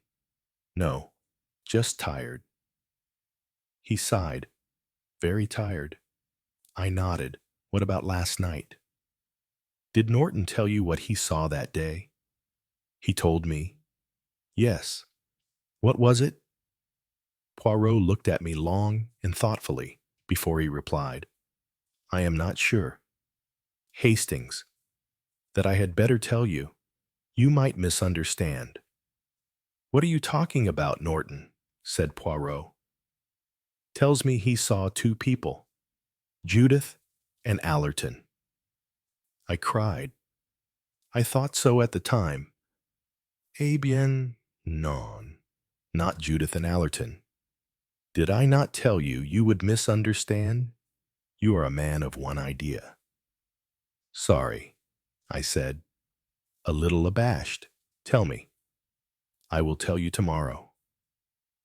I have much on which I wish to reflect." Does it? Does it help with the case?" Poirot nodded. He closed his eyes. Leaning back in his pillows, "The case is ended. Yes, it is ended. There are only some loose ends to be tied. Go down to breakfast, my friend, and as you go, send Curtis to me." I did so and went downstairs. I wanted to see Norton. I was deeply curious to know what it was that he had told Poirot. Subconsciously, I was still not happy. The lack of elation in Poirot's manner struck me disagreeably. Why this persistent secrecy? Why that deep, inexplicable sadness? What was the truth of all this? Norton was not at breakfast. I strolled out into the garden afterwards. The air was fresh and cool after the storm. I noticed that it had rained heavily. Boyd Carrington was on the lawn. I felt pleased to see him and wished that I could take him into my confidence.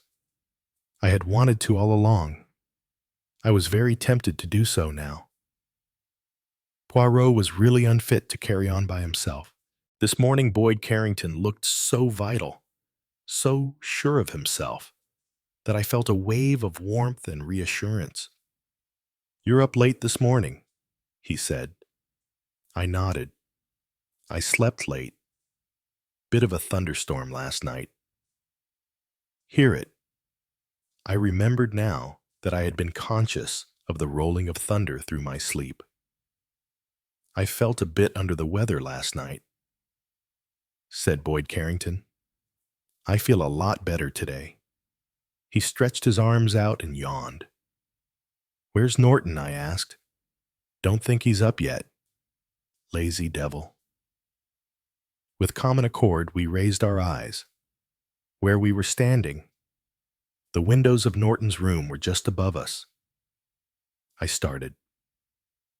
For alone in the facade of windows, Norton's were still shuttered. I said, "That's odd.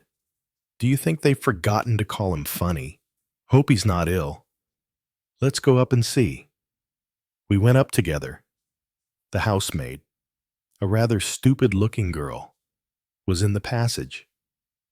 In answer to a question, she replied that Mr. Norton hadn't answered when she knocked. She'd knocked once or twice, but he hadn't seemed to hear. His door was locked. A nasty foreboding swept over me.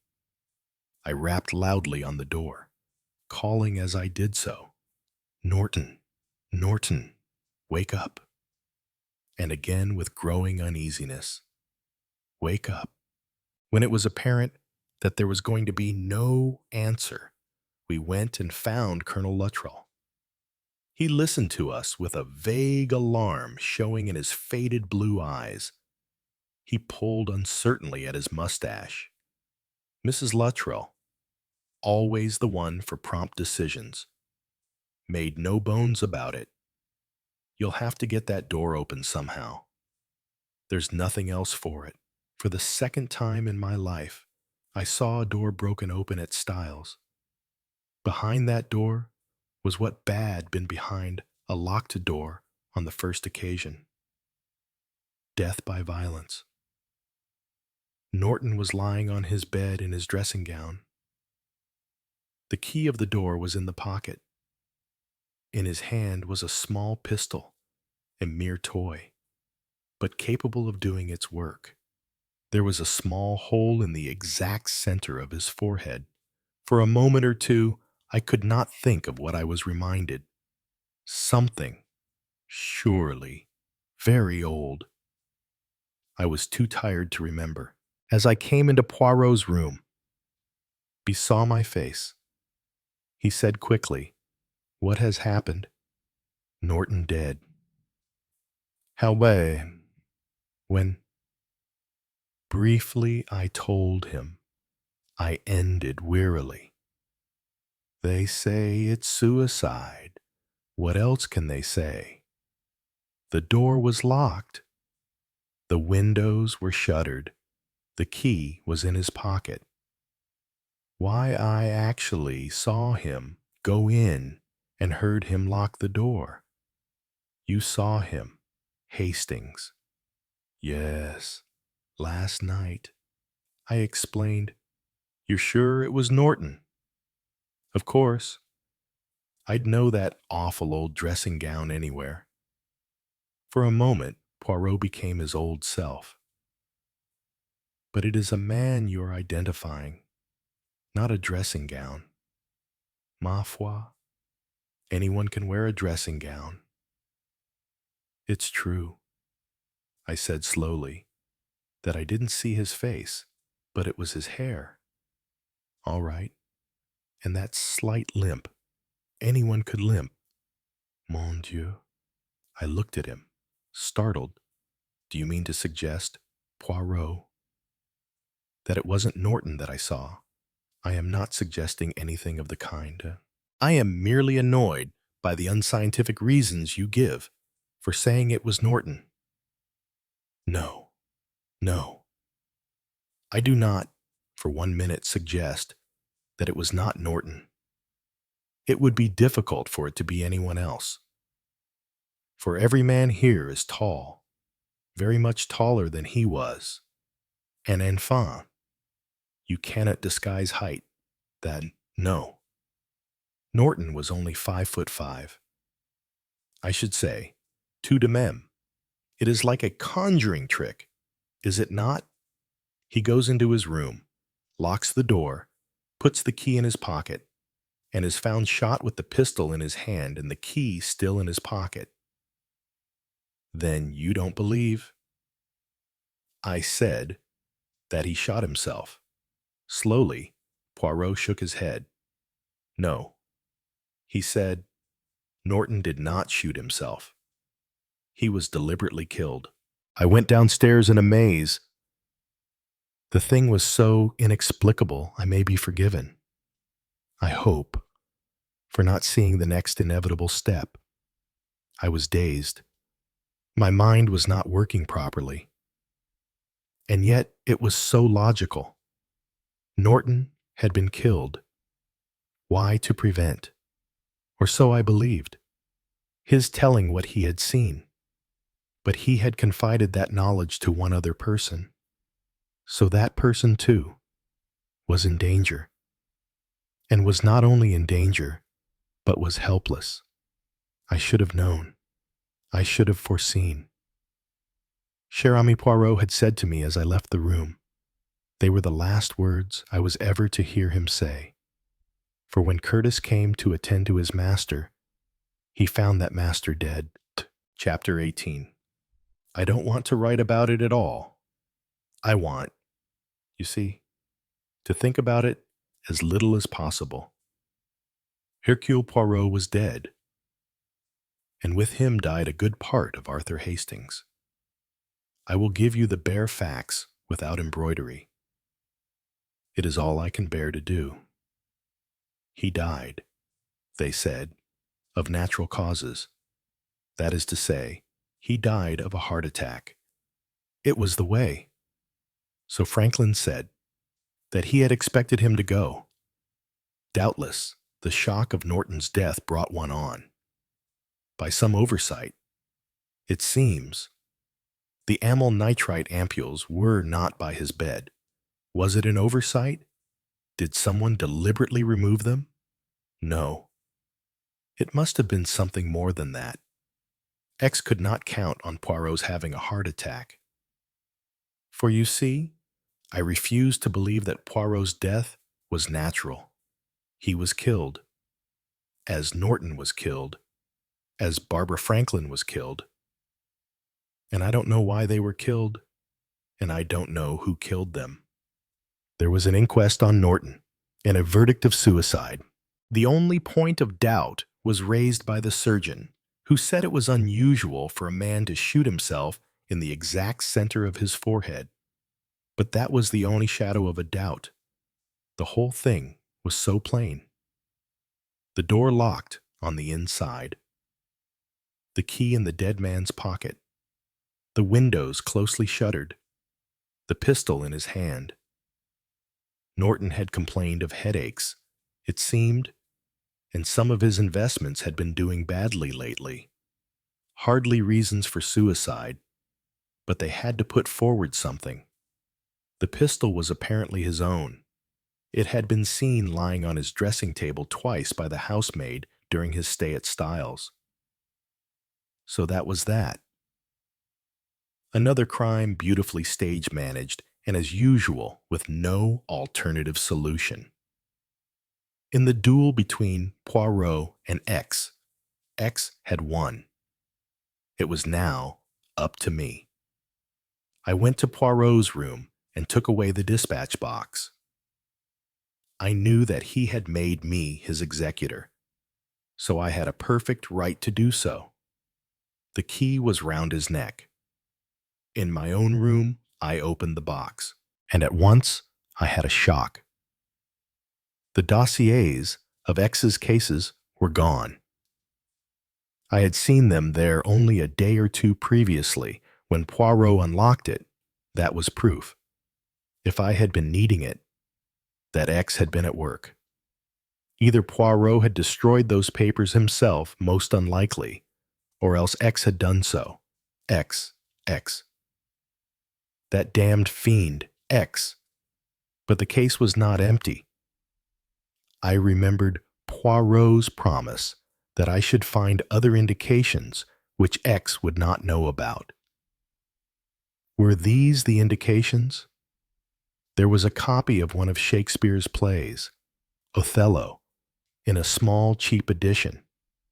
The other book was the play John Ferguson by St. John Ervine.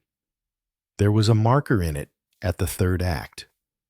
I stared at the two books blankly. Here were the clues that Poirot had left for me, and they meant nothing to me at all. What could they mean? The only thing I could think of was a code of some kind. A word code based on the plays. But if so, how was I to get at it? There were no words, no letters, underlined anywhere. I tried gentle heat with no result. I read the third act of John Ferguson carefully through. A most admirable and thrilling scene where the wanting Clutie John sits and talks, and which ends with the younger Ferguson going out to seek for the man who has wronged his sister. Masterly character drawing.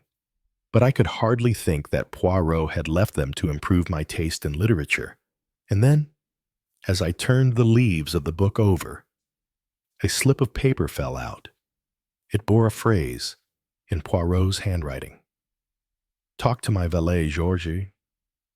Well, here was something, possibly the key to the code.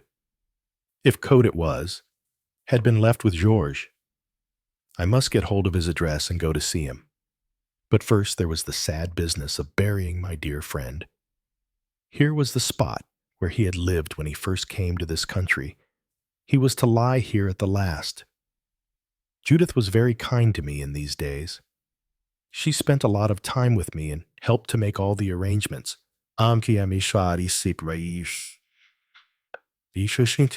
She was gentle and sympathetic. Elizabeth Cole and Boyd Carrington were very kind, too. Elizabeth Cole was less affected by Norton's death than I should have thought. If she felt any deep grief, she kept it to herself. And so it was all ended. Yes, I must put it down. It must be said. The funeral was over. I was sitting with Judith, trying to make a few sketchy plans for the future.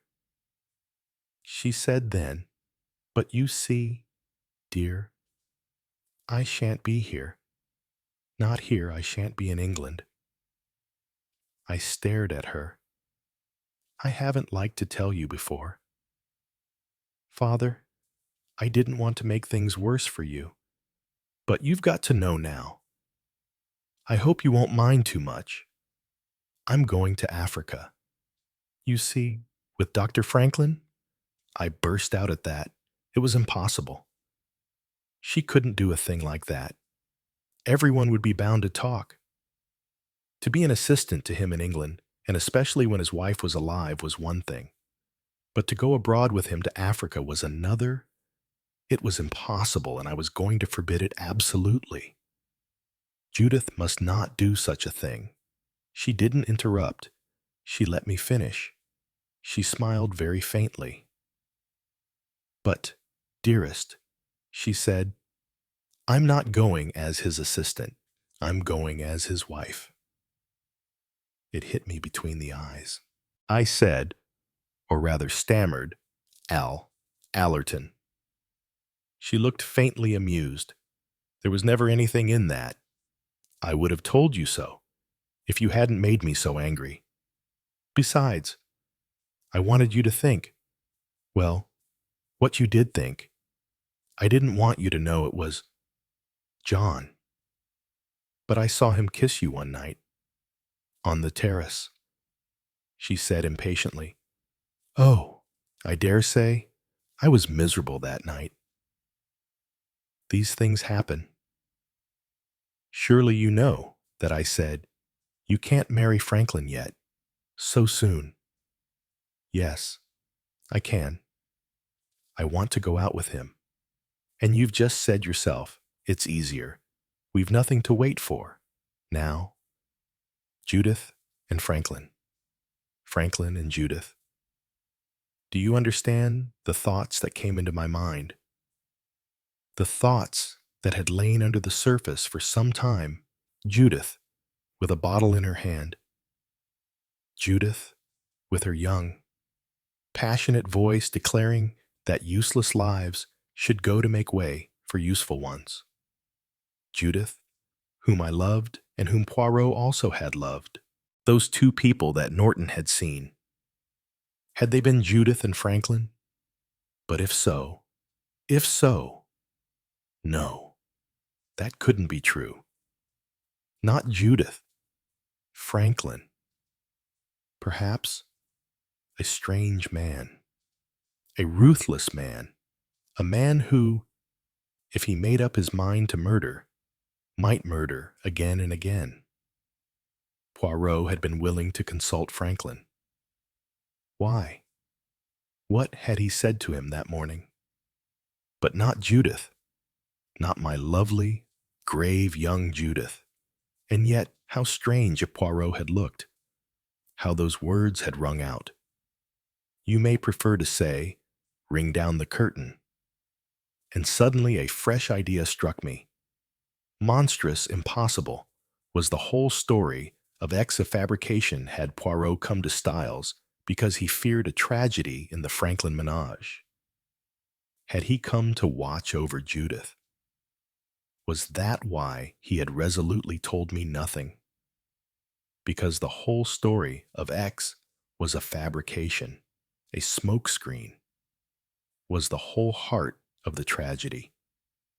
Judith, my daughter Othello.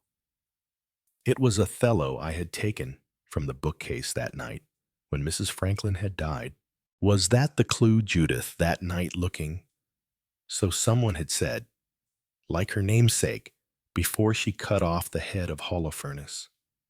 Judith, with death in her heart. Chapter 19. I am writing this in Eastbourne. Eastbourne. I came to Eastbourne to see Georges, formerly Poirot's valet. Georges had been with Poirot many years.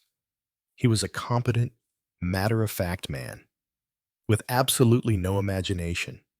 He always stated things literally and took them at their face value. Well, I went to see him. I told him about Poirot's death. And Georges reacted as Georges would react. He was distressed and grieved and managed very nearly to conceal the fact. Then I said, "He left with you, did he not? A message for me." Georges said at once, "For you." "Sir." "No, not that I am aware of." I was surprised. I pressed him, but he was quite definite. I said at last, "My mistake. I suppose. Well, that's that. I wish you had been with him at the end." "I wish so, too, sir.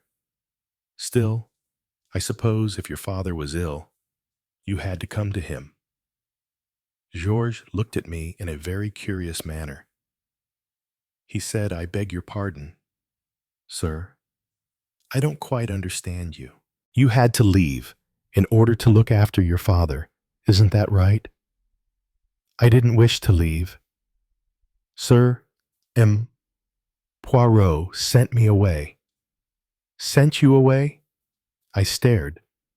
"I don't mean, sir, that he discharged me. The understanding was that I was to return to his service later, but I left by his wish, and he arranged for suitable remuneration while I was here with my old father." "But why, Georges? Why I really couldn't say, sir. Didn't you ask, no, sir? I didn't think it was my place to do so." Poirot always had his ideas. "Sir, a very clever gentleman. I always understood, sir, and very much respected." "Yes, yes," I murmured abstractedly. "Very particular about his clothes. He was, though given to having them rather foreign in fancy, if you know what I mean.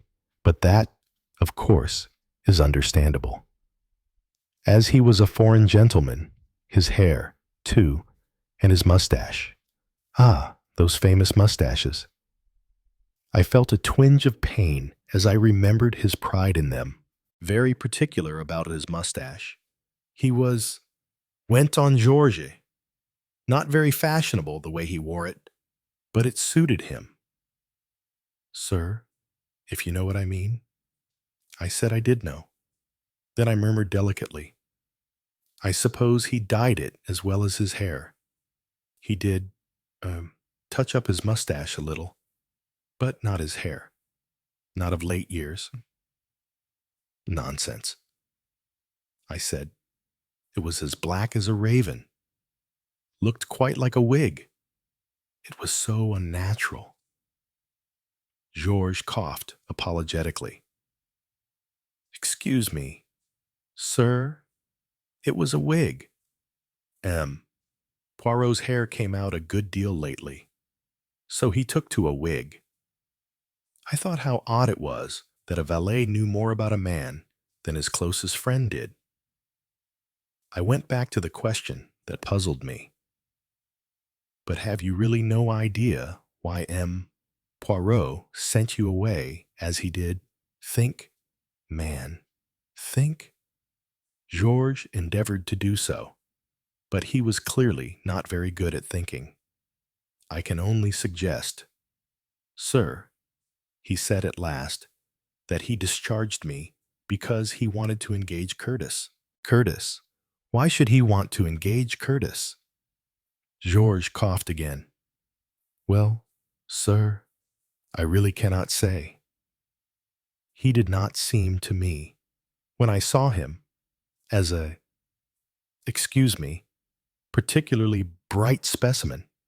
Sir, he was strong physically, of course, but I should hardly have thought that he was quite the class M. Poirot would have liked. He'd been assistant in a mental home at one time. I believe. I stared at George Curtis. Was that the reason why Poirot had insisted on telling me so little Curtis?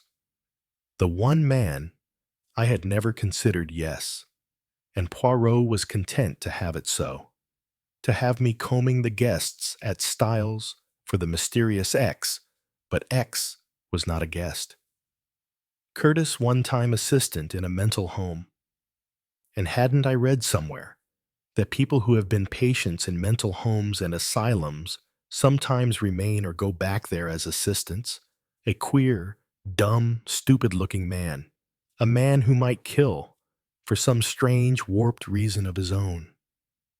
And if so, why? Then a great cloud would roll away from me. Curtis. Postscript note by Captain Arthur Hastings. The following manuscript came into my possession 4 months after the death of my friend Hercule Poirot. I received a communication from a firm of lawyers asking me to call at their office. There, in accordance with the instructions of their client, the late Mem. Hercule Poirot, they handed me a sealed packet. I reproduce its contents here. Manuscript written by Hercule Poirot, mon cher ami. I shall have been dead 4 months when you read these words. I have debated long whether or not to write down what is written here, and I have decided that it is necessary for someone to know the truth about the second affair Styles. Also, I hazard a conjecture that by the time you read this, you will have evolved the most preposterous theories, and possibly may be giving pain to yourself. But let me say this. You should, mon ami, have easily been able to arrive at the truth. I saw to it that you had every indication. If you have not, it is because, as always, you have far too beautiful and trusting a nature, et la fin comme au commencement. But you should know, at least, who killed Norton, even if you are still in the dark as to who killed Barbara Franklin. The latter may be a shock to you. To begin with, as you know, I sent for you. I told you that I needed you. That was true. I told you that I wanted you to be my ears and my eyes. That again was true, very true. If not in the sense that you understood it, you were to see what I wanted you to see and hear what I wanted you to hear. You complained, cher ami, that I was unfair in my presentation of the Suez. I withheld from you knowledge that I had myself. That is to say, I refused to tell you the identity of X. That is quite true. I had to do so, though not for the reasons that I advanced. You will see the reason presently. And now, let us examine this matter of X. I showed you the resume of the various cases. I pointed out to you that in each separate case, it seemed quite clear that the person accused or suspected had actually committed the crimes in question, that there was no alternate solution. And I then proceeded to the second important fact, that in each case, X had been either on the scene or closely involved. You then jumped to a deduction that was, paradoxically, both true and false. You said that X had committed all the murders, but, my friend, the circumstances were such that in each case, or very nearly, only the accused person could have done the crime. On the other hand, if so, how account for X? Apart from a person connected with the police force, or with, say, a firm of criminal lawyers, it is not reasonable for any man or woman to be involved in 5 murder cases. It does not, you comprehend, happen never. Never does it occur that someone says confidentially, "Well, as a matter of fact, I've actually known 5 murderers." No, no, mon ami, it is not possible. That. So we get the curious result that we have here, a case of catalysis, a reaction between two substances that takes place only in the presence of a third substance. That third substance apparently taking no part in the reaction and remaining unchanged. That is the position. It means that where X was present, crimes took place, but X did not actively take part in these crimes. An extraordinary, an abnormal situation. And I saw that I had come across at last, at the end of my career, the perfect criminal. The criminal who had invented such a technique that he could never be convicted of crime. It was amazing. But it was not new. There were parallels, and here comes in the first of the clues I left you. The play of Othello, for there, magnificently delineated, we have the original of X. Iago is the perfect murderer. The deaths of Desdemona, of Cassia, indeed of Othello himself, are all Iago's crimes, planned by him, carried out by him, and he remains outside the circle, untouched by suspicion, or could have done so. For your great Shakespeare, my friend, had to deal with the dilemma that his own art had brought about. To unmask Iago, he had to resort to the clumsiest of devices, the handkerchief, a piece of work not at all in keeping with Iago's general technique, and a blunder of which one feels certain he would not have been guilty. Yes, there is there the perfection of the art of murder, not even a word of direct suggestion. He is always holding back others from violence, refuting with horror suspicions that have not been entertained until he mentions them. And the same technique is seen in the brilliant third act of John Ferguson, where the half-witted Clutie John induces others to kill the man that he himself hates. It is a wonderful piece of psychological suggestion. Now you must realize this. Hastings, everyone is a potential murderer. In everyone, there arises from time to time the wish to kill, though not the will to kill. How often have you not felt or heard others say, "She made me so furious, I felt I could have killed her, I could have killed B. For saying so-and-so, I was so angry, I could have murdered him." And all those statements are literally true.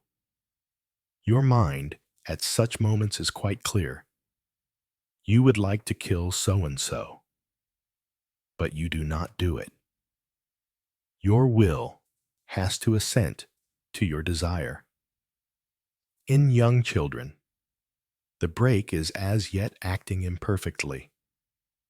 I have known a child, annoyed by its kitten, say, "Keep still, or I'll hit you on the head and kill you," and actually do so, to be stunned and horrified a moment later when it realizes that the kitten's life will not return. Because, you see, really the child loves that kitten dearly. So then, we are all potential murderers. And the art of X was this not to suggest the desire, but to break down the normal decent resistance. It was an art perfected by long practice.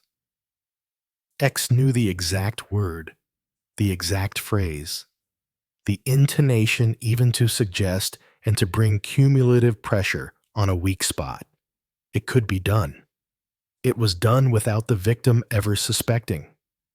It was not hypnotism. Hypnotism would not have been successful.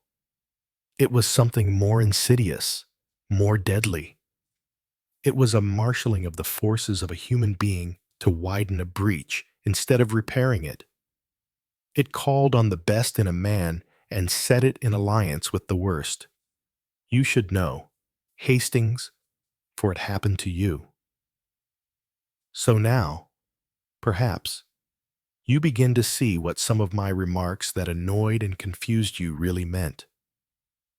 When I spoke of a crime to be committed, I was not always referring to the same crime. I told you that I was at Styles for a purpose. I was there. I said, because a crime was going to be committed. You were surprised at my certainty on that point, but I was able to be certain, for the crime, you see, was to be committed by myself. Yes, my friend, it is odd and laughable and terrible, I, who do not approve of murder, I, who value human life, have ended my career by committing murder. Perhaps it is because I have been too self-righteous, too conscious of rectitude, that this terrible dilemma had to come to me. For you see, Hastings, there are two sides to it. It is my work in life to save the innocent, to prevent murder, and this is the only way I can do it, make no mistake. X could not be touched by the law. He was safe. By no ingenuity that I could think of could he be defeated any other way. And yet, my friend, I was reluctant.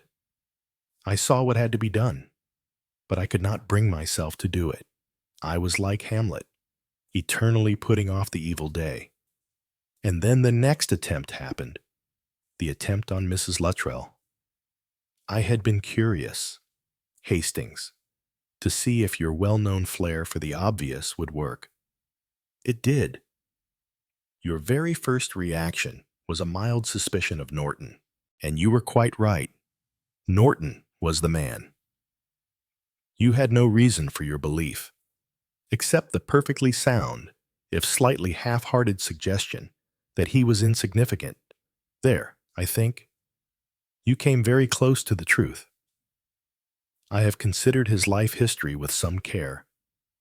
He was the only son, peaceful chose, a masterful and bossy woman. He seems to have had at no time any gift for asserting himself or for impressing his personality on other people. He has always been slightly lame and was unable to take part in games at school. One of the most significant things you told me was a remark about him having been laughed at school for nearly being sick when seeing a dead rabbit. There, I think, was an incident that may have left a deep impression on him. He disliked blood and violence, and his prestige suffered in consequence. Subconsciously, I should say, he has waited to redeem himself by being bold and ruthless. I should imagine that he began to discover quite young his own power for influencing people. He is a good listener. He has a quiet, sympathetic personality. People liked him without, at the same time, noticing him very much. He resented this, and then made use of it. He discovered how ridiculously easy it was. By using the correct words and supplying the correct stimuli to influence his fellow creatures. The only thing necessary was to understand them, to penetrate their thoughts, their secret reactions and wishes. Can you realize, Hastings, that such a discovery might feed a sense of power? Here was he, Stephen Norton, whom everyone liked and despised, and he could make people do things they didn't want to do, or mark this thought they did not want to do. I can visualize him developing this hobby of his, and little by little, developing a morbid taste for violence at second hand, the violence for which he lacked physical stamina, and for the lack of which he had been derided. Yes, his hobby grows and grows until it comes to be a passion, a necessity. It was a drug, Hastings, a drug that induced craving as surely as opium or cocaine might have done. Norton, the gentle-natured, loving man, was a secret sadist. He was an addict of pain, of mental torture. There has been an epidemic of that in the world of late years. L'appétit vient en mangeant. It fed two lusts, the lust of the sadist and the lust of power. He, Norton, had the keys of life and of death. Like any other drug slave, he had to have his supply of the drug. He found victim after victim. I have no doubt there have been more cases than the 5 I actually tracked down. In each of those, he played the same part. He knew Etherington. He stayed one summer in the village where Riggs lived and drank with Riggs in the local pub. On a cruise, he met the girl Frida Clay and encouraged and played upon her half-formed conviction that if her old aunt died, it would be really a good thing, a release for Auntie and a life of financial ease and pleasure for herself. He was a friend of the Litchfields, and when talking to him, Margaret Litchfield saw herself in the light of a heroine delivering her sisters from their life sentence of imprisonment.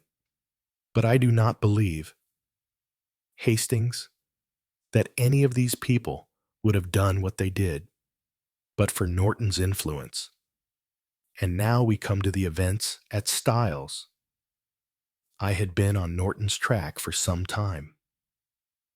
He became acquainted with the Franklins, and at once I scented danger. You must understand that even Norton has to have a nucleus on which to work. You can only develop a thing of which the seed is already present. In Othello, for instance, I have always been of the belief that already present in Othello's mind was the conviction, possibly correct, that Desdemona's love for him was the passionate, unbalanced hero worship of a young girl for a famous warrior, and not the balanced love of a woman for Othello, the man. He may have realized that Cassio was her true mate, and that in time she would come to realize the fact. The Franklins presented a most agreeable prospect to our Norton. All kinds of possibilities you have doubtless realized by now. Hastings, what anyone of sense could have seen perfectly plainly all along, that Franklin was in love with Judith, and she with him. His brusqueness, his habit of never looking at her, of forsaking any attempt at courtesy, ought to have told you that the man was head over ears in love with her. But Franklin is a man of great strength of character and also of great rectitude. His speech is brutally unsentimental, but he is a man of very definite standards. In his code, a man sticks to the wife he has chosen.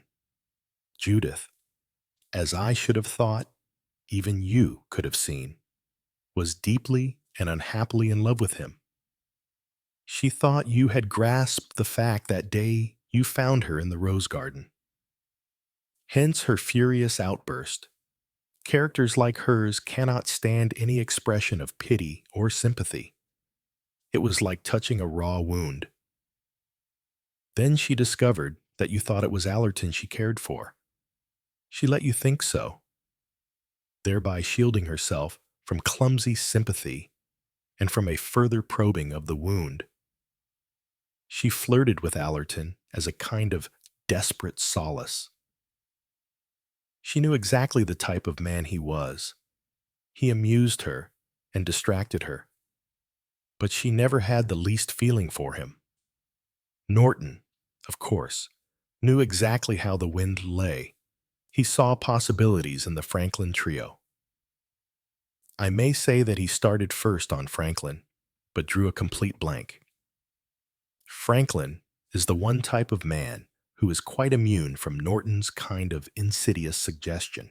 Franklin has a clear-cut, black and white mind with an exact knowledge of his own feeling and a complete disregard for outside pressure. Moreover, the great passion of his life is his work. His absorption in it makes him far less vulnerable. With Judith, Norton was far more successful. He played very cleverly on the theme of useless lives. It was an article of faith with Judith, and the fact that her secret desires were in accordance with it was a fact that she ignored stridently while Norton knew it to be an ally. He was very clever about it, taking himself the opposite point of view, gently ridiculing the idea that she would ever have the nerve to do such a decisive action. It is the kind of thing that all young people say, but never do such an old, cheap jibe, and how often it works. Hastings, so vulnerable they are. These children, so ready, though they do not recognize it that way, to take a dare, and with the useless Barbara out of the way, then the road is clear for Franklin and Judith. That was never said. That was never allowed to come into the open. It was stressed that the personal angle had nothing to do with it, nothing at all. For if Judith once recognized that it had, she would have reacted violently. But with a murder addict so far advanced as Norton, one iron in the fire is not enough. He sees opportunities for pleasure everywhere. He found one in the Luttrells. Cast your mind back. Hastings, remember the very first evening you played bridge, Norton's remarks to you afterwards, uttered so loud that you were afraid Colonel Luttrell would hear. Of course, Norton meant him to hear. He never lost an opportunity of underlining it, rubbing it in, and finally, his efforts culminated in success. It happened under your nose, Hastings, and you never saw how it was done. The foundations were already laid. The increasing sense of a burden borne, of shame at the figure he cut in front of other men, in a deep growing resentment against his wife. Remember exactly what happened. Norton says he is thirsty. Did he know Mrs. Luttrell is in the house and will come upon the scene? The colonel reacts immediately as the open-handed host, which he is by nature. He offers drinks. He goes to get them. You are all sitting outside the window. His wife arrives. There is the Frail scene, which he knows is being overheard. He comes out. It might have been glossed over by a good pretense. Boyd Carrington could have done it well. He has a certain amount of worldly wisdom and a tactful manner. Though otherwise, he is one of the most pompous and boring individuals that I have ever come across. Just the sort of man you would admire. You yourself could have acquitted yourself not too badly. But Norton rushes into speech, heavily, fatuously, underlining tact until it screams to heaven and makes things much worse. He babbles of bridge, more recalled humiliations, talks aimlessly of shooting accidents, and prompt on his cue, just as Norton intended. That old woolly-headed ass Boyd Carrington comes out with his story of an Irish Batman who shot his brother. A story, Hastings, that Norton told to Boyd Carrington, knowing quite well that the old fool would bring it out as his own whenever suitably prompted. You see, the supreme suggestion will not come from Norton, mon Dieu. No, it is all set. Then, the cumulative effect, the breaking point. affronted in his instincts as a host, shamed before his fellow men, writhing under the knowledge that they are quite convinced he has not got the guts to do anything but submit meekly to bullying. And then the key words of escape: the rook rifle, accidents, man who shot his brother, and suddenly bobbing up, his wife's head. Quite safe? An accident? I'll show them. I'll show her. Damn her, I wish she was dead. She shall be dead. He did not kill her. Hastings. Myself. I think that, even as he fired, instinctively he missed, because he wanted to miss. And afterwards, the evil spell was broken. She was his wife, the woman he loved in spite of everything. One of Norton's crimes that did not quite come off. Ah, but his next attempt. Do you realize, Hastings, that it was you who came next? Throw your mind back. Recall everything. You, my honest, kindly Hastings. He found every weak spot in your mind. Yes, and every decent and conscientious one, too.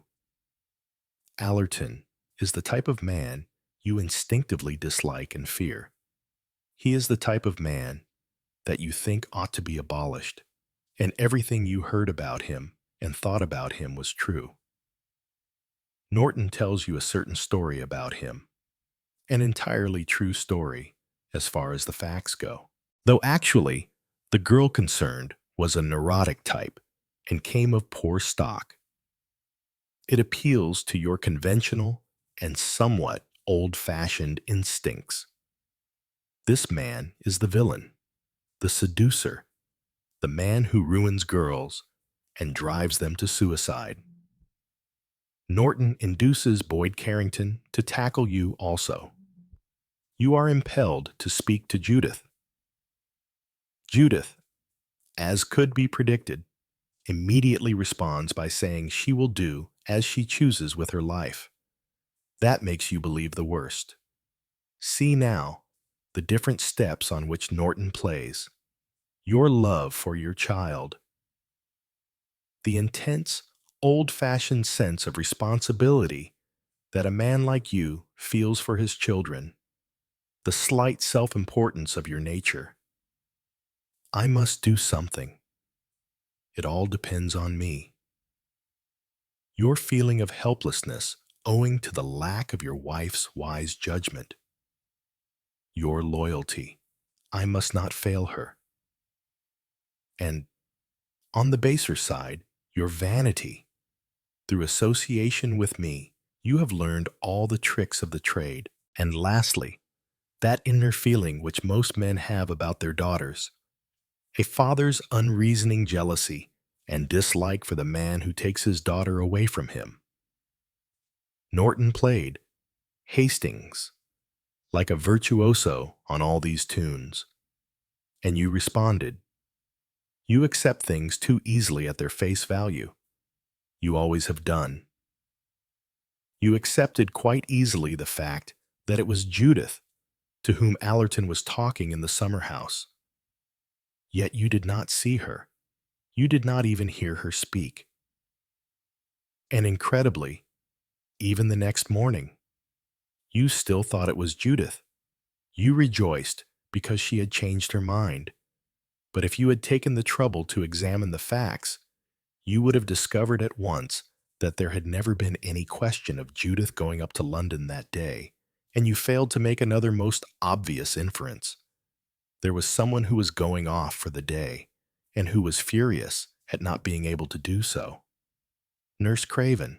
Allerton is not a man who confines himself to the pursuit of one woman.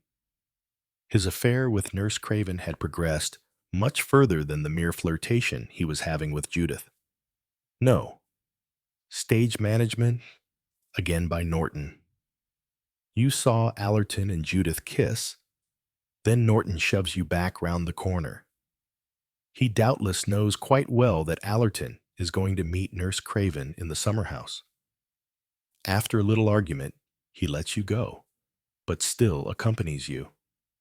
The sentence you overhear Allerton speaking is magnificent for his purpose, and he swiftly drags you away before you have a chance to discover that the woman is not Judith Yes, the virtuoso. And your reaction is immediate, complete, on all those themes. You responded. You made up your mind to do murder. But fortunately, Hastings, you had a friend whose brain still functioned.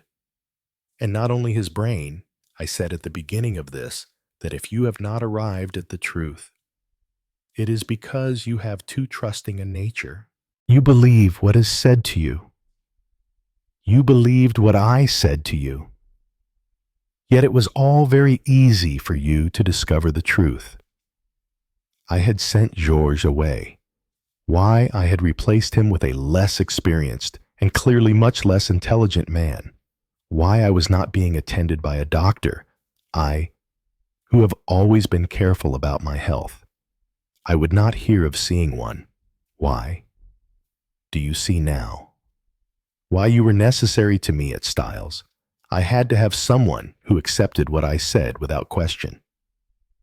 You accepted my statement that I came back from Egypt much worse than when I went. I did not. I came back very much better. You could have found out the fact if you had taken the trouble. But no, you believed. I sent away Georges because I could not have succeeded in making him think that I had suddenly lost all power in my limbs. Georges is extremely intelligent about what he sees. He would have known that I was shamming. Do you understand? Hastings, all the time that I was pretending to be helpless and deceiving Curtis, I was not helpless at all. I could walk with a limp. I heard you come up that evening.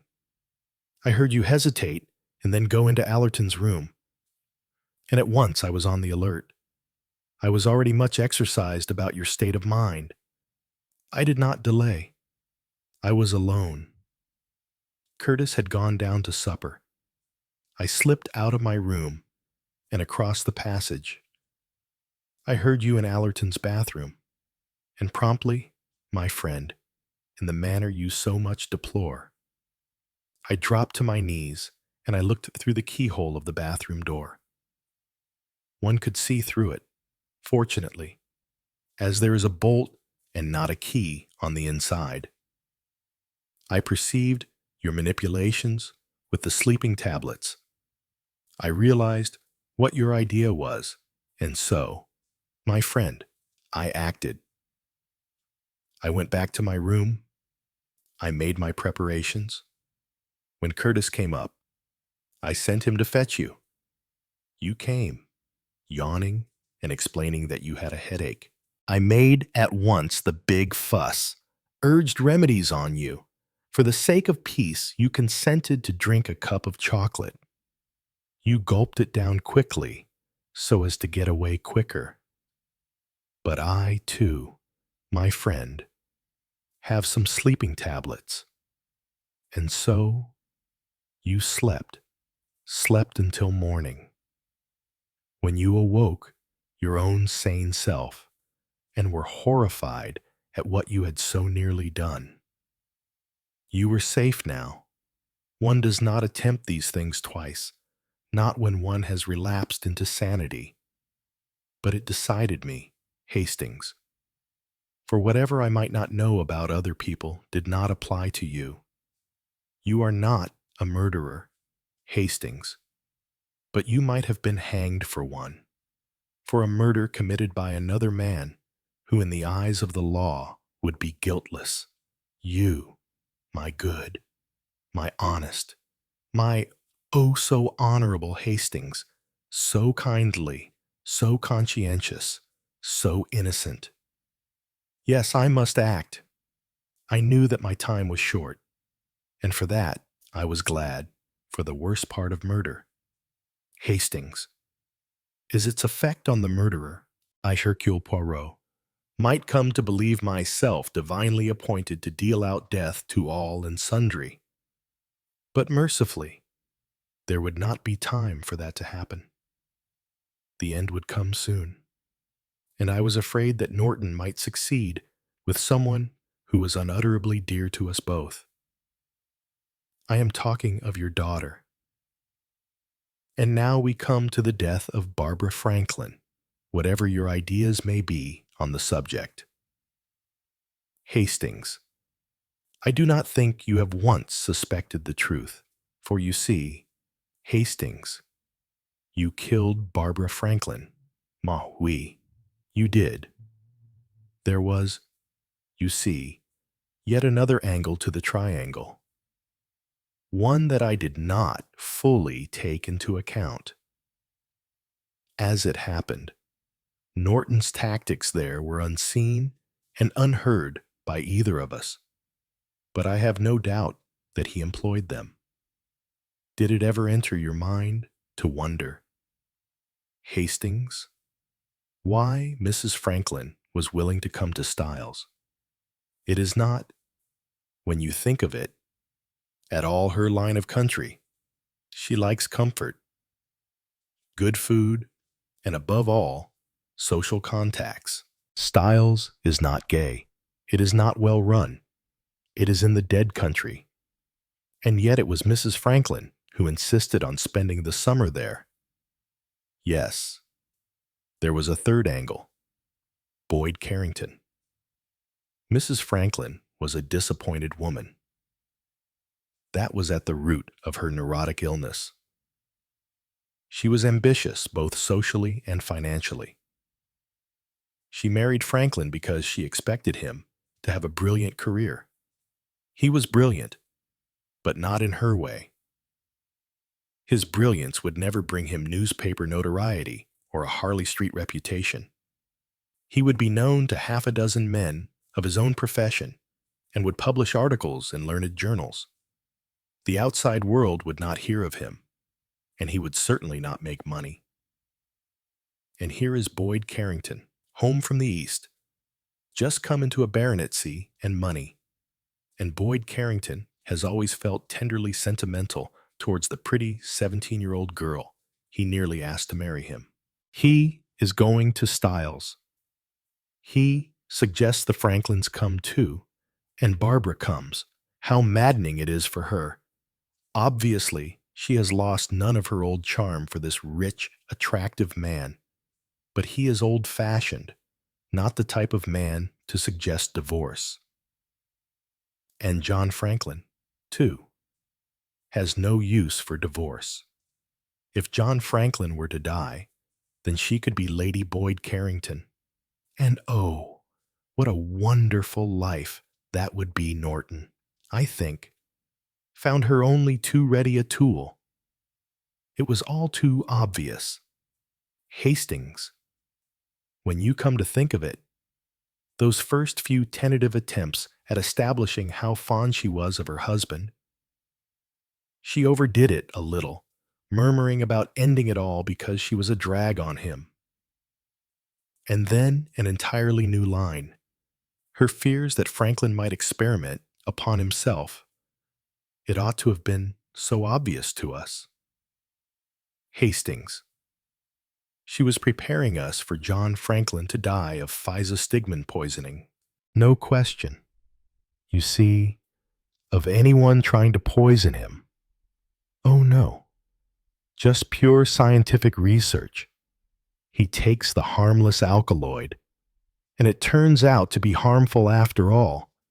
The only thing was, it was a little too swift.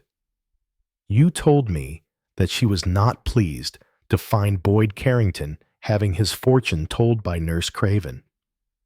Nurse Craven was an attractive young woman with a keen eye for men. She had had a try at Dr. Franklin and had not met with success. Hence her dislike for Judith. She is carrying on with Allerton, but she knows quite well he is not serious. Inevitable that she should cast her eye on the rich and still attractive Sir William. And Sir William was, perhaps, only too ready to be attracted. He had already noticed Nurse Craven as a healthy, good-looking girl. Barbara Franklin has a fright and decides to act quickly. The sooner she is a pathetic, charming, and not inconsolable widow, the better. And so, after a morning of nerves, she sets the scene. Do you know, mon ami, I have some respect for the Calabar bean. This time, you see, it worked.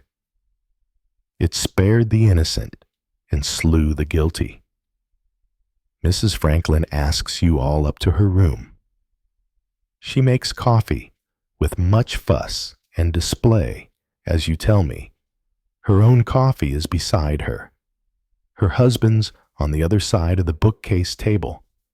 And then there are the shooting stars, and everyone goes out, and only you, my friend, are left, you and your crossword puzzle and your memories.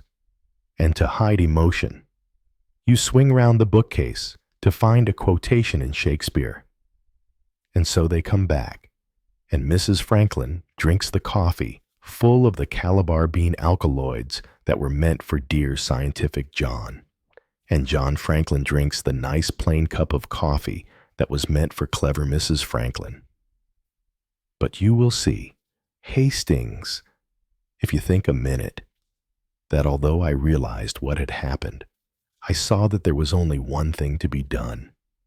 I could not prove what had happened, and if Mrs. Franklin's death was thought to be anything but suicide, suspicion would inevitably fall on either Franklin or Judith, on two people who were utterly and completely innocent. So I did what I had a perfect right to do, laid stress on, and put conviction into my repetition of Mrs. Franklin's extremely unconvincing remarks on the subject of putting an end to herself. I could do it, and I was probably the only person who could. For you see, my statement carried weight. I am a man experienced in the matter of committing murder. If I am convinced it is suicide, well then, it will be accepted as suicide. It puzzled you, I could see, and you were not pleased. But mercifully, you did not suspect the true danger. But will you think of it after I am gone? Will it come into your mind, lying there like some dark serpent that now and then raises its head and says, "Suppose Judith"? It may do. And therefore, I am writing this. You must know the truth. There was one person whom the verdict of suicide did not satisfy. Norton. He was balked, you see, of his pound of flesh. As I say, he is a sadist. He wants the whole gamut of emotion, suspicion, fear, the coils of the law. He was deprived of all that. The murder he had arranged had gone awry, but presently he saw what one may call a way of recouping himself. He began to throw out hints. Earlier on, he had pretended to see something through his glasses. Actually, he intended to convey the exact impression that he did convey, namely, that he saw Allerton and Judith in some compromising attitude. But not having said anything definite, he could use that incident in a different way. Supposing, for instance, that he says he saw Franklin and Judith. That will open up an interesting new angle of the suicide case.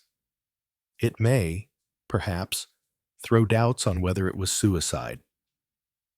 So, mon ami, I decided that what had to be done must be done at once. I arranged that you should bring him to my room that night. I will tell you now exactly what happened. Norton, no doubt, would have been delighted to tell me his arranged story. I gave him no time. I told him, clearly and definitely, all that I knew about him. He did not deny it. No, mon ami. He sat back in his chair and smirked. My oui. There is no other word for it. He smirked. He asked me what I thought I was going to do about this amusing idea of mine. I told him that I proposed to execute him. Ah, he said, I see. The dagger, or the cup of poison. We were about to have chocolate together at the time. He has a sweet tooth. Norton. The simplest, I said, would be the cup of poison. And I handed him the cup of chocolate I had just poured out.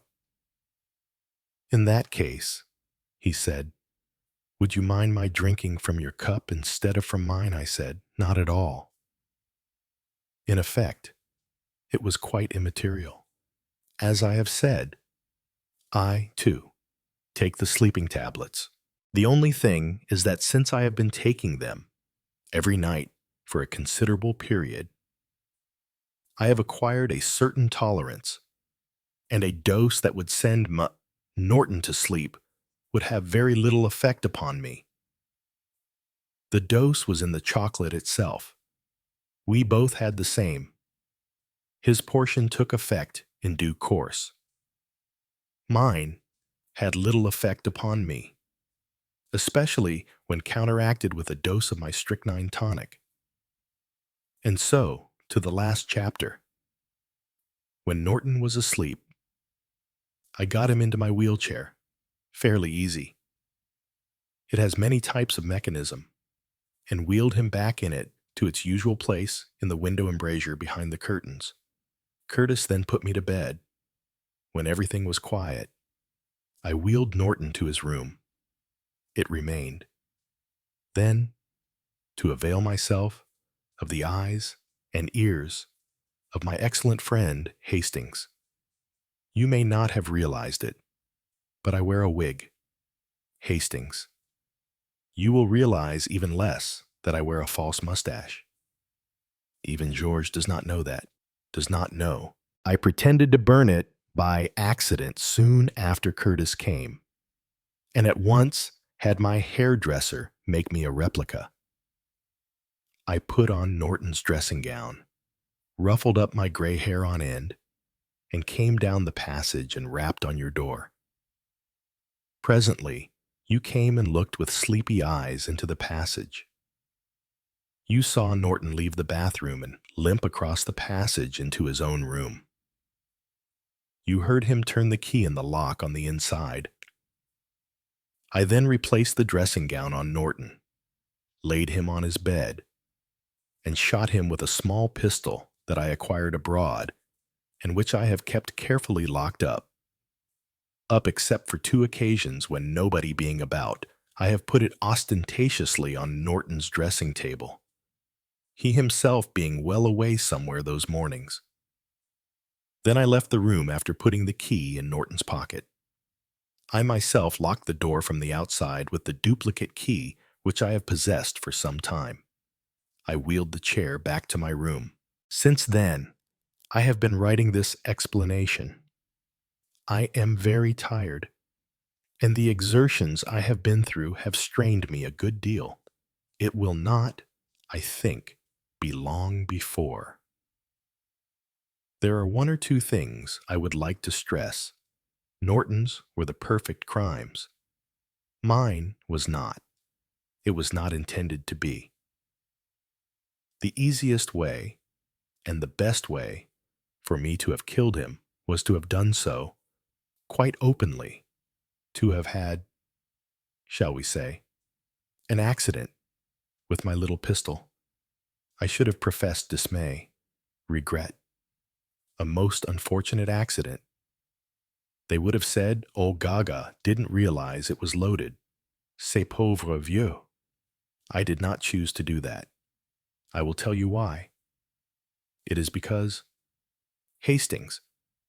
I chose to be sporting, mais oui. sporting. I am doing all the things that so often you have reproached me with not doing. I am playing fair with you. I am giving you a run for your money. I am playing the game.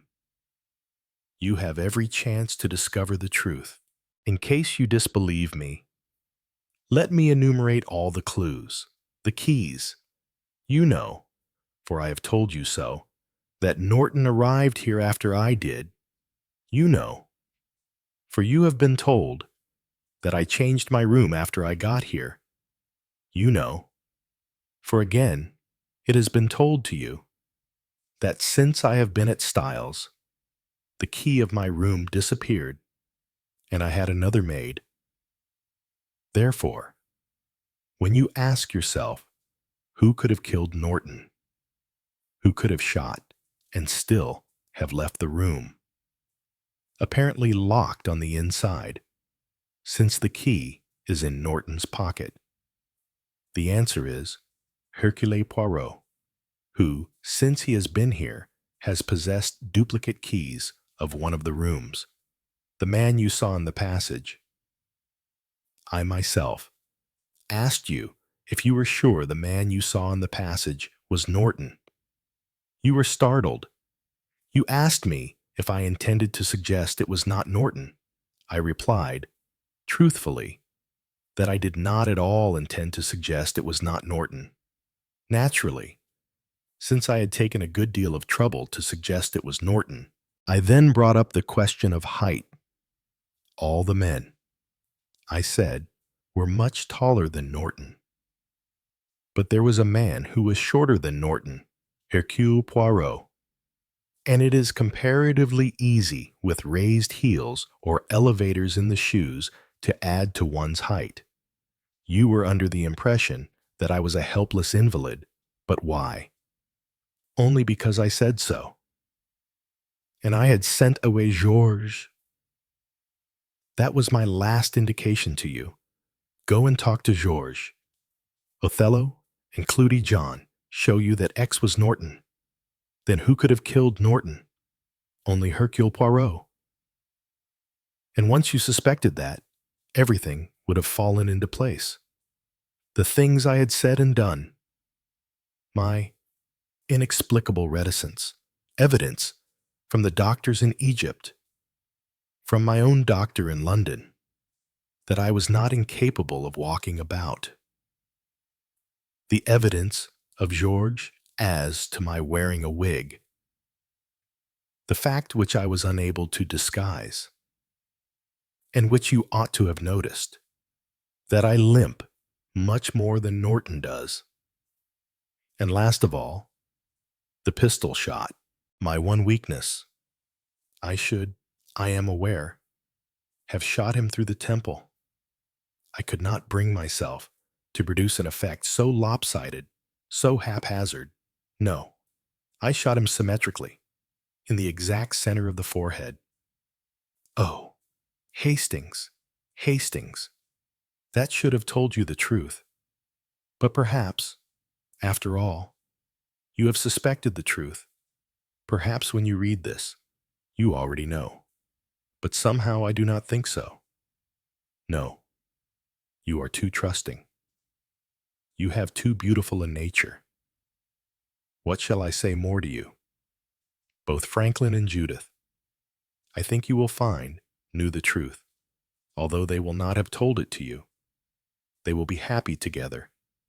Those two. They will be poor. And innumerable tropical insects will bite them, and strange fevers will attack them. But we all have our own ideas of the perfect life. Have we not? And you, my poor, lonely Hastings, ah, my heart bleeds for you. Dear friend, will you, for the last time, take the advice of your old Poirot? After you have read this, take a train or a car or a series of buses and go to find Elizabeth Cole, who is also Elizabeth Litchfield. Let her read this, or tell her what is in it. Tell her that you, too, might have done what her sister Margaret did. Only for Margaret Litchfield, there was no watchful Poirot at hand. Take the nightmare away from her. Show her that her father was killed, not by his daughter, but by that kind, sympathetic family friend. That honest Iago, Stephen Norton. For it is not right, my friend, that a woman like that, still young, still attractive, should refuse life because she believes herself to be tainted. No, it is not right. Tell her so. You, my friend, who are yourself still not unattractive to women. Eh bien, I have no more now to say. I do not know. Hastings, if what I have done is justified or not justified. No, I do not know.